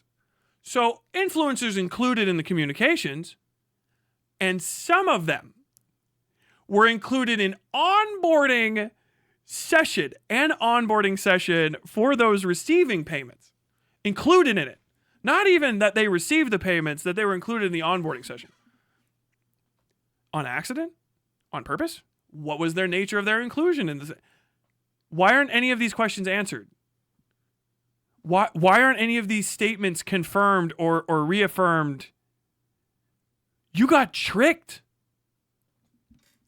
You were deceived. It doesn't prove anything. It doesn't prove a thing. There's no evidence in almost the entirety of this story that justifies the actual lead concept that is put together. The concept is that all of these people are part of a dark money these people are bought and paid for. I know that because that's the fucking supposition that I keep getting brought back to me. Is that David Pakman is on the take. I've heard that like 6 times. That's why I was looking out for his name. Because that interpretation of the story precedes my reading of it. And if you haven't read the story and you don't know how to read stories and see if they're saying what they say, why do you think that? Because you were lied to. You were deceived. You participated in an act of libel by being unwittingly shown incorrect, presumptive, and unfactual statements in order to harm the reputation of another person. That's it. That's it. You got tricked. There's no evidence. You can't prove it because she couldn't. She didn't prove it. You're just saying it. That's just a lie. Isn't that crazy? The bitch lied.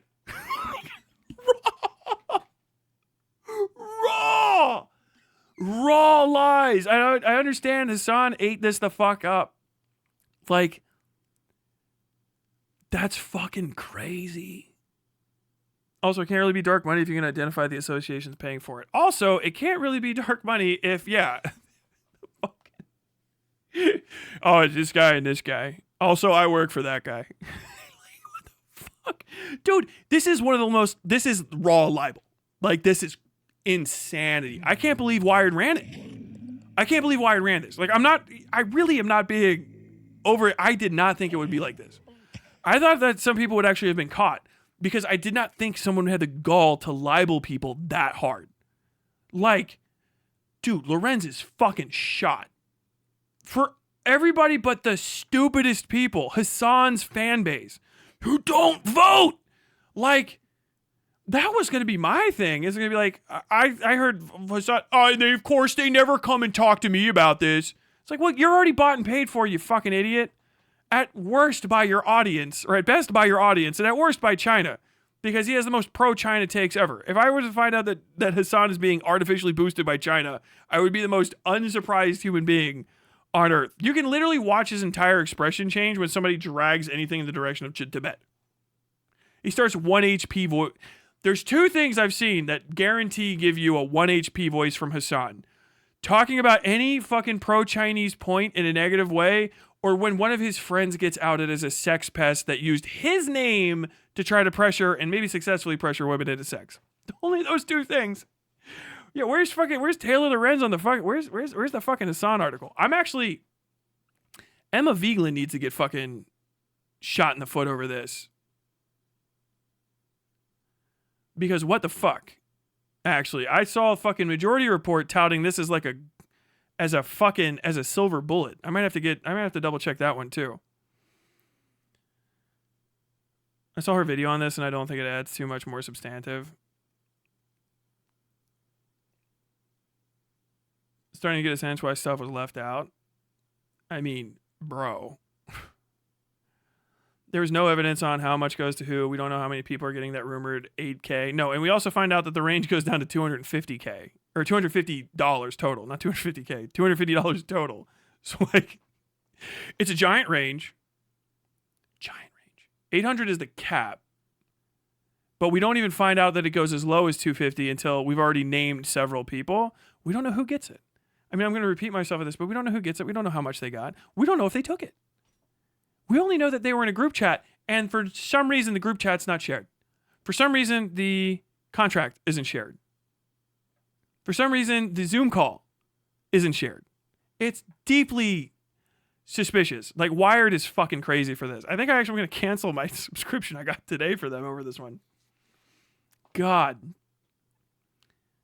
The Cavernacle took a victory lap. Well, he's a fucking idiot. I mean, I'm surprised. It's shocking. He doesn't read? That's crazy.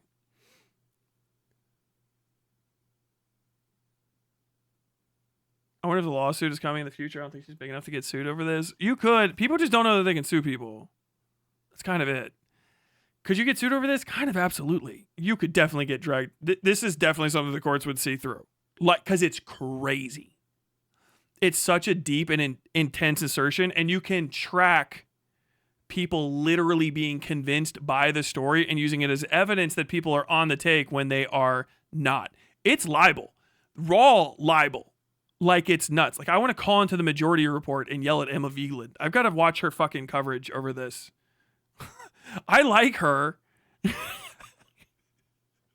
Don't fail me. Vigeland says Wired is the best publication out there right now. Oh my God, bro. Dude, no. Okay. Dude, that might be a good way to fucking... You talk about lefty infighting. Man, I could call into the Majority Report and get somebody with a fucking hook. That'd be a hard one. Are they live right now?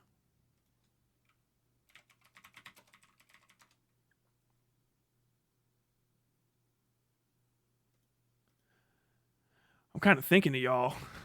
I'm thinking of y'all real hard. I get very upset at people. Hold on. MR Live. Boom, boom, boom, boom, boom. Boom, boom, boom, boom, boom, boom, boom. Nope. 12 p.m. Eastern Standard Time on YouTube. Ah, fuck. I'm just calling like the middle of the day. I think I can do it.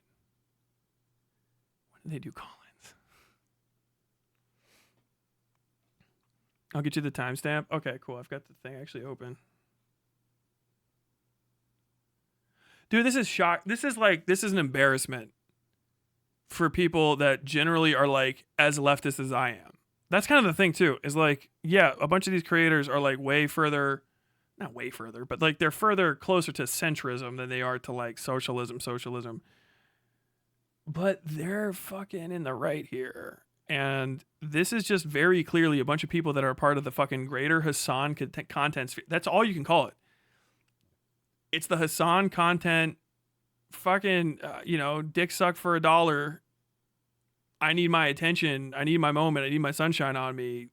Content sphere just raw agreeing with nothing. I wonder if it would it be worth it to like do individual videos? Dark money funding them exposed. Oh, bro. Okay, no way. Taylor Lorenz. had an article that came out in Wired that's generating quite a bit of buzz in our corner of the internet. Wired, one of the best publications right now, broke all that Doge stuff. Broke the Jeffrey Epstein, there's metadata showing that they edited out minutes of footage of his cell in Adobe and that they... Okay, we're you know what the opposite of poisoning the well is? Poisoning the well with positive statements. Wired, I doubt some of their other reporting now because of this. I'm wondering sometimes now we're like, well, we already reported this. Why aren't people doing anything? If Wired's reporting is this fucking caliber for other stuff, now it's thrown. This is why you got to not fuck around. Now it's throwing a fucking damper on my ability to trust any of that if it comes up. I'd have to double check that fucking reporting as well. Like, I still think that story should have way more legs than it does. They left whoever... The FBI agent who did it left breadcrumbs or was too sloppy and showed that they edited footage out of that jail cell thing. But it just, there's so much news and that's what benefits Trump here. That's a big aside.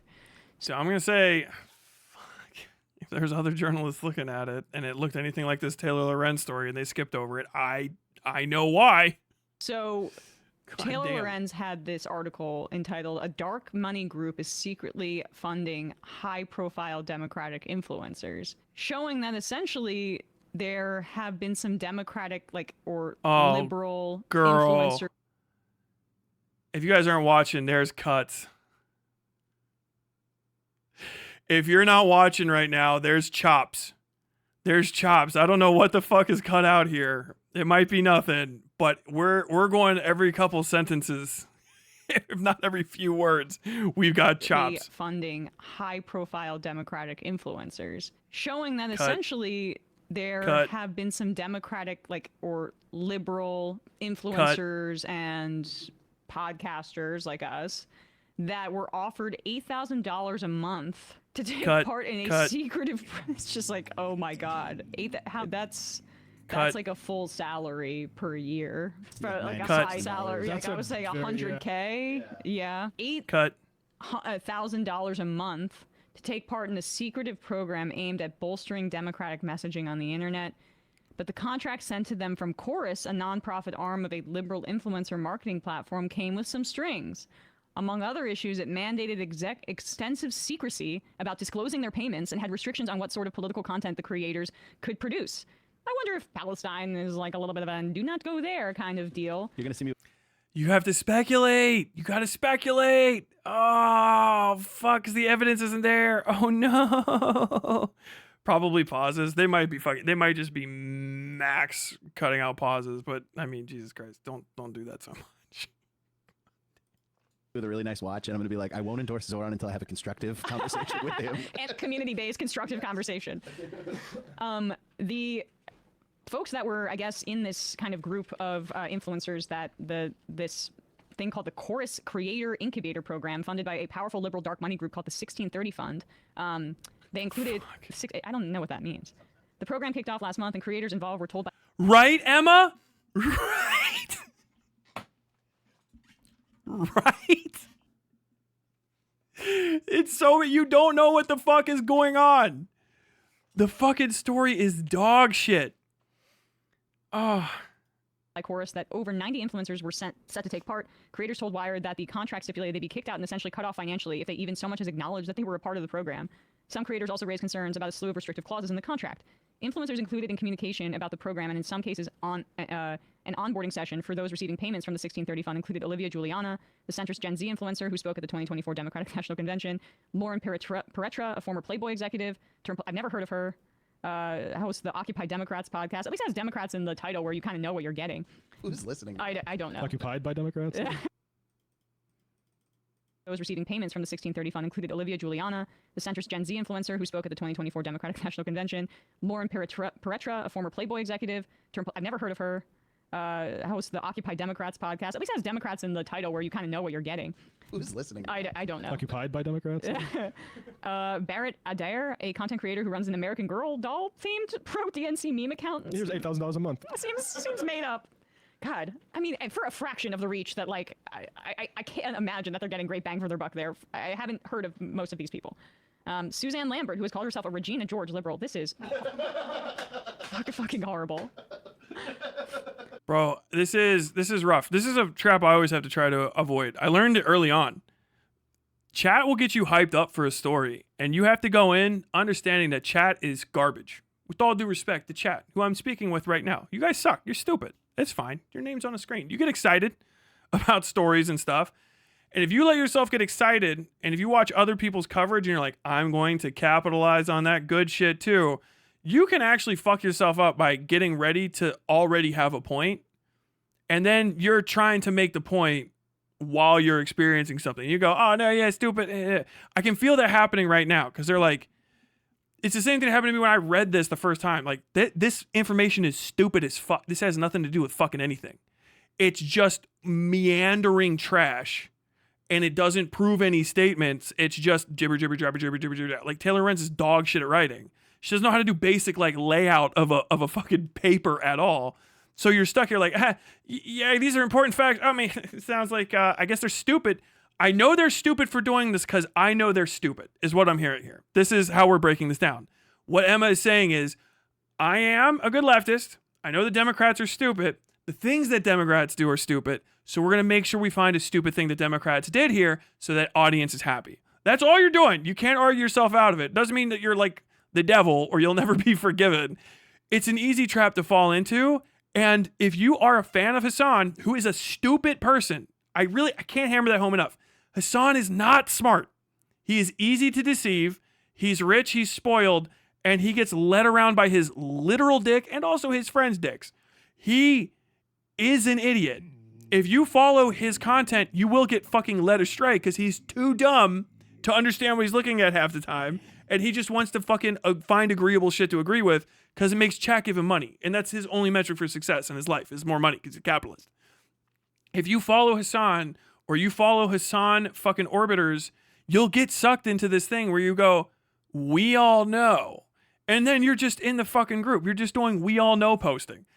We all know the Democrats are stupid. And this is a thing about what Democrats are doing. Because Democrats are stupid, and we all know that Democrats are stupid. I'm going to read it, and everything that I see is stupid because it's stupid. And it's stupid because Democrats did it. And I know, and you know, and we know that Democrats are dumb. Give me $5, please, in the chat. That's it. You got magic tricked. That's fundamentals of scamming people, all right? It's you and every person who's like, damn, the preacher is really fucking spitting. I know he's got a fucking brand new Taurus, but like, I think he also needs $5 more because he said some shit that I agree with. Like, that's it. You're here for the community. You don't give a shit about any of these causes. So you're both like, so you're a bitch and then also a supporter of like Adam Schiff.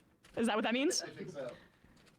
Ariel Fodor, an education creator with 1.4 million followers on TikTok. Sander Jennings, a former TLC reality star and older brother of trans influencer Jazz Jennings. David Packman, who hosts an independent progressive show on YouTube covering news and politics. Lee McGowan, who goes by the online moniker Politics Girl, and dozens of others. Wait, hold Lee, supporter of, who has called herself a Regina George pro DNC meme account. Here's $8,000. Kind of know what you're getting. Who's listening? I don't know. Occupied by Democrats. Barrett Adair, a content creator, host and in some cases on an onboarding session for concerns about a slew of restrictive clauses in the contract stipulated they be kicked out and essentially cut off financially if they. Oh, fuck, dude. Is that even the right order in the story? Hold on. I just realized I think that they combined two parts. I could be crazy, though. I might be wrong. Let me just double check. Oh, let's go down to Pac-Man, because I know that's where that is. Pac-Man. So yeah, we skipped way the fuck down. So we skipped out a giant chunk of this whole fucking thing, all of this stuff, all of those little intro pieces, to now Democrats hope the secretive course creator incubator program funded by all this. So we're like fucking 1, 2, 3, 4, 5, 6, 7, 8 or so graphs down to basically part 2 and skipping even the first 2 chunks of that to go down because none of that's got any proof and we're skipping straight to this. Even so much as acknowledged that they were a part of the program. So I'm going to guess that if I had that for the segment, she has this printout and they probably have the important parts highlighted. So if you already have a presumption of what you're supposed to be reacting to, and then you're trying to get to that important highlighted part, and you're just riffing all the way to it, you're going to end up just being like, what the fuck's happening? All these people are stupid. I have some disagreements with, his politics, particularly his foreign. She's saying everyone is getting AK too. Also, yes. Sort of even like socialist. Right. Being paid at all. Here's a fun game I want people to play. Who's the most pro-Palestine person implicated in any of this? There's none, exactly. Who's the most sort of even like socialist? Right. You can't say that. You guys are just talking about David Pakman now. I know that and you know that. I know that and you know that because you just said you don't know who half the people are. You just said you don't know who half the people are, so you're just going to make that assumption and then you're going to have to post hoc justify it if it's actually true or not. You don't know that none of these people are pro-Palestine. You don't know that because you don't know who they are. You don't know who they are, so you can't say that. You're just assuming. This is based on already misinterpreted and conjectural information. You're just assuming. Now we're adding a level of moral decay to it. Not only are these people taking $8,000, up to $8,000, not as low as $250, up to $8,000, surely they're taking it, proven with the facts that are presented here, provenly taken $8,000, and none of them like Palestine. As a matter of fact, probably there's a lot of Jew money here. If I had to guess, there's a lot of Jew money here. That's the lead-in, dude. That's it. You can't get away from that. That's what you're talking about, money. Oh, there's a lot of money here. Where's the money coming from? Definitely these aren't pro-Palestine people. You just don't even know. You're just making that assumption. You're putting that together. Understand. You can disagree with me and feel like you should be interpreted differently, but like that's how the vibe is going to be. It's not hard to find people that are going to go, oh, yeah. I got you. Juliana and David Pakman, who, he's always been nice to me. I think I have some disagreements with, his politics, particularly his foreign policy views. I think if you take this kind of money, you can't sign a contract that says you can't disclose it at the very least, like straight up. Or you have to. You don't know that happened. You haven't seen the contract. Why are you reporting this? This is you fucked up. The majority report needs to apologize for this. Unironically, like this is bog standard. If you're talking about DNC shill shit, you're doing it. You are doing the same thing. You're insinuating that David Pakman signed I'm not going to say bad things about the fucking Democrats for $8,000 a month contract. You're just saying that he did that. And that if he did do that, it's unethical. Like, based on nothing. It's not even that he did. We're 3 suppositions past. You haven't seen it. It hasn't been proven. What did you think was factual here? Like, I'm losing my ability to trust your ability to read what the fuck is in front of you and understand it. Like, there's people, Starship Troopers is the best satire in the history of mankind. Posters. Versus read the news before you report it. We're live reacting and not picking up on the fact that there has been no evidence cited. None. The evidence is, trust me, bro. And also, Wired put out other good stories as well. So we're just going to take this as fucking rote. There is none. No, like, oh, Jesus Christ. I'm going to go over the same point 100 times. Lose the word independent from your marketing. Right. Because if you are taking money from people who think that they are supporting independent media, and actually there's a giant subsidy going to you from the donors and partisans of the party, that's a huge problem. That implicates us. Yeah. That makes my fucking industry look cheap. And there's this sort of like... No, you know what makes your industry look cheap? Dipshit? Moron? The fact that you're fucking listening to reporting that doesn't have evidence in it and repeating it as fact. You are the problem. You are the problem. You just took something that you wanted to agree with and agreed with it, which is why no one takes our side seriously. That's it. Because you acted like children do and you just wanted to agree with something and then you did, and now you're repeating it to tens, hundreds of thousands. Who the fuck knows how many people are going to watch this? And it's a lie. It's a lie. It's not proven in the story. Oh, David Pakman is letting them down. You didn't do the due diligence to make sure David Pakman was fucking up. What the fuck? Off this, I can hear what you read. It's just gossip. It's rumors at best. Unsubstantiated rumors. What in the fuck? Like, man, I really can't believe that people aren't just picking up these Wired articles and running with them. Like, well, shit, if this is their fucking editorial standard, I'm not really fucking shocked, Emma. Sure of how dare Taylor Lorenz? How dare you have questions about this? No, how dare you motherfuckers seriously debase this entire area by taking this sort of money and acting like this is nothing? That this is actually what you wanted to see. This is an incubator? You're incubating David Pakman? I think he's fucking incubated. Yeah, I mean, like, these guys were at the White House, right? Remember, posing with Joe Biden and Olivia Giuliana, too, and this was in the midst of him committing a genocide. Was that because it was a lot of the same people? Was that the direct connection? It seems like it. It seems that was the direct connection, and you see them posing the photos with them. And Umish Voter, I think is the name of the account, a great follow for like election type stuff, a progressive account, made this point that it feels like all of these influencers were there to convince old people that that Biden had young support versus trying to get young people on board with Biden. I thought that was such a great point. The old people are more likely to get their wallets out for Joe Biden and Kamala Harris. Oh, look at all these young, nice influencers that are saying actually people don't care about Gaza. People don't like Bernie Sanders that much or AOC. They want to listen. We've changed the subject. This is a different thing that you're talking about completely. I mean, I know that's the case, but this is an edited video, so we're not really like freestyling at this point. We've transitioned from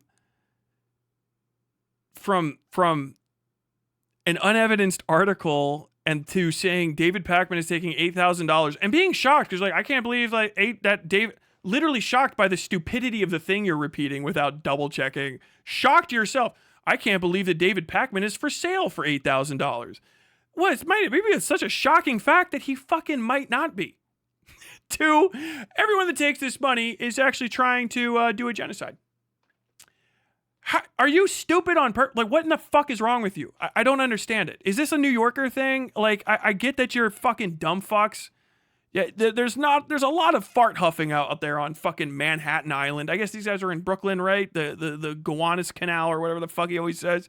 But like, what is this fart huffing shit? This self-righteous, you cunts, you're not fucking doing anything, you fucking assholes. The fuck are you doing? You can't even read the fucking news that you're talking about to see if it's true or not. How many fucking Palestinians are dead because you idiots can't fucking report on the genocide without fucking making a mistake? Did that happen? Do you know? Is that possible? Are you going to double check that? Wouldn't that be a crazy thing to accuse you of? I have no fucking evidence of it. That's an insane thing to say. So how are we getting from unevidenced suggestion that David Pakman is connected to a group chat online to he's taking money to support genocide? In a sneeze. You're so desperate for a win because you're do-nothings online. So desperate for a win, you're saying anything that comes to your fucking mind. You're lost. You're done. You're being played by somebody. At that point, it doesn't matter. You're predictable. You're for sale. You're for sale for nothing. You will just say shit to say shit at this point. Like, how fucking stupid can you be to do that? I'd be like freaking the fuck out. I've made mistakes before. Gotta own up to them. I don't think it's gonna happen. I'm getting really fucking disappointed with Majority Report since they're fucking reporting on the genocide started. And I'm fucking against it. It's just been dog shit. No independent stuff. No person, just commentary. Okay, that's fine. But then your commentary doesn't even get into the factuals of it. Way too much defending of Hassan. Hassan is bad at talking about all of these issues. The only reason people think that guy's a Houthi terrorist is because Hassan fucking said he's a Houthi. He said he's Timothy Chalamet.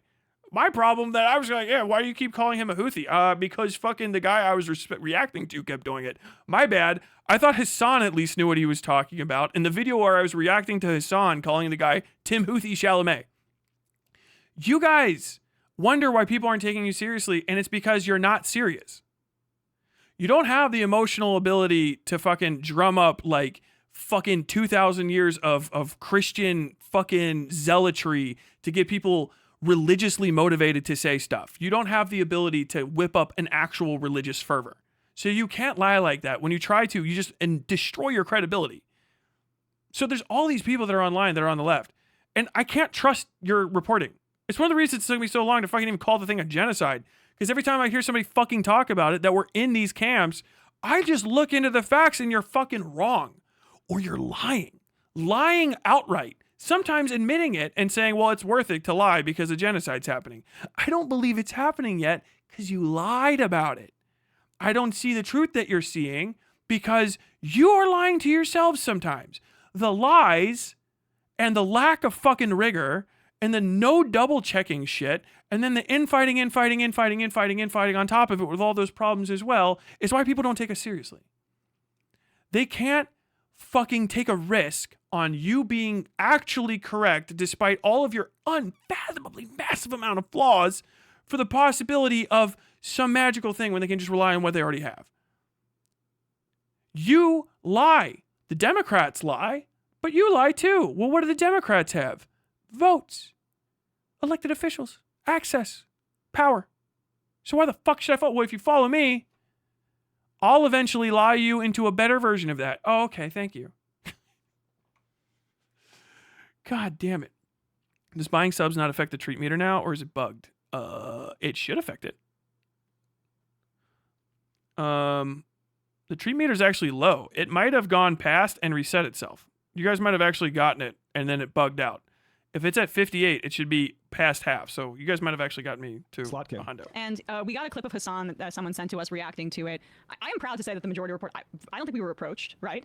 I mean, we would have, Maybe Sam was, and Sam laughed at it. yeah, I mean, or it got lost in junk email and we would have never responded to it anyway. But in terms of like, you know, calling yourself independent media and then taking a bunch of money, this was our same critique of TYT, who then accused us of being a part of this like So we have advertisers. because we have advertisers. That we actually like are paid to announce the connection on the show Yeah. as a part of the advertisement. Right. And like, but that was their kind of branding of independent is undercut by the Peter Thiel money from both like these exploitative Medicare Advantage things and also Poly Market. So, but that's even somehow still more independent than taking money like directly from a Democratic firm and then saying, If it's happening,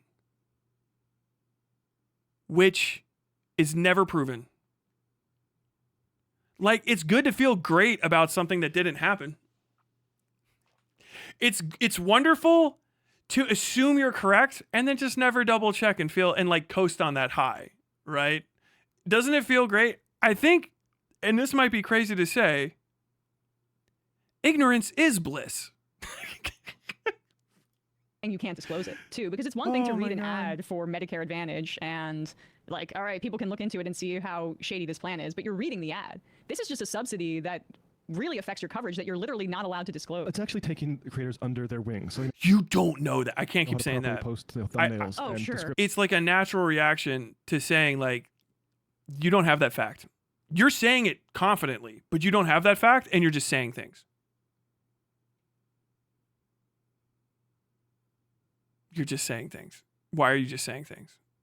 It's based on that article too. It doesn't matter if it's true outside of the article. You're basing your information on the same article I read, which means you're just trusting words. It's dust. Like, shocking. What in the fuck are you talking about?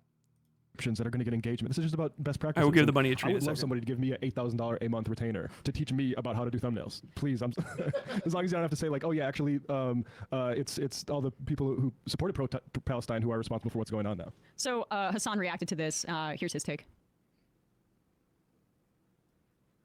Say then all the people noted in the articles who just say Israel bad. What do you see these shit Dem Party defenders doing? More their audiences turn on them. I think they're just like actively going to actively try to defend their honest intentions. They're going to say like, no, we didn't do this because of money. We did it.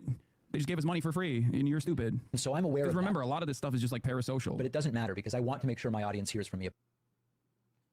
Okay, so Hassan didn't have anything to say. Hassan also didn't read or double check the article. Hassan also did not confirm any facts in the article. This makes sense because Hassan can't even confirm if his friends that stay over at his house a few nights for Christmas are trying to use their proximity to Hassan to force women into having sex. So, he's not really the most astute at perceiving the world around him. I can kind of get it.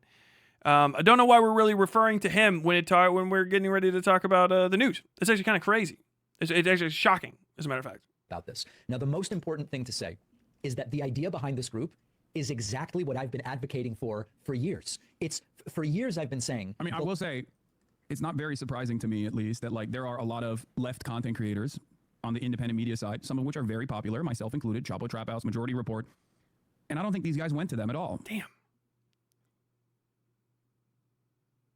Chapo Trap House and fucking Hassan. Both of them had a sex pest on. Isn't that crazy? You guys remember Virgil Texas was on Chapo Trap House? Never forget that. Virgil Texas was on Chapo Trap House. Remember Virgil Texas? Isn't that crazy? He was there. You guys remember Lowell Overruled? He was on Hassan's program. Actually, I think Virgil Texas might have been on Hassan's program as well. We don't talk about him anymore. Remember he vanished? What happened to Virgil Texas? Chapo Trap House is a crazy one to bring up. Very ethical and transparent. Ethical, transparent setup right there. Is Pac-Man bad? No. They made stuff up. It's the craziest thing you've ever seen in your life. There's a story written by somebody named Taylor Lorenz. By the way, while Jack Saint's here, everybody go watch Jack Saint's video. He's here. He's not here for me. Okay? He just released Last of Us and Zionism, correct? 6th thumbnail yet? Go watch Jack Saint's new video, everybody. But Taylor Lorenz released an article on a dark money program that buys Democratic influencers. But if you actually read the story, which I don't think anyone did because it is behind a $2 paywall, she doesn't cite any sources for any of the important facts. And as a matter of fact, is corrected on a few facts by one of the people that are close to it, who are like, that just never happened. And they just kept that article up. There's suggestions that David Pakman takes like $8,000, but if you actually read it, that's never really stated. It never says that David Pakman took any money. It literally just doesn't even say that at all. I still have it up right here. The whole thing is influencers included in communication about the program, and in some cases an onboarding session for those receiving payments from the 1630 fund, include, and then there's a list of people, and eventually you get down to David Pakman, who hosts an independent progressive show on YouTube covering news and politics. That's the entirety of his mention in it. It never says if he actually took money, how much money it would be. We find out later that it's $250 to $8,000 at the very highest, and that's only for a certain tier of people. We find that out well after we've already implicated a series of random individuals as being involved in wrongdoing. It's never said that he takes the money. It's never said how much money he would have gotten. It's never said that he signed any contracts, that he participated in any negotiations, that he accepted any of the terms of the contracts, that anything happened. He's just literally said that he was in a group chat. That's it. And no evidence of the group chat is presented, by the way. Also, the group chat's evidence is not presented. You don't get to see any quotes from it. You don't see any screenshots from the group chat. There's a contract that in vagaries is described. It's never directly quoted except for once for 4 total words. And there's no screenshots provided of that. There's a Zoom call that happens. No evidence of it is presented in the thing. There's at best some small quotes from it that involve one of the guys. And none of that in any way, shape, or form shows that David Pakman took money at all. Took money, asked for money, requested money, was offered money. They don't even prove that he was offered money.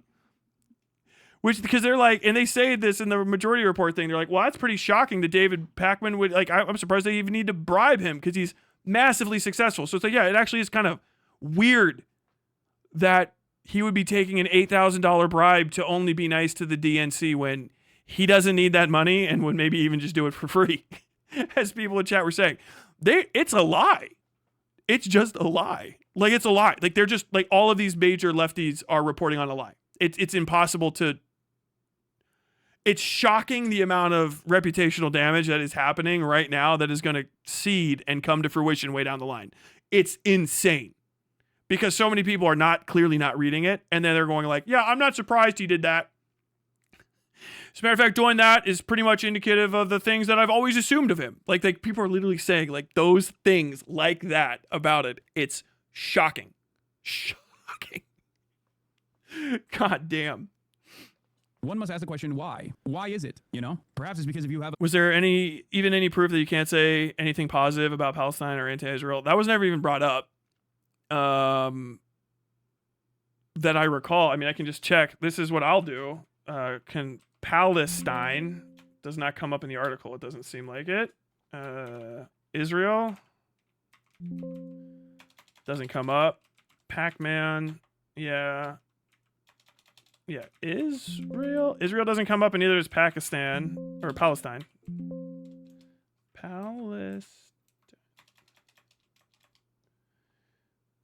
Sure, I'm spelling everything right. I'm a fucking idiot. Palestine, right? Yeah. Yeah, no. PAL. No, none of that's brought up. The closest is that there's a non-disparagement clause. Not a no criticism, but a non-disparagement clause that they suggest. There's no proof evidenced of any of this, by the way.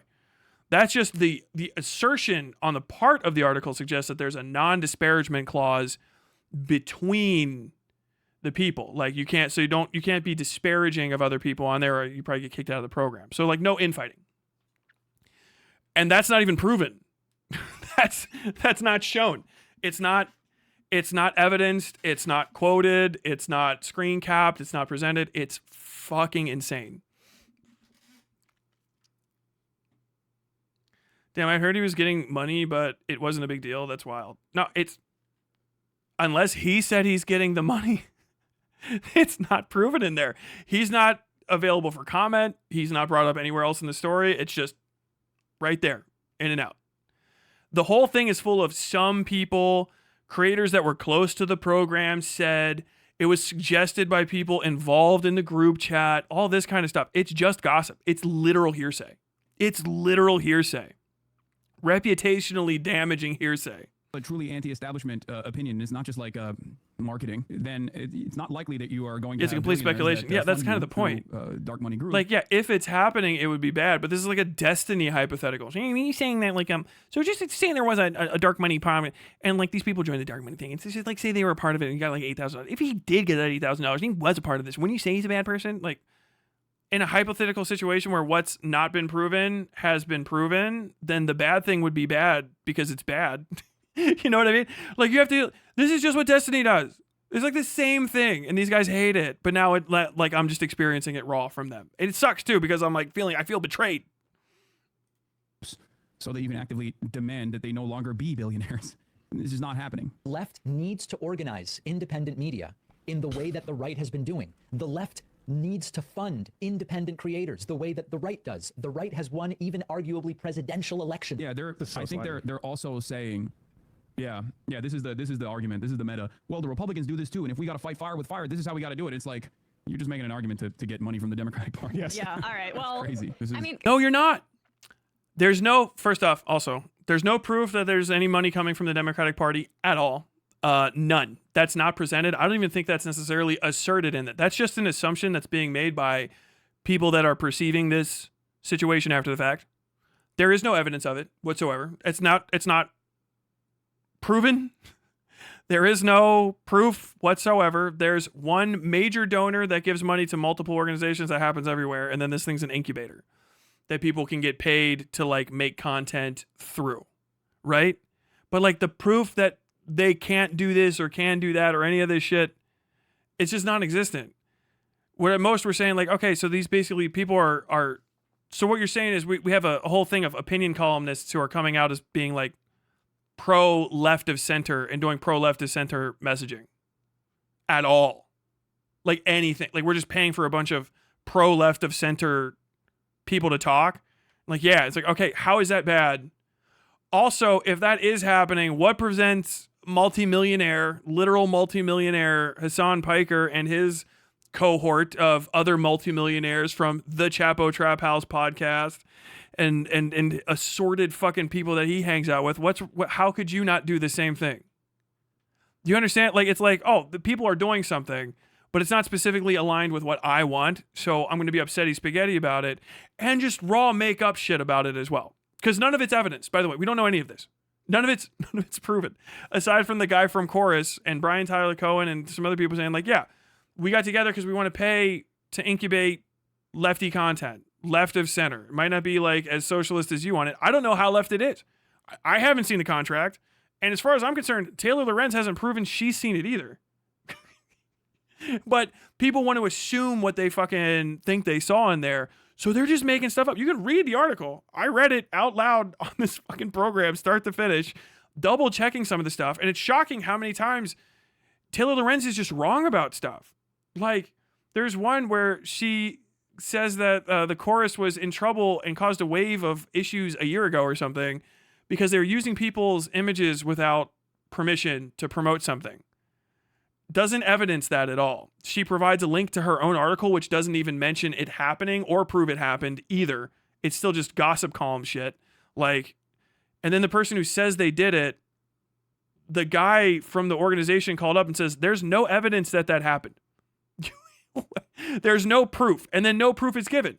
So they just like lied. And then the person that is they're lying about was like, you guys lied. That just didn't happen. And instead of doing the one thing that you need to do, which is just show that it happened, you just go like, well, he called me and said it didn't happen. What the fuck? Dude, it's an embarrassment. It's crazy. It's beyond what I'm used to. I wanted to be off of this program a while ago, and I can't stop. I'm addicted to seeing what the fuck's happening. I gotta organize my retirement account. Did you have the part also where we don't need to play it, but the Olivia Giuliana tweet? Okay, yeah, just play a little bit more. Just because it was so funny to see. Yeah, here it is. Just put it up, the tweet. Sorry, Mr. Pac-Man directly stated he wasn't getting the money. He should confirm that. I do think that's meaningful on my own. I mean, it's not in the. That's the point, though. It's not in the program. Like somebody released a. They released a thing accusing people, and it's not just him. There's like dozens of people that are said to be getting this money, basically, like inferred strongly to be getting this money, and now it's on them to clear their names. That's libel. Do you know what I mean? Like, you didn't prove it. You didn't make that strong statement based on evidence. You just said a thing, like, relative to it. You didn't prove, like, he shouldn't have to unsmear his own name, right? I mean, I don't know. Maybe that's, I think Australia's even worse about that. You live in America anyway. Like, even in America, that's not the case. Like, if somebody says something about you, they have to prove it. You don't have to come out and not, because you can't prove a negative. How could he prove he didn't get money from them? Aside from just saying he didn't. Do you know what I mean?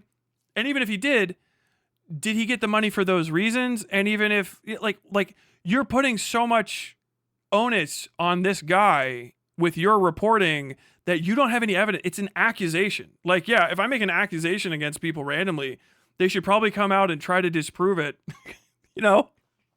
But like, that's not the standard that we set. Like, if there's evidence for it, you know, and you don't have the final piece, okay, you know, you were here, you did this, you did that, and there's like a nice big triangle. He's mentioned one time, and he's the fucking center point of the conversation around this, because everything bad that happens is just loaded onto him because of the intentionally slimy and sideways fucking language. Like, if you made that statement and you don't have evidence to prove it 100%, you shouldn't put it out. Ethically speaking, from a journalistic standpoint, it's unacceptable. You shouldn't put that in a video. You shouldn't put that on in a fucking news report. You shouldn't put that out because it's raw speculation. You're leading people to literally make up their own assumptions, which is what they're doing. It's transitioned from he's literally what it says in the story, which is he was in a group chat where people were talking about this, along with some other people who accepted it, or not even accepted it, who were in the onboarding chat, along with, not necessarily he was in the onboarding, along with. And that's it.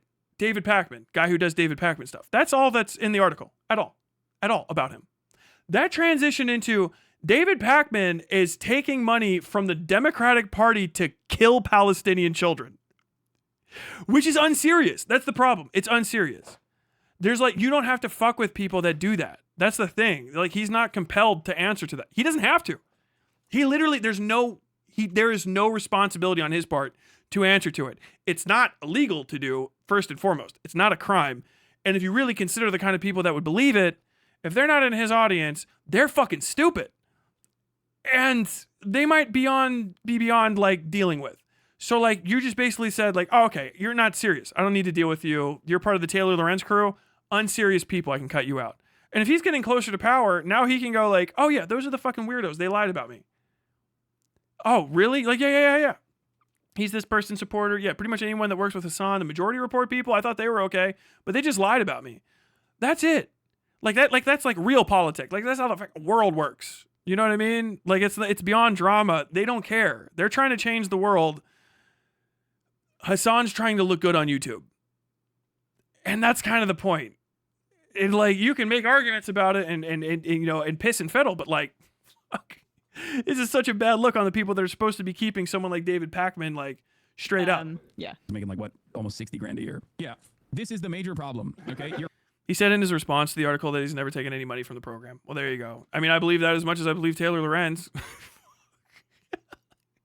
I can evidence that. I can actually find the response video for that statement. Right. 0 people come to this conclusion naturally.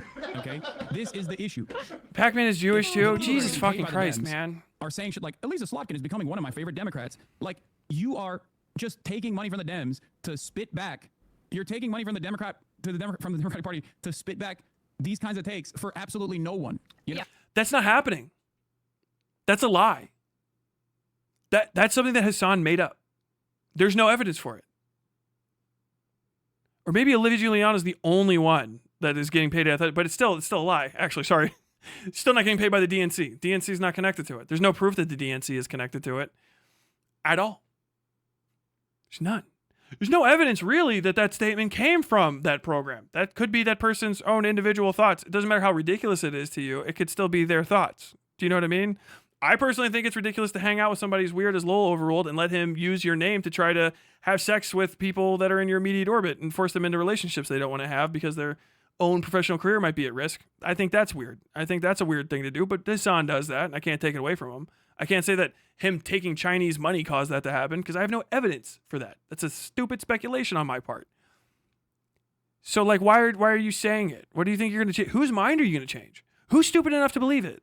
Who are you gathering power to change the minds of? How are you going to unkill or prevent the death of Palestinian kids through this rhetorician? Like, where does this rhetoric lead you? How many kids' lives are going to be saved? How many bombs are going to be stopped from being dropped or built or sent? How many fucking sacks of rice are going to get sent because of this? You know, where are you going with it? Because I can tell you right now, if Pakman is going to do dark money funding of shit and they want to go in that direction, that's how you change the world. That's just how you do it. Shouldn't use the Republicans' tactics. Absolutely, we should. Fuck. When it comes to what? Influencing public opinion via legal means? Go for it. I mean, it's destroying democracy, honestly. Right. I mean, remember that the Vanguard guys talked about this, that they were approached with some like shady money. It's like Harlan Crow or whatever, something like that. Or something. I think when they were more with the Jimmy Dore wing. It was about anti-vax stuff. I know right. that. And we have speculated that there's a lot of subsidization of anti-vaccine views on the internet. And I felt like that's kind of where this got really going, and there were wealthy people that realized this is pretty cheap. Yeah. Well, unless you're Spotify. Yeah, and then That's 200 million. Mo, but for real, like the podcasters, you got to think like if they even have a Patreon, you're a rich guy, you go in there West and say, Side here's for points. $8,000 a month. God. Yeah. That's all it takes that's nothing to those guys. Nothing. That's Give me the lot estradiol, for it's some of these time. outfits. I mean, Maybe maybe change not. my opinion on Elise Slotkin. Well, and the other thing is it's not just, and as I made the point, like, yeah, we weren't approached for this incubation service. I would see the email. Those emails go right to me. We weren't approached this because they don't actually want to just organize the left. They want to elevate certain voices who they like what they say. You don't know that that's true. Also, you don't know that that's true because that's not true. You're making assumptions. Where's the evidence? What good would you be? There's another thing. I think I can go. I'll move on from there because I've already gone over the same thing 1,000 times. This is my deal. What good are you? When it comes to Hassan's, like, what good would it be to try to get Hassan under your wing? Like, if you think about Hassan's audience, they're useless. Bemp's audience are worthless. Cavernacle's audience are worthless. I say this a lot, but I really want to hammer it home. The foreign honky press corps is not valuable. Their audiences are not good for you to accomplish anything. They're useless. They really are. That sucks, and I know it hurts their feelings when I say it. Why I do that so often. If you have an audience that's not American, you're not really worth paying for influence in America. If you are an anti-American person like Hassan is staunchly anti-American. He hates America. He can pretend he doesn't because of Hank Pecker or whatever, but like, no sane politician is going to be anywhere near him. And it's not because of his like pro-Palestine standpoints. It's because he said 9/11 was deserved, and because he threatened a sitting U.S. senator, and because he's kind of a fucking self-absorbed baby person, and he's a little bit of an idiot. And there's no reason to get close to him. If you see his audience is full of idiots. They're very stupid people. If you're a Hassan fan, statistically speaking, you might be a fucking mental child. That's not my fault. That's your fault. I don't give a shit. You're just useless. There's no point in trying to win you over because you guys exist like little kids. This really got hammered home to me when I was dealing with the H3 leftovers. I'll tell the story and I'll tell it a million times. This is why you don't fuck up around me because I never forget about shit like this. I pissed them off because I happened to have served in the United States Marine Corps 15 years or so before I ever even turned on the fucking YouTube channel for the first time. And so they were mad because I served in Iraq and I'm a combat veteran and shit, and they can die ass mad. I don't really give a fuck. But one of the people that were posting about it was like, oh, I don't want to play with you anymore. Like a little thing of Andy dropping Woody from fucking Toy Story. And that's really what it is it's kids with toys. You're unserious actors. They're people that don't understand politics. Not really. Like you might have some like, I don't know, you can repeat some like fucking Pushkin shit. You've read your fucking What's a Duty You Bred. You've done your capital, okay? But really your politic boils down to being ass mad on the internet. You try to achieve it's revolution through coat posting. That's all Hassan's audience is. I don't care how much money they've raised for Palestine. I don't respect charity. I'm a leftist. I don't think that you should fucking pull resources out of people to send them into the nebulous void in order to accomplish change. I think you should just pay for yourself to do change. You should just change the world. Do you know what I mean? So I don't care about stuff like that. I'm not going to try to convince anybody to stop giving to charity because that's a fucking weird one-way channel to walk down. But that's it.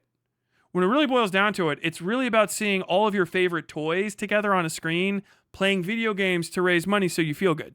Because you're a consumer. And that's all his audience really is. They don't live in the real world.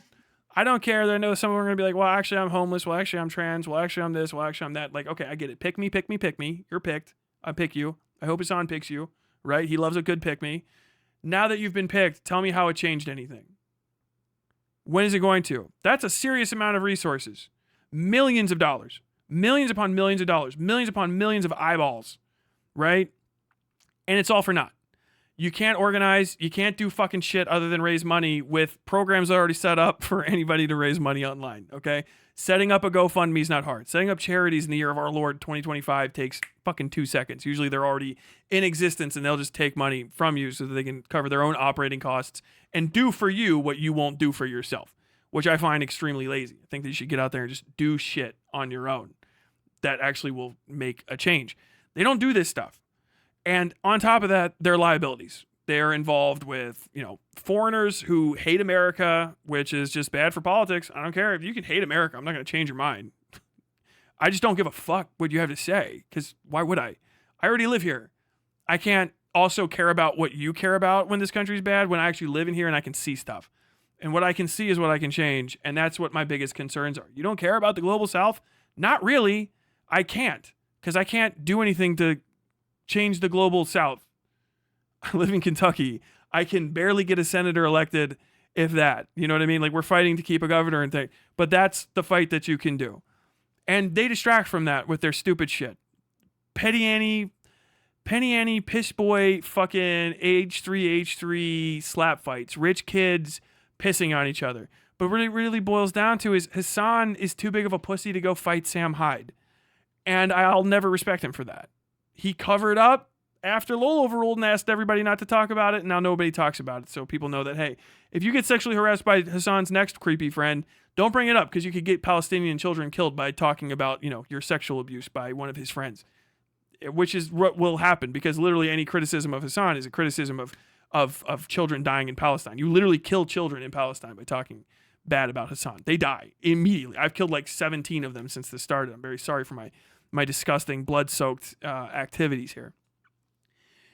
They're useless, politically useless. Majority Report fans also kind of politically useless as far as contributions go. You're either smart enough to know what's going on or there's no reason to pay you to say other things. Do you know what I mean? Like your information guys. You do commentary on the news. So I don't know, like who in your audience would be swayed by you suddenly taking a like why would they be any good, right? But even if a lefty, like why would you be paid if you're already doing the thing? And that kind of goes to like, well, why would they pay these guys too? Because they're already doing the thing. And that's the question. It's like, yeah, why would they? And the thing is they probably wouldn't. there's not really a reason to pay David Pakman to say things that David Pakman already believes. He's, if anything, every time I've seen him, seems pretty consistently on message, right? You know, he's staunch in his own personal beliefs. Whether I agree with them or not, he seems pretty fucking stated. Kyle Kalinske, same fucking way, right? So, like, if a creator that size would make more money exposing your outfit than, like, being approached about, why would you do it in the first place? But also, like, what good would you be even if they did approach you? Do you know what I'm saying? Especially when it comes to the Hassan sphere. Like, you guys are useless. Dog shit. Every time I talk to somebody in the Hassan sphere, they always ask me the same question, which is the worst thing you should be asking if you watch politics online. What should I do? What do you mean, what should you do? About what? About, like, I feel hopeless and stuff. I don't know what to do. How the fuck do you watch as much Hassan as you do, and Bad Empanada as you do, and even Noah Samson as you do, and you don't know what to do? Win local elections. Go out and fight. Gain power locally. Buy a gun. Learn to shoot. Do you know what an interceptor vest is? You need up to level 6 plates that'll stop fucking conical bottleneck rounds, generally. Find a sappy plate. Ceramic armor guy. Do you know how to fucking run an L-shaped ambush? Okay, fine. Fuck that shit. If you don't like fighting, you know how to grow corn? You grow corn? Can you grow anything? Do you know how to talk to people? Have you washed your ass? Do you put on clothes during the day? Do you walk around with your fucking toenails unclipped in sandals all the time? Do you know how to talk to people? Do you know how to do research? No? To learn these things. That's it. That's what you do. Participate in your society. Fucking learn how to be a part of it. Stop being afraid. Go outside. Stop listening to streamers. That's what you need to do. But I keep running into these people who are fucking politically worthless. Like, freaked out, mentally brain damaged fucking psychos that are just letting themselves become more and more sick by the fucking TV radiation. Like, dude, you are just watching entertainment. Log the fuck off. God damn it. I fundamentally agree charity could be seen as nebulous or a distraction, but I think it's at least a small way to help someone in a specific moment. It is the bare minimum. Okay, that toenail one feels way too specific. Dude, gotta do it. Doesn't Hassan do a bunch of stuff with all his money? No, apparently not. From what I remember him talking about it, he has a bunch of it. It's just like he has it in bank accounts because he's hit the problem. He's spent all the money he can on personal expenditures, so he has excess capital. He's rich. He has excess capital, and he's not doing anything with it because there's nothing to do. I think he gives it away, which is like the least good thing to do with capital is to just get rid of it. Capital's power. So it's like you've done the thing that no one else can do. You've accumulated capital, and now you're surrendering it. Like, you got to put it to work. Start a media company. Like, literally, this thing that they're doing is what I've been saying people should do if they have any extra money for forever, right? I mean, not everybody's making the fucking, a milli doing this stuff. But, like, dude, bringing on interns. Hassan doesn't research stuff. He could be paying for researchers and shit so that he at least says the correct stuff. But he doesn't even do that. Like, there's a lot of things to be spending your money on that he's not spending it on. Like, he just hoards it, which is one of the things that drove me fucking insane finding out about. Like, I was like, how the fuck? I mean, if you do the calculations and you look at what his expenditures are and stuff, that's it. But you shouldn't just be giving away money. Like, you can donate a little bit here and there because you feel like it. But ultimately, if you're just giving away money and you're not doing shit, if you're not creating something to generate more you should be draining the capital away from other fucking situations. When you have serious money, donating it is like the dumbest thing that you can do, right? You can donate it as in like you put it in your own nonprofit and shit. But I mean, if you think, look at the damage Bill Gates did to Africa with polio vaccines. Bill Gates set Africa back like 100 years, medicine-wise, by forcing them to instead focus on just his type of polio vaccine. He exerted unfathomable influence by basically replacing how medicine is even done on the entire African subcontinent because he had a whim and the money to do it. He had access to capital. He didn't give his capital away. He changed the way that patents work because of it. That's what capital can do. It's the actual expression of power in this system. If you just throw it away, you're losing your ability to do stuff with it. Like, you are. Like, yeah, I could give $1,000 away to a homeless dude and he could fucking, whatever, spend $1,000 on whatever the homeless dude wants to do, right? Or I could spend $1,000 and buy some tools to work on some shit in my neighborhood and build it up, fix it up, right? Blah, blah, blah, blah. Maybe you get 10K, 15, 25K, right? You get more and more and more and more. It's like, okay. I could give this to this guy, right? I could throw away capital. Maybe this guy does. They have the ability to do with it whatever they want, right? I mean, really, we should have it spread out and completely redistributed. But if you have to deal with it in a capitalist mindset, how do you do? You start up a fucking company that instead of just trying to like, oh, we're a nonprofit that tries to house the homeless. What are you? Well, we're a fucking political influence group. And our whole thing is end homelessness, New York. Like, why? Like, what do you do? Like, oh, we fucking lay on politicians. We fund people's primaries. We snatch money away from primaries and stuff. We are an actual company that takes in capital off of the seed capital that we put down in order to influence the capital around itself. It's a fucking exponential system. The power is insane. The little bit you have at the bottom is dog shit up until that moment of that curve. And once you're past it, you have access to the actual halls of power in this country, in this world. And people just throw it away. They just give it away, which is like saying, like, you don't understand what it is in the first place, which is a leftist you should not be doing. You cannot have people divesting you of your capital just to like let it go away and stuff. You have to have a plan for it. Every fucking dollar you make, every penny you earn, every second you have left to fucking have your heart beat on this world, you've got to be hyper fixated on how you're going to make sure that that turns into the towers falling eventually. Like, otherwise you're just wasting time. And if you're constantly hyper fixated on gaining it just to give it away, what is the value in that? Why are people supporting it? What good does it do? Like, and that's the thing that I get fucking hooked on.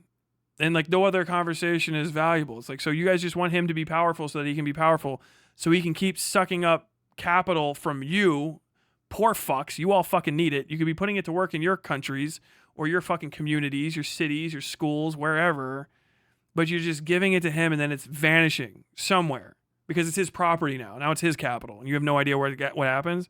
He could be giving a lot of it away. He could be holding on to it. So you just surrendered your access, your minimal access to power that was extracted from you by already a millionaire. You just permitted that extraction from you and your community in order to achieve what? What do you get? And if you're honest with yourself and you're like, I just wanted to feel good and I don't care what happens, then hey, you got it. But people are actually deceiving themselves into saying, I gave Hassan $50 and I think I saved a kid's life. Like, they're actually, if you go into a Vosh chat, they have very interesting translations for what a dollar does when they give it to Vosh. It's like disturbing. It's ultimately it's a cult, and you're just spending it so that you feel like you're a part of the community. It's about to say you're doing about as much good for yourself in Palestine as any other grandma that's at the fucking slots this weekend throwing nickels down. Like, it's nothing. Pachink, pachink, pachink. You're just doing it so you can watch the fucking wheels spin. I heard when you get a Kia Sorento, you can't talk bad about Kia. They make you sign a contract. Fuck. It's true. I can't say anything bad about Subaru. Would you take $1 million or a penny that doubles for 30 days? Probably that penny, right? What's 2 to the power of 20 times 2 caret? Where's the up caret? 2 up caret 29.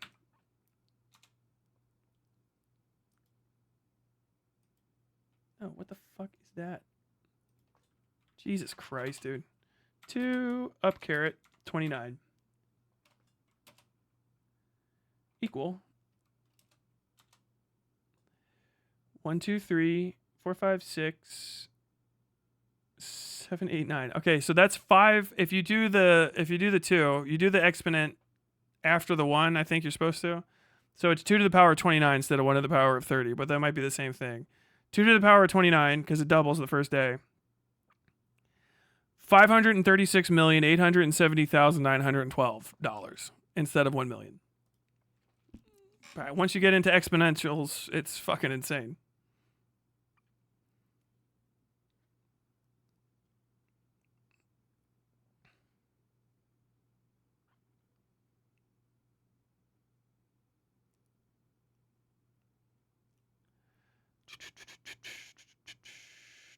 Pick me, Tyler. I'm never picking you, Ratio.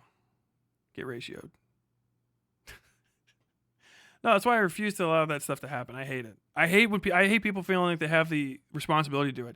If people ever call me transphobic or racist or anti-Semitic or fucking like Islamophobic, do not be a person from that race and feel like you have to come out and fucking like go to bat for a white person, especially because 99% of the time it's gonna be another white person saying it to me, which means they can just be disregarded in the first place.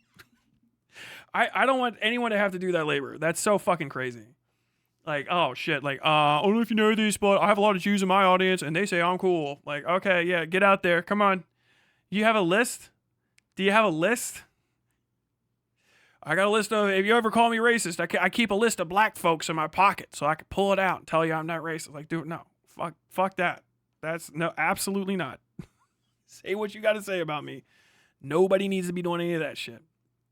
I wonder if you'll take Lorenz to court. If you're talking about David Pakman, I mean, I doubt it. I think you would look worse taking her to court. Pain in the ass to work in media and sue across like that. He has a fucking case and a half. Jesus fucking Christ. Especially if she caused any damage. But he'd have to prove damages and stuff too. I mean, actual malice might not be hard. But I mean, if he just wanted to waste her time because he was feeling petty about it, he could. But he also might just come off as petty. That's kind of the risk. Yo, U.S. Army vet, 12 years. Didn't do anything interesting, though. I was a vet of 4 years. I did a bunch of interesting shit. It was, now my back hurts. Not anymore.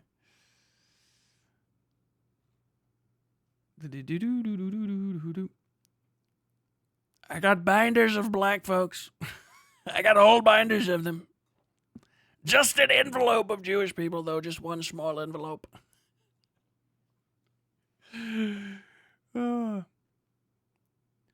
Is it parenthetical 0.01 or oh shit, I forgot to take off the things because it's 2 pennies, so technically it's a little bit less. I don't know, now I'm confused as fuck.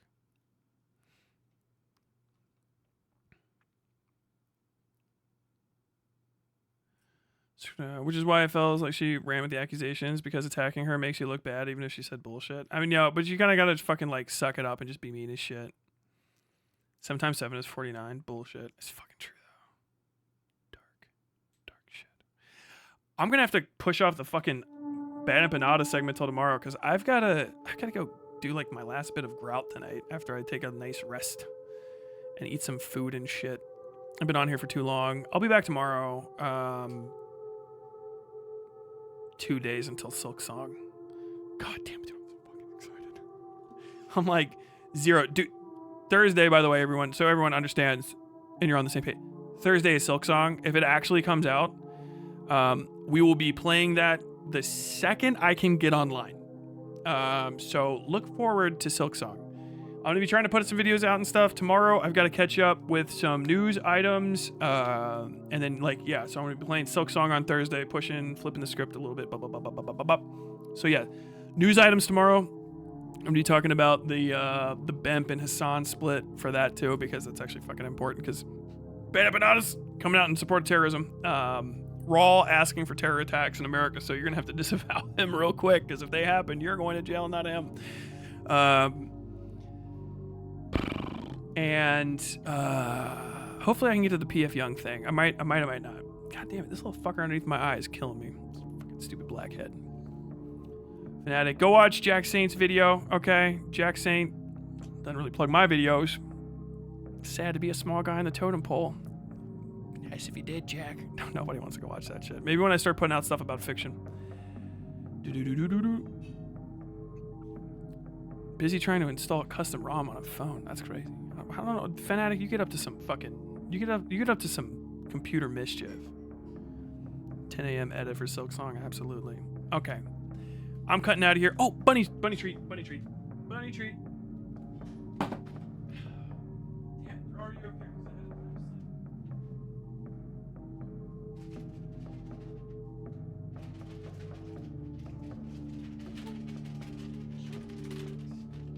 Where is he? Where is he?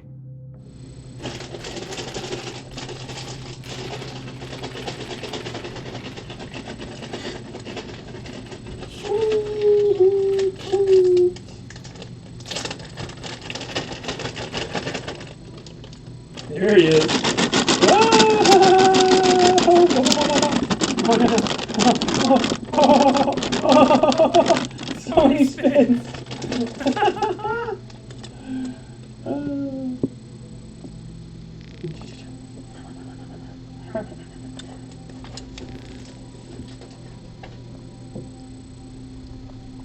Gramulia's online? Okay, I'm gonna send you guys over to fucking Anthony Gramulia's.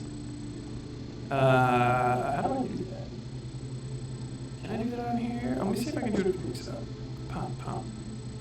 Channel. Active, stream, broadcast. No, fine. Sad. Very sad. I can't do it just right off here. That'd be so much more convenient. YouTube.com. Folks, I hope you guys had a good time. I'm going to be raiding you out here to Anthony Gramulia in just a second. Say hi to them over there. I'll be back tomorrow. You have been watching Westside Tyler Live. I have been Westside Tyler Bell. I hope you guys have a good time. And until next time, as always, stay safe out there.